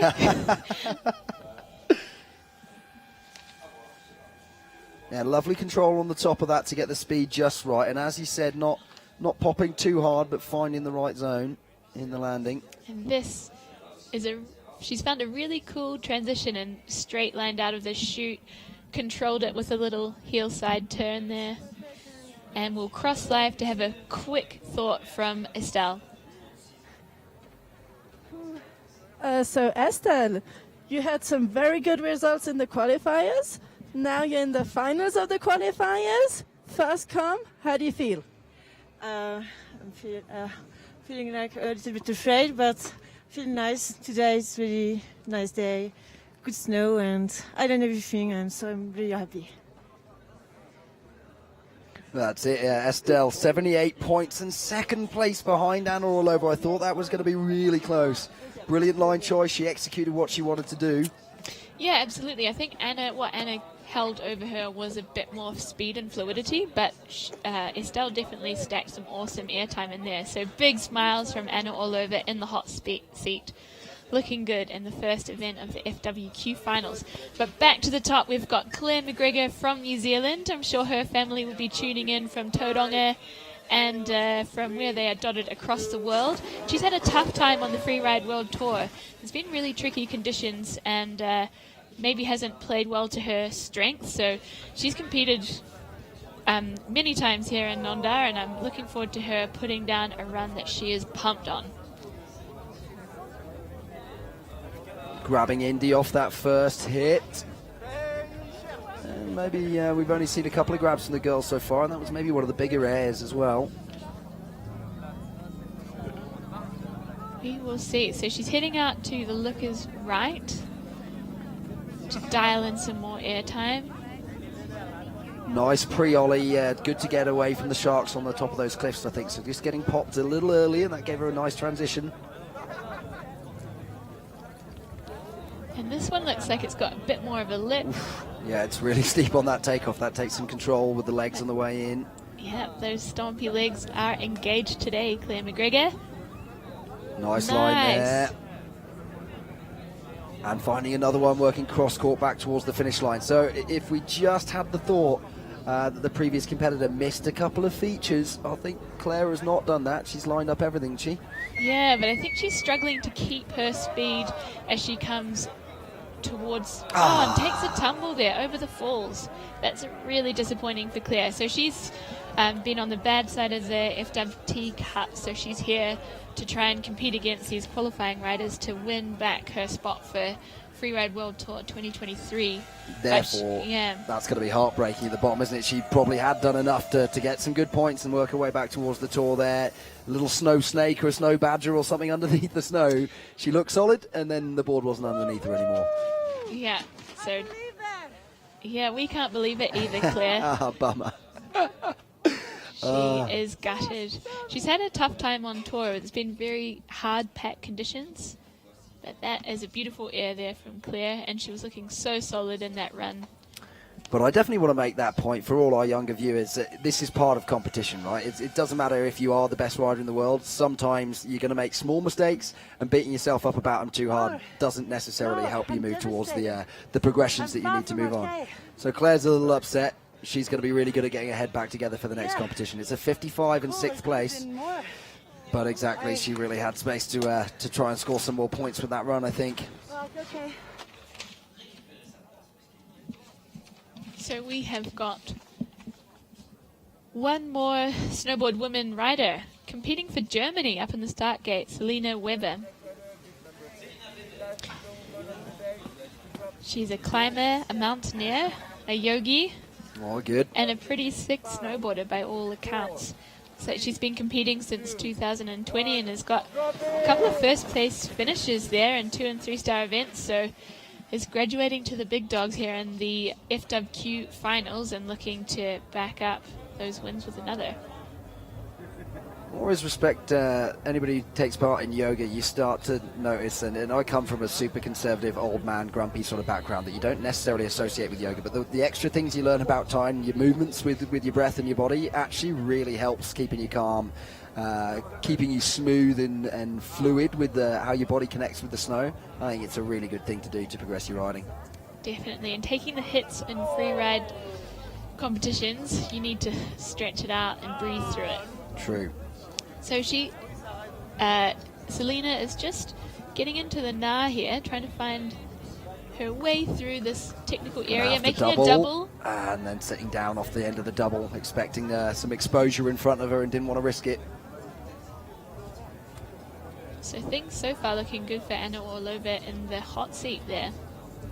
Selina Weber has potentially not linked enough features so far in her run. And the little control challenge. issue. Yeah.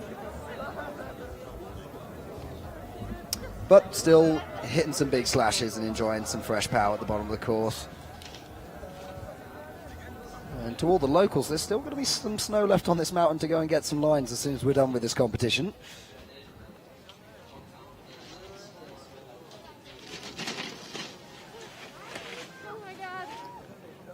I don't think she's happy with that run, but she got into some serious terrain there, and that double would have been cool, but just a little sit down. Not enough time to get on the toe edge and control the speed. At that point, it was better to take the sit down, I think, rather than carry on in a straight line off the exposure that was coming in front of her. Definitely. Sometimes your butt is the best braking apparatus you have.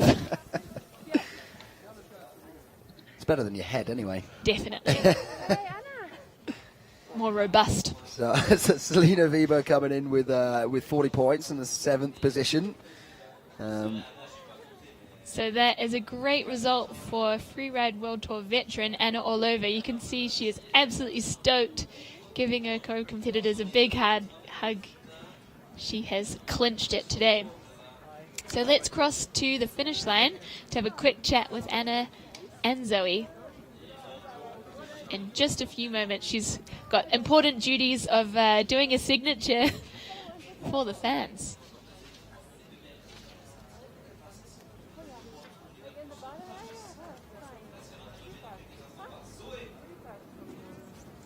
So we're crossing for that interview now.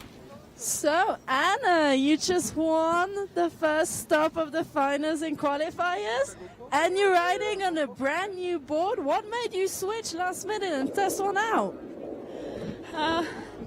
I don't know. I just feel I just need to start from this new one in the new part of qualifier, and I'm super happy because it was like amazing and perfect, feeling so good. Thanks, Jones, and oh my God, it was a tough travel from the injury to the first place. I'm really happy, and no words. New board, new Anna, she's on. So you heard it from the finish line there, folks. New board, new Anna, in this new format of the FWQ. Anna qualified in 9th position, which is relatively far back, and maybe that fresh start of having those rankings zeroed out gave her the psychological freedom to let it rip on the Montgong face today and take that top position. Yeah, freedom's what it looked like. She just looked like she was expressing herself, playing with as many features as she could find. We're now going to look back at it and have a look at the highlights from the women's snowboarding. Let's check it out.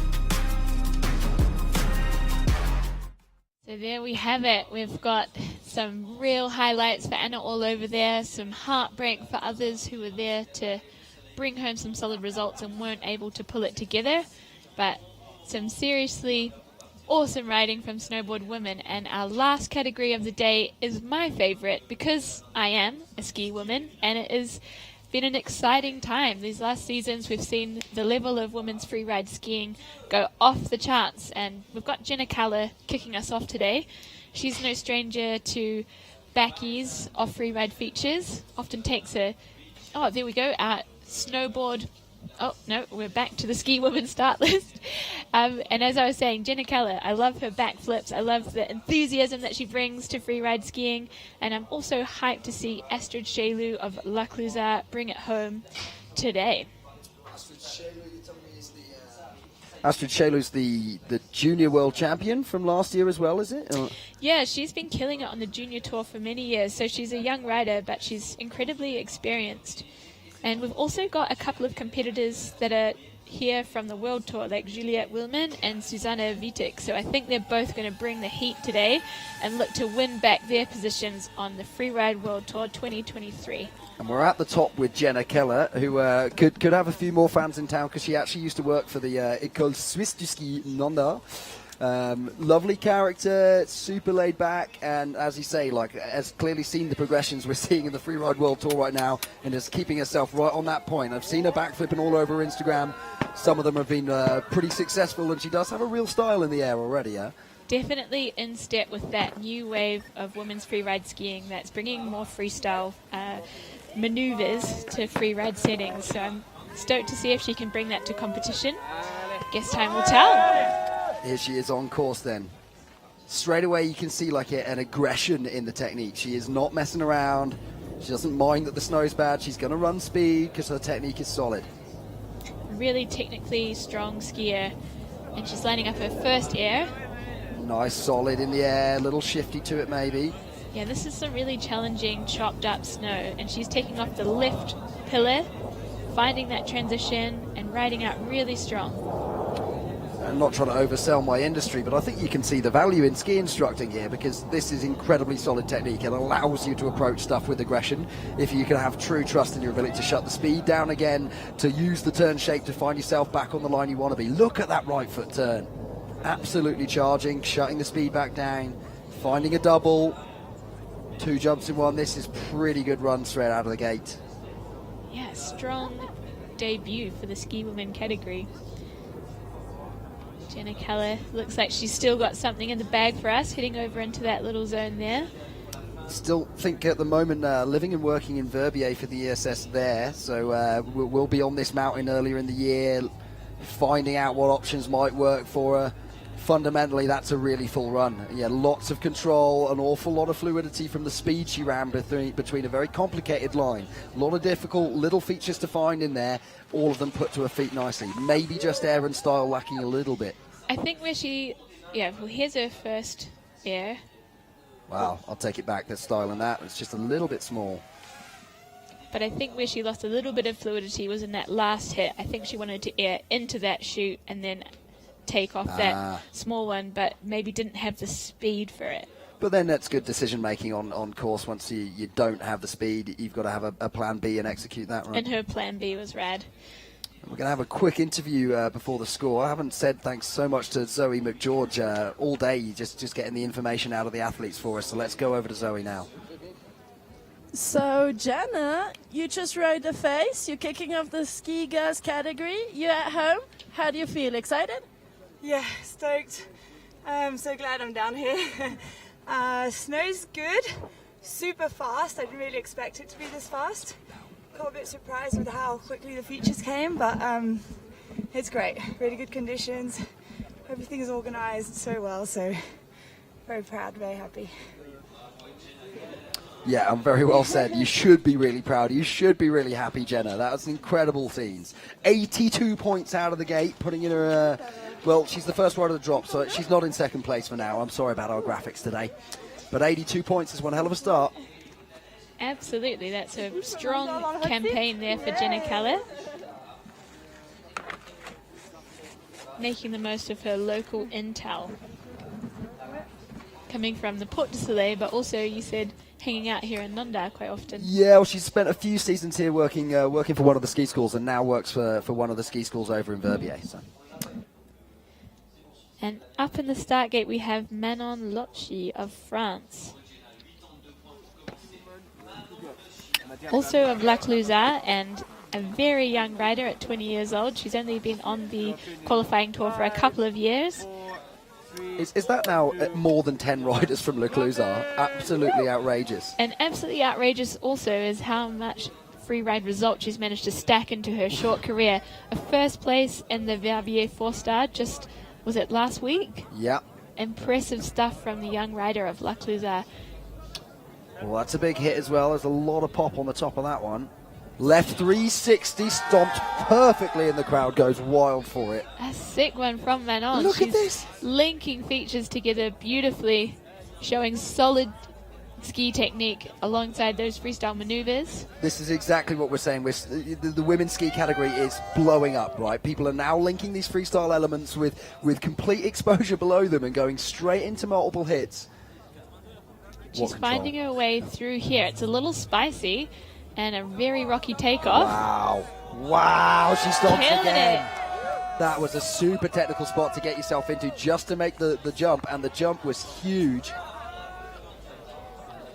And it is possible some years to air into the chute. Can she do it? Oh, gets caught up in the landing. Come on, but she holds it, though. together.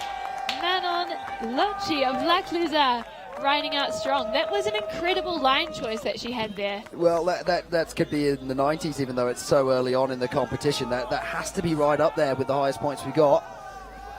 You should have seen the commentators. We all leant forward and got out of our seats just before she got into that last hit, and then arms in the air. Huge stoke. Another one who's lost her goggle lens because she stomped something so hard. I have to say, Summit goggles, I've never lost my goggle lens. I have one of those magnetic ones as well. But let's check out the replay. So she did well to keep it together on that really tricky transition, and then here's a 360, perfectly executed. what a skier. That genuinely blew my mind. The speed she ran from the 360 straight into other hits. And to hold it together on that, I know that's not a perfect landing, but she really got caught up on the takeoff, so I'm so impressed that she managed to ride out of that chute strong. 90 points for Manon in first place.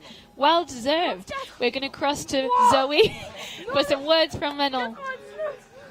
What the fuck? Eh Manon, tu viens d'avoir 94 points ici. C'est un truc de dingue, gros 3 en haut. Tu te sens comment? Trop contente, franchement.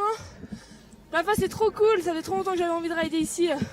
C'est trop bien. So the translation is that was really cool. It was really exciting to ride that snow. I'm super les excited. pieds en haut et je suis attiré un peu en avant, genou un peu dans le menton, mais ça va, j'ai juste perdu ma vitre, mais ça va. A little wild in the air there. I think she got caught up as she took off. So speaks to her incredible technique. It's when you got that solid basis of technique. She was in exactly the right position. So even though she got hooked up by a rock in that takeoff, she's able to get her feet back underneath her, keep her hips neutral, and make a proper stomp of a very difficult situation in the air. She had to. She was in a bit of a sniper zone, rocks either side of her, and completely nails it and rides away.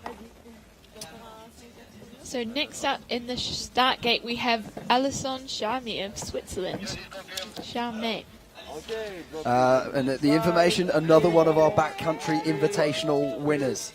Turned up, had to beat some amazing riders. There were a lot of 720s thrown from the women in that contest as well. I just really enjoyed the whole approach she took to the backcountry invitational day. Like really free mindset, really strong skiing, just backed herself in really like big jumps and crazy condition to do something really cool. Well, I'm stoked to see what she puts together for us today in Nendaz. Flying through the traverse.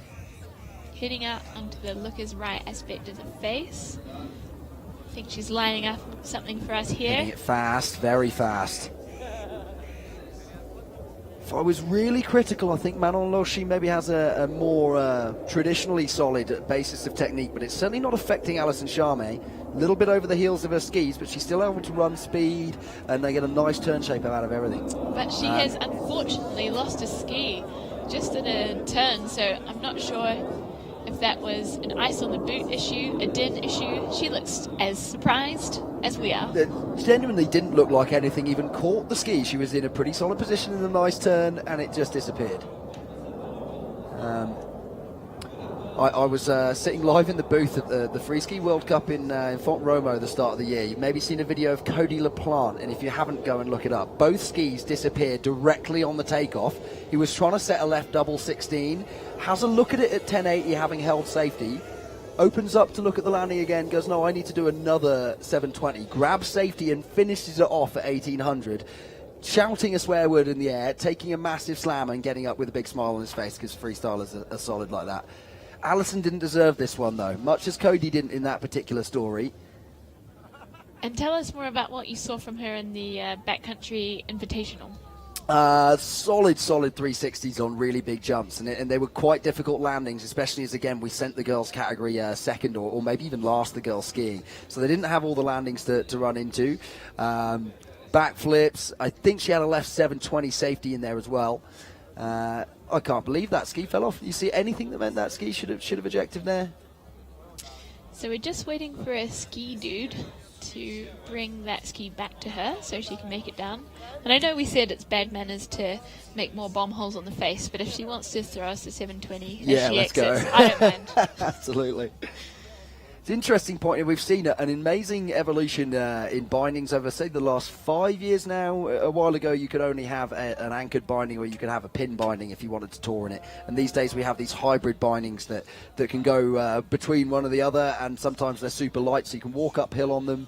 The shift binding is an evolution of that, and Atomic and Salomon's version of that. I don't know if it's the fault of the binding there, but it really looks like it. And did that just release and leave her with no score whatsoever when she was actually skiing pretty perfectly?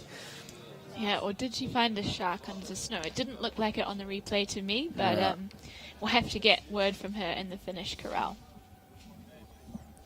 She's having a look at it now as if maybe it was a bit of ice on the boot at the top. That can also, it's a very important thing to make sure you got right. I think that's Gilles Nevin, the ski dude, and he is an absolute legend of the game round here. I think he's won the 4-star before. Is that Gilles? No, it's not anyway. Some other Nendaz legend who is here volunteering to make today happen for all the riders. Alison not messing about on the way down either. Yeah, a little bit of technique puts her over her inside heel sometimes, isn't it? There's more pressure on that inside foot than the outside foot. It's not necessarily desirable. It's a ski instructor in you. Sorry, mate. Yeah, I nerd on that stuff.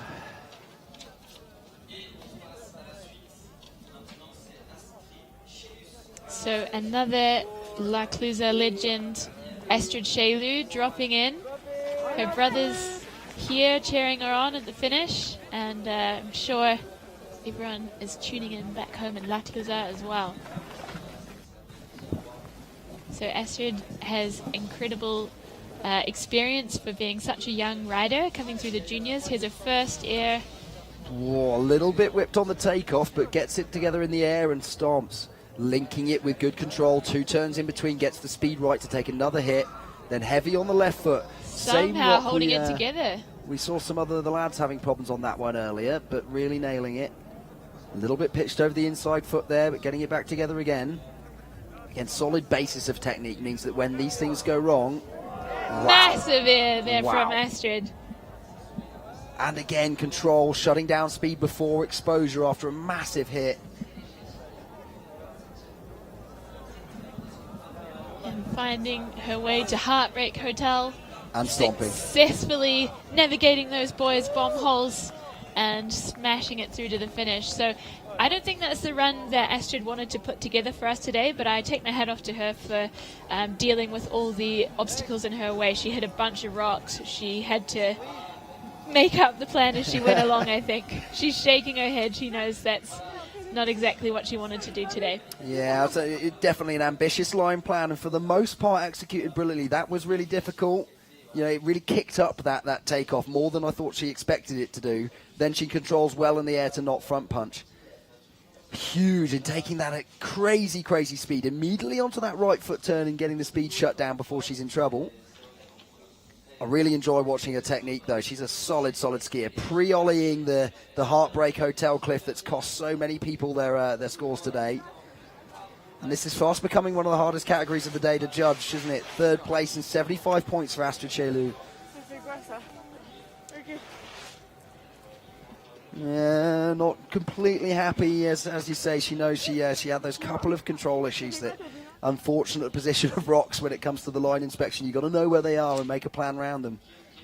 Yeah, but I'm sure we will hear more from her. And in the start gate, we have Elizabeth Marina of Spain.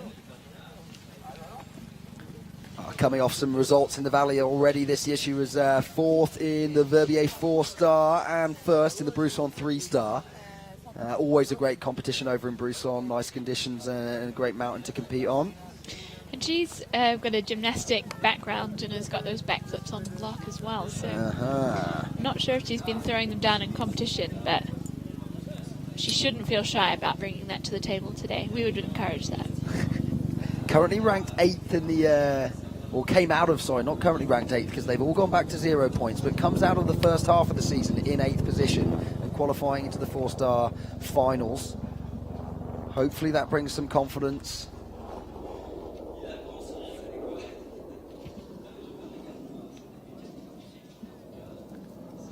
Catalan resident, naturally.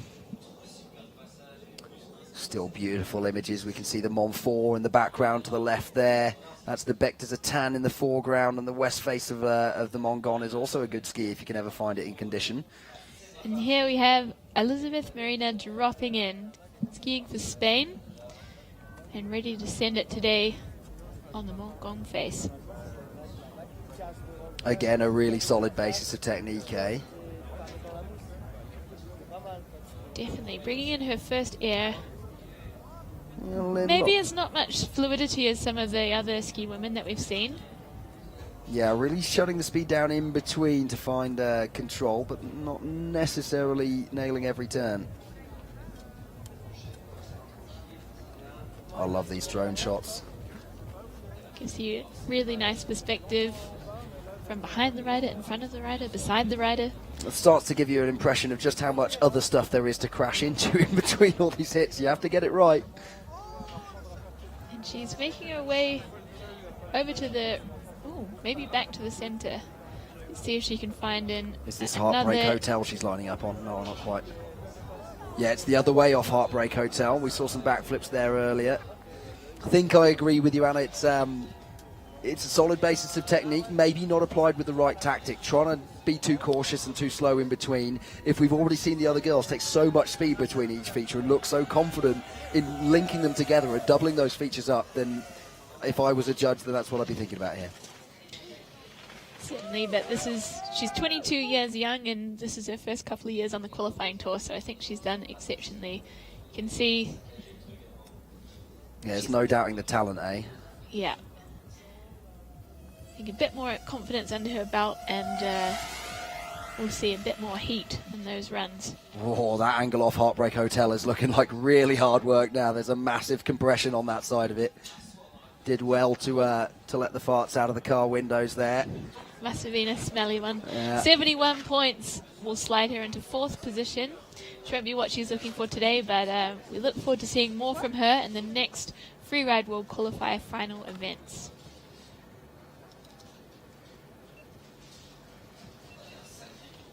And next up in the start gate, we have Megan Beton, who has quite a lot of experience. She's been competing on the qualifying tour for quite some years, since at least 2016, and she's a really solid technical skier. She's been competing here in Nanda before, and she has the first place from last year, so she knows her way around these rocks, and I look forward to seeing what she brings to the face today. I can't fathom coming into a competition of this level and feeling confident, but if anybody's earned it, it's Megan Beton. And yeah, again, a really solid basis of technique. It's a little bit more inspired by big mountain and mountaineering rather than ski racing, I would say, but damn, it's solid. Wow, that was a stomp. She's taking some serious pace over into the looker's left side, hopefully navigating those rocks that have caught up other competitors so far.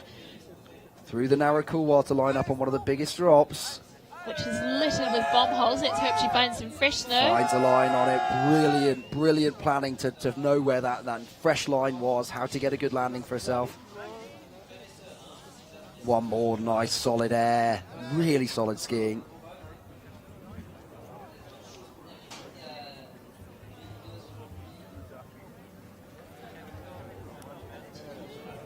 One more big air to come then. Let's go. Oh, she Absolutely takes that one stopped. deep. Screaming out to the finish line there, Megan Beton, with a pretty solid run, I would say. Where does that go right now then? That's a tricky one for the judges. We've seen some freestyle elements linked in, and maybe we've seen more hits, but those were the biggest ones, I think. I'm not sure if that's going to challenge Manon's run. I was so impressed with the freestyle elements, the air and style that she brought, and the technique. So let's check the replays of Megan.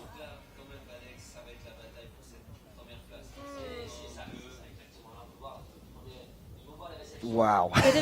Bit of a sit down there, but holds it together with legs of steel. So the bum was very close to the floor, but the skis stayed facing in a dead straight direction. There was no lift of that we couldn't see the bases, as we call with a stage 3. So I think she might get away with that one. Same point there. It's a big stomp from a long way up in the air, therefore full flexion of the legs. But if it doesn't affect the direction of the skis, then I think the judges might be more friendly than in other scenarios. She's just practicing her squats in the Isn't middle it? of her run. Yeah. Must have been cold up on that summit. It's good to warm back up, do some squats. Right? Certainly. Yeah.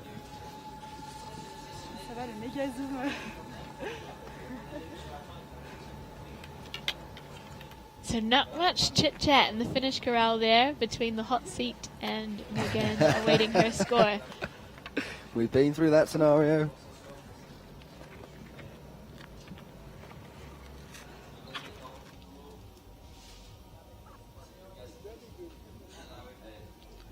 Judges having a big deliberation. As I say, it's the war going on within modern free riding of whether the bimbo style of taking the big drops and skiing it in a straight line, or the Marcus Ada style of finding lots of options and flipping and spinning them. It's totally possible to win with both lines. That's what's really cool about the judging format that we work with within free riding, but it definitely creates a very difficult question if you're actively judging it on the day with a live score to give out. They've got their work cut out for them today. Some further deliberations going there.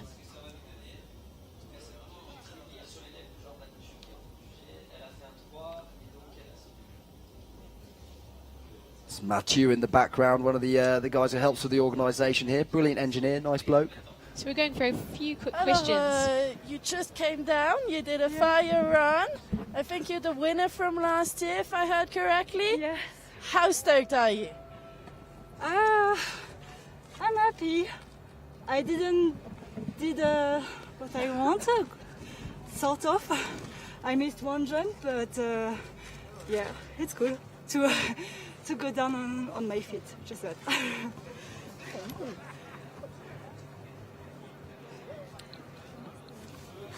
Thanks again to Zoe for bringing us that athlete feedback all day. As we said, Megan Berton, 84 points and in second place. So perhaps she did miss that one hit and the judges noticed. Oh, I'll have to say I didn't see that myself. But at the end of the day, we're going with the crazy freestyle run we saw from the young French lady earlier on. So I am excited for the next two riders, Juliette Willman of Chamonix dropping in. She has just come off the shy side of the Freeride World Tour cut, and she's gone on to Jackson Hole where she landed on the podium at the event there. So she's just flown in and she's ready to bring the heat today in the comp. Just about as big as anyone's been off that one. It's starting to pop pretty aggressively. Shutting speed down on the left foot and getting directly into the next hit. So that's nice fluidity points there for sure. You can see Juliette's technical background in alpine racing. I think she was always one for laying down some railroad turns. Steep and deep angles. For sure. I like the phrase ass to the grass. And that was a solid air there from Juliette. It's one of the fastest runs we've seen so far, so she can link in some more air time. A little bit of a hook up on her inside foot there, but again, a ski racer maybe has those recovery skills as well. You'll have an error in the gates where it's a lot easier to recover, and then once you start putting it into this extreme environment, then the skills start to really add up. And that was one last big stomp in a bomb hole, but looking really, really solid through the landing and speeding it all the way to the finish. Yeah, sick run from Juliette, proving that she is still a big contender. Though I'm not sure if that's going to challenge Manon's run. I think, yeah, Manon is really looking at a league of her own at the moment, don't you think? If she's able to add those freestyle elements, and everybody else has maybe just about matched her, or sorry, the top girls have just about matched her for linking technical features together and skiing at really high speed. But doing that with the 360 is just proving a whole other level of ability and control and skill in there. Yeah, I think Juliette's here to have a good time. She's just had a little competition sabbatical, ripping around the United States with some buddies, and I think she was keen to put down a fun run today, which she's done. How does that work if she's just come from Jackson Hole and that's in the American side of the FWQ? You can carry those points straight to here as well, or? No, she was competing in the Kings and Queens of Corbett's there, and she's got a 78.33, sliding her into fourth place, which won't be the result that she's looking for today, but a good start to the FWQ final campaign for Juliette. Kings and Queens of Corbett's, what an event. How could I forget? Yes.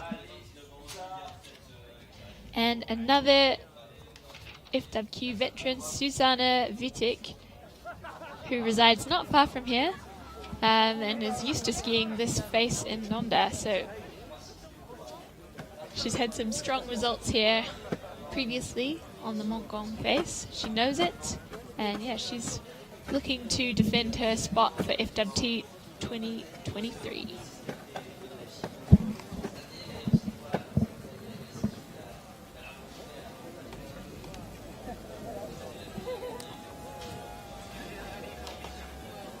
And you know these girls from the tour, they all get on super well, so I'm told. They really lift each other up and push the energy, keep the progression of the sport going, which we've mentioned plenty of times today. But at the top end and at every end, we are seeing women skiing accelerate right now.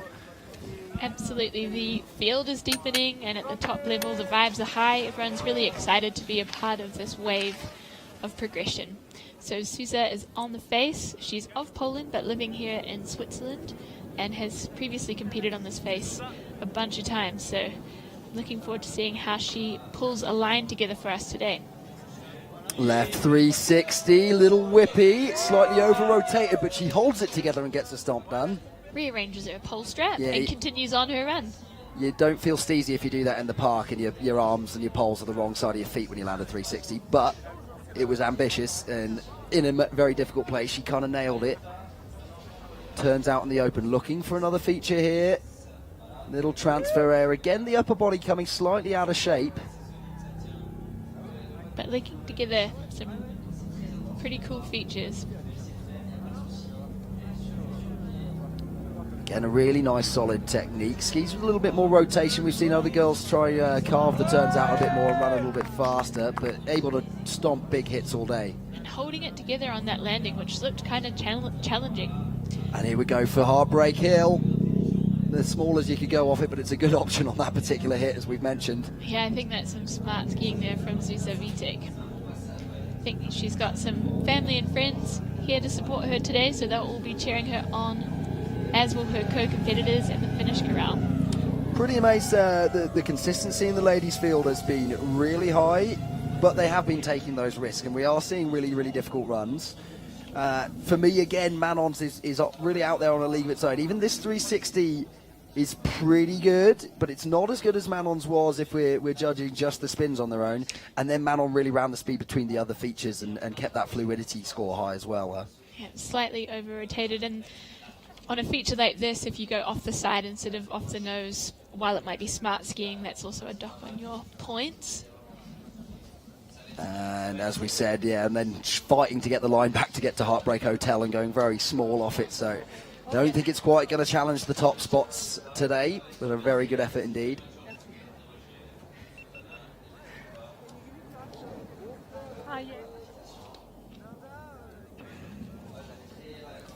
So the judges deliberate. We're getting towards the end of the women's ski field, and it's all to play for, so anxiously awaiting scores for Zuzia.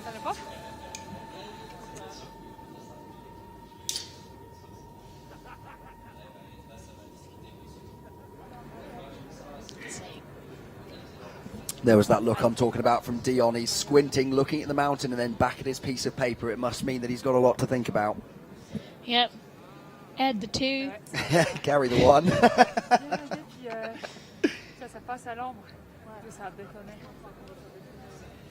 I like those goggles. They got a little vent on the side, a little switch for, or is that for changing the strap out? I think that's a switch for going full send. So she's... yeah, you can just go like, I'm ready. You turn it on. Put the switch to hot mode and go.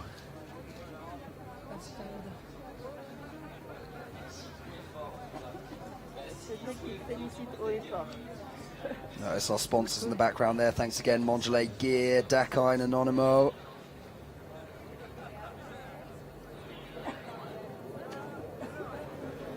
And we're going to go over to Zoe McGeorge with an interview. So, first qualifier after coming down from the tour. I guess you're super stoked to try and get back on it. How do you feel after this run, after the first comp? Yeah, I feel not 100% okay because the snow was tricky. I mean, we are the last category to drop, so there's a lot of tracks which get harder because, you know, there is the shade on the face. But yeah, I tried a pretty big 360 up there. Not super clean, but happy about that. That is positive for the future. So yeah. There we have it. From Zuzia Vitek. She didn't do exactly what she wanted to out there on the face today, but she's happy to have sent it and pulled together a 360 for us on the face. She also mentioned that the snow appears to be deteriorating, so she mentioned something about a lot of tracks on the face, which you can obviously see, but also that they might be refreezing a little bit. So yeah, 80 points there. So nothing ventured, nothing gained, and they're rewarding the fact that she is bringing those freestyle maneuvers to the FWQ finals. So pretty decent score there for Zuzia. Yeah, and it's one more category, one more contest, certainly for today, where I'm really, really impressed. And I'd say, again, just want to mention the standard of women's skiing. We see it in free skiing, the level shooting up really, really quickly. We're on course with the next rider. Ava Batola of Verbier, who is a heavy-hitting skier and also a super sick downhill biker. So she knows how to take serious airtime and really hard charge. And a Four Valleys local, so very likely she's ridden his face a few times to come prepare for it. Ollowing over rocks and exposure there. Again, solid technique. She looks like she's not quite gotten to where she needs to be though. Maybe a little bit lost. We mentioned navigating this face is actually a real challenge. It's very blind, but now she seems to be on the traverse track and lining up something that she's got to push for further over this way. Is it going to be worth it? I think if she's dropping without finding a really nice feature here, as you say, it's going to be a loss of fluidity and a lack of line choice. And a little bit of a catch-up on the edge there. Perhaps we're right to say that's quite a lot of traversing and not necessarily an awful lot of sending yet. I think she didn't find the features she was looking for, but stacking up some other little boost to her line score there.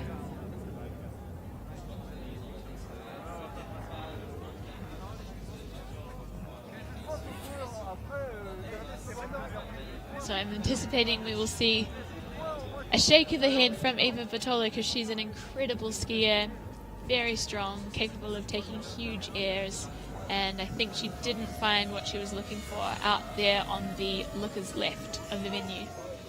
It can be really frustrating that as well. You spent so long trying to memorize that line, trying to memorize little points on the mountain, a particular shape of rock that's going to line you up for the cliff you need to find. Sometimes you just get one thing wrong and then you're off that line for the rest and you've got no idea where you are and it's impossible to put that line back together. So heartbreak there, 55 points, 8th place I think there for Ava. So we see her solid technique.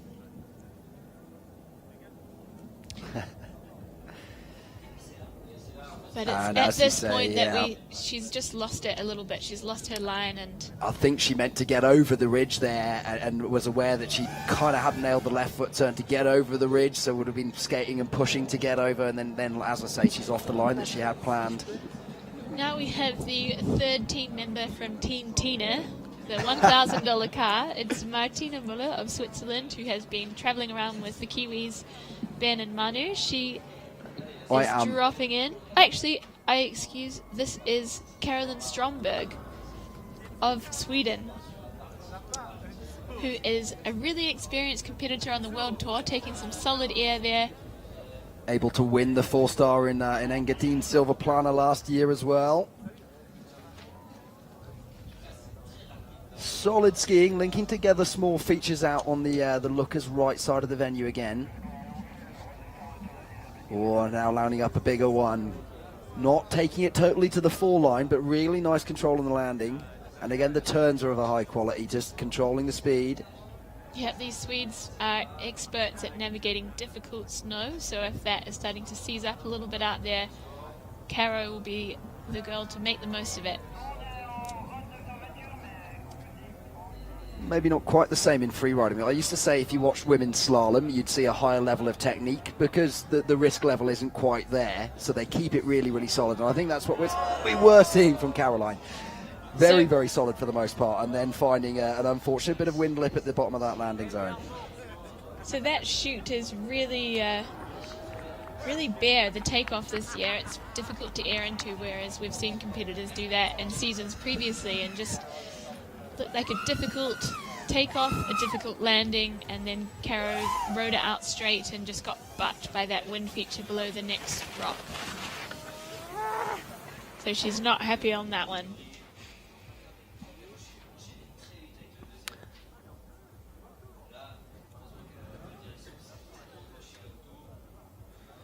Wow, that's a really narrow takeoff. There isn't much space in the landing either.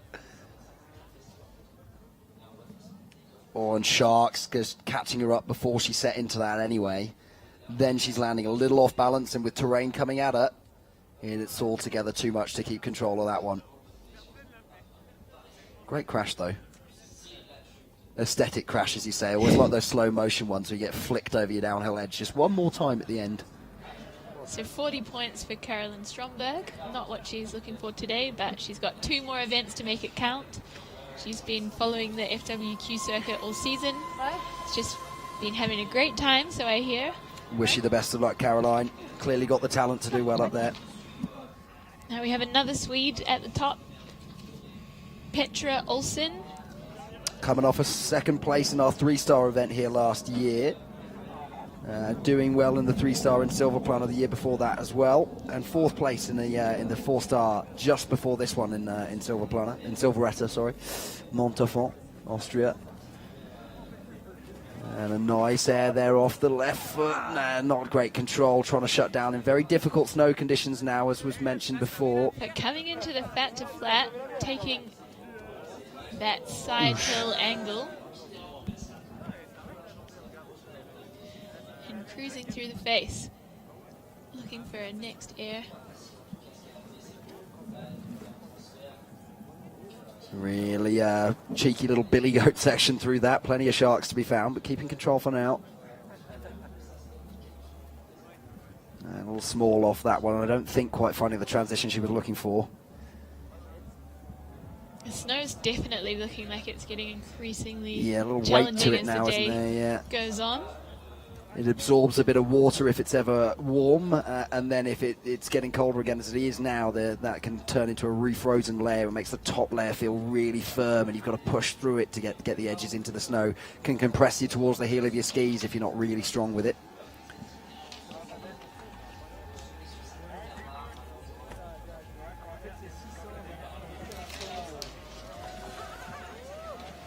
So a big smile on her face, but I think probably a slight emotion of disappointment at the same time. As you say, the ambition to take on the fat to flat this late in the day, with a few bomb holes there. It's great at that point and a lovely bit of control though.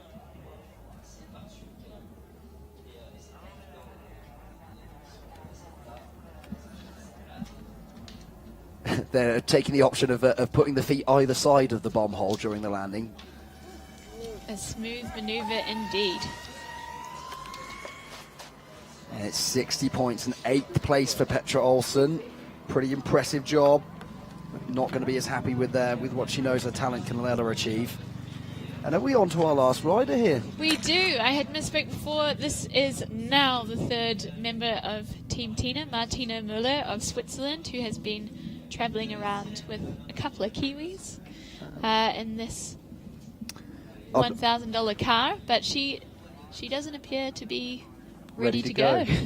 Which gives me time to tell the story of last year's European Cup in Crans-Montana, just across the hill. Was really lucky because it got snowed off. We were there for 8 days getting paid by FIS to judge a slopestyle competition.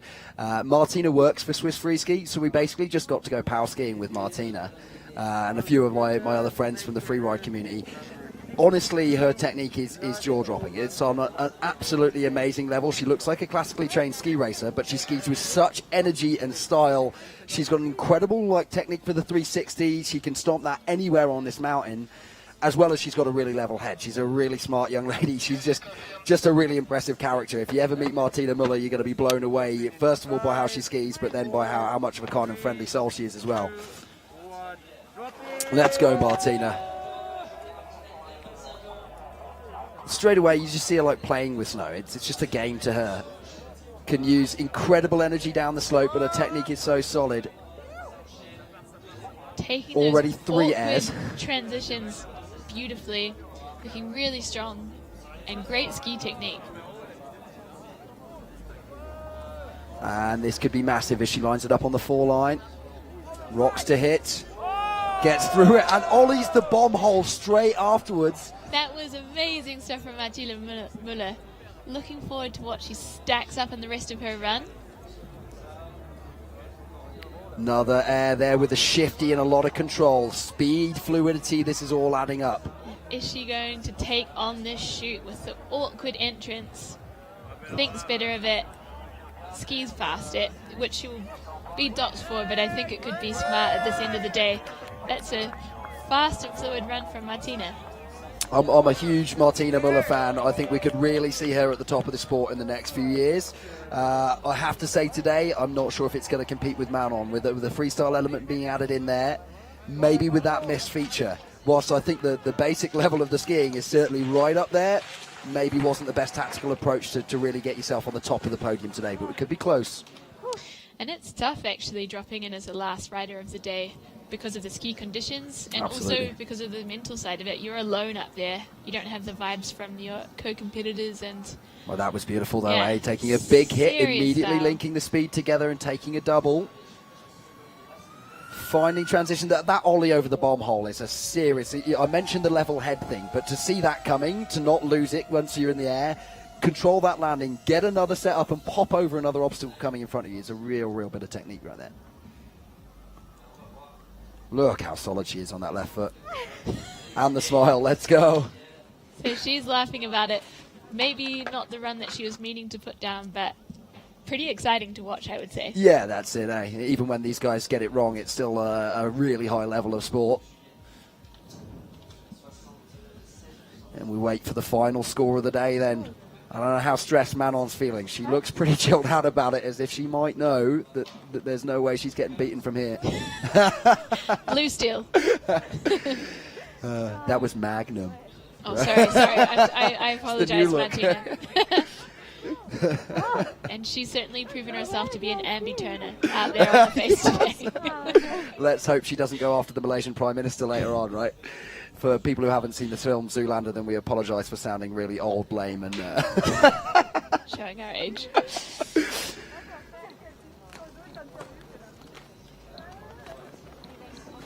Appreciate the atomic race boots as well. I have exactly that boot, and I think she's got the 130 as well. Saying what up to the friends and family at home in But Engelberg. I think also slightly satirising the process of how everybody says that at the bottom of a run. No. Oh my god.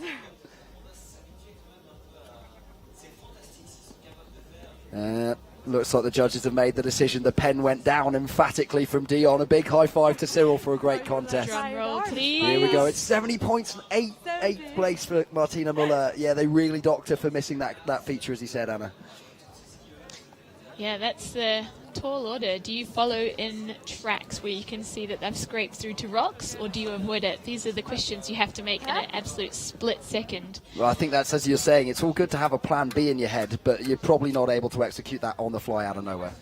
So we're going to cross to the finish line to interview Manon on her incredible run and win today on the face. Congrats, Manon. Big hugs.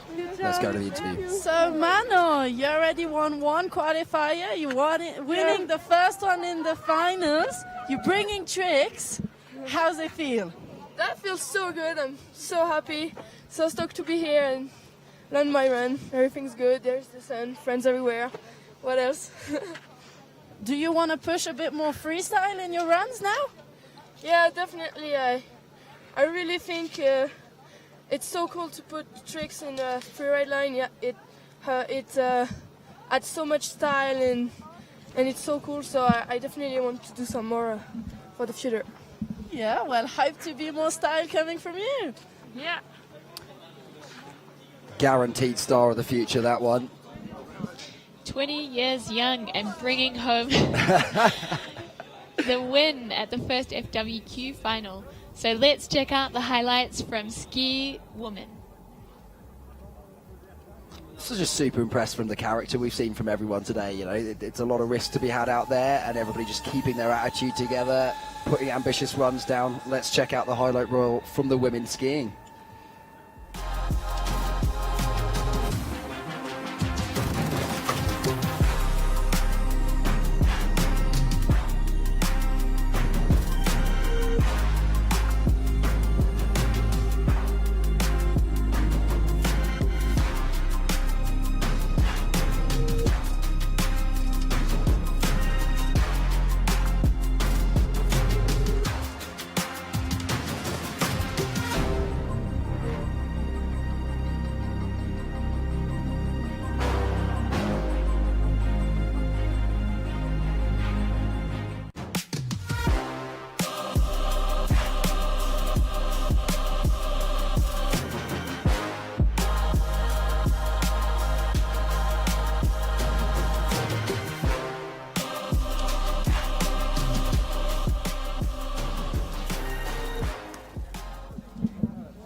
So packing in the action here today in the Nendaz Freeride, we are expecting Freeride World Tour champion Elizabeth Gerritsen to send a run from the top down to finish the show today. And we're also going to have a word with the chef from the Freeride World Tour, Nicholas Hailwoods. These are some of our ski dudes ripping it up on the Mont Gong face. Thank you guys for all of your hard work today and keeping our riders safe.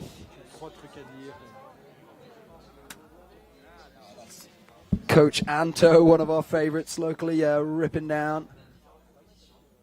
He's the coach of the junior freeride team here, and wow, he's done an amazing job because we're seeing a lot of talent come through.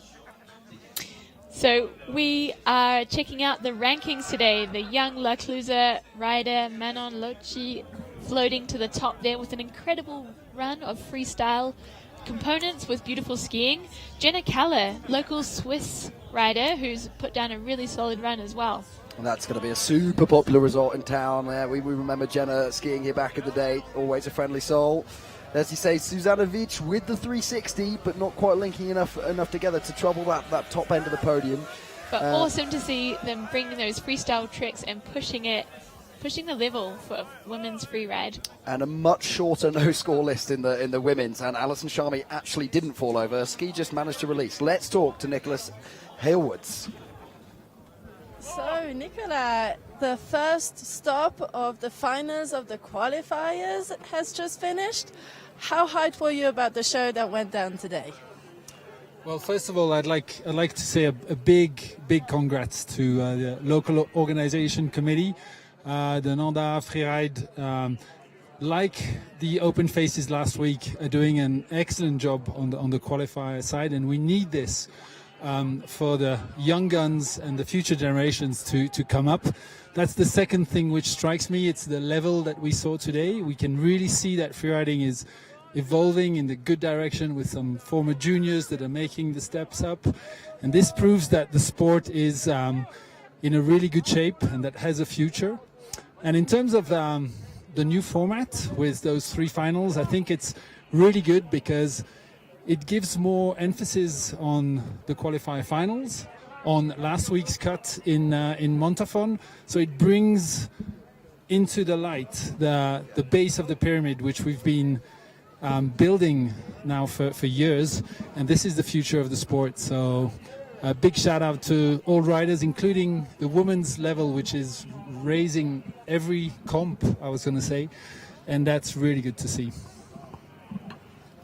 Thanks a lot. Massive thanks from Nicola Hailwoods, the founder of this incredible sport, and mentioning how the organisation of the Nendaz Freeride and all of the people who are trying to put into that pyramid, that base of that pyramid, and build up this future of freeriding. It seems to be happening really fast right now, that we're seeing the standards at all level of the competition absolutely boosting up really, really fast. So really speaks to the pathway and all of the work going into the juniors and the freeride clubs. It's all stacking up to really raise the level of freeride skiing today.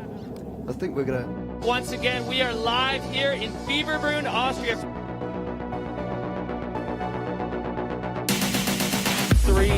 That was incredible. Victor going for the channel gap across and making it so clean.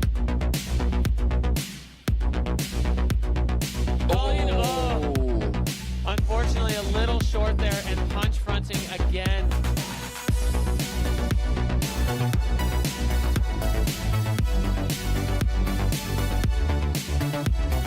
Oh, look at the drone shot on that 360. So dope.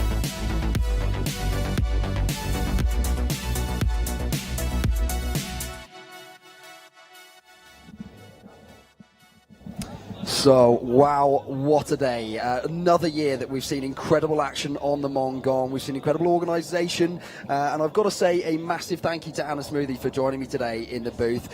Keeping it real, adding some of that Kiwi character and bringing a lot of professionalism to it, which we really needed at a certain point of today. What a day out. Thanks so much again to the organisation.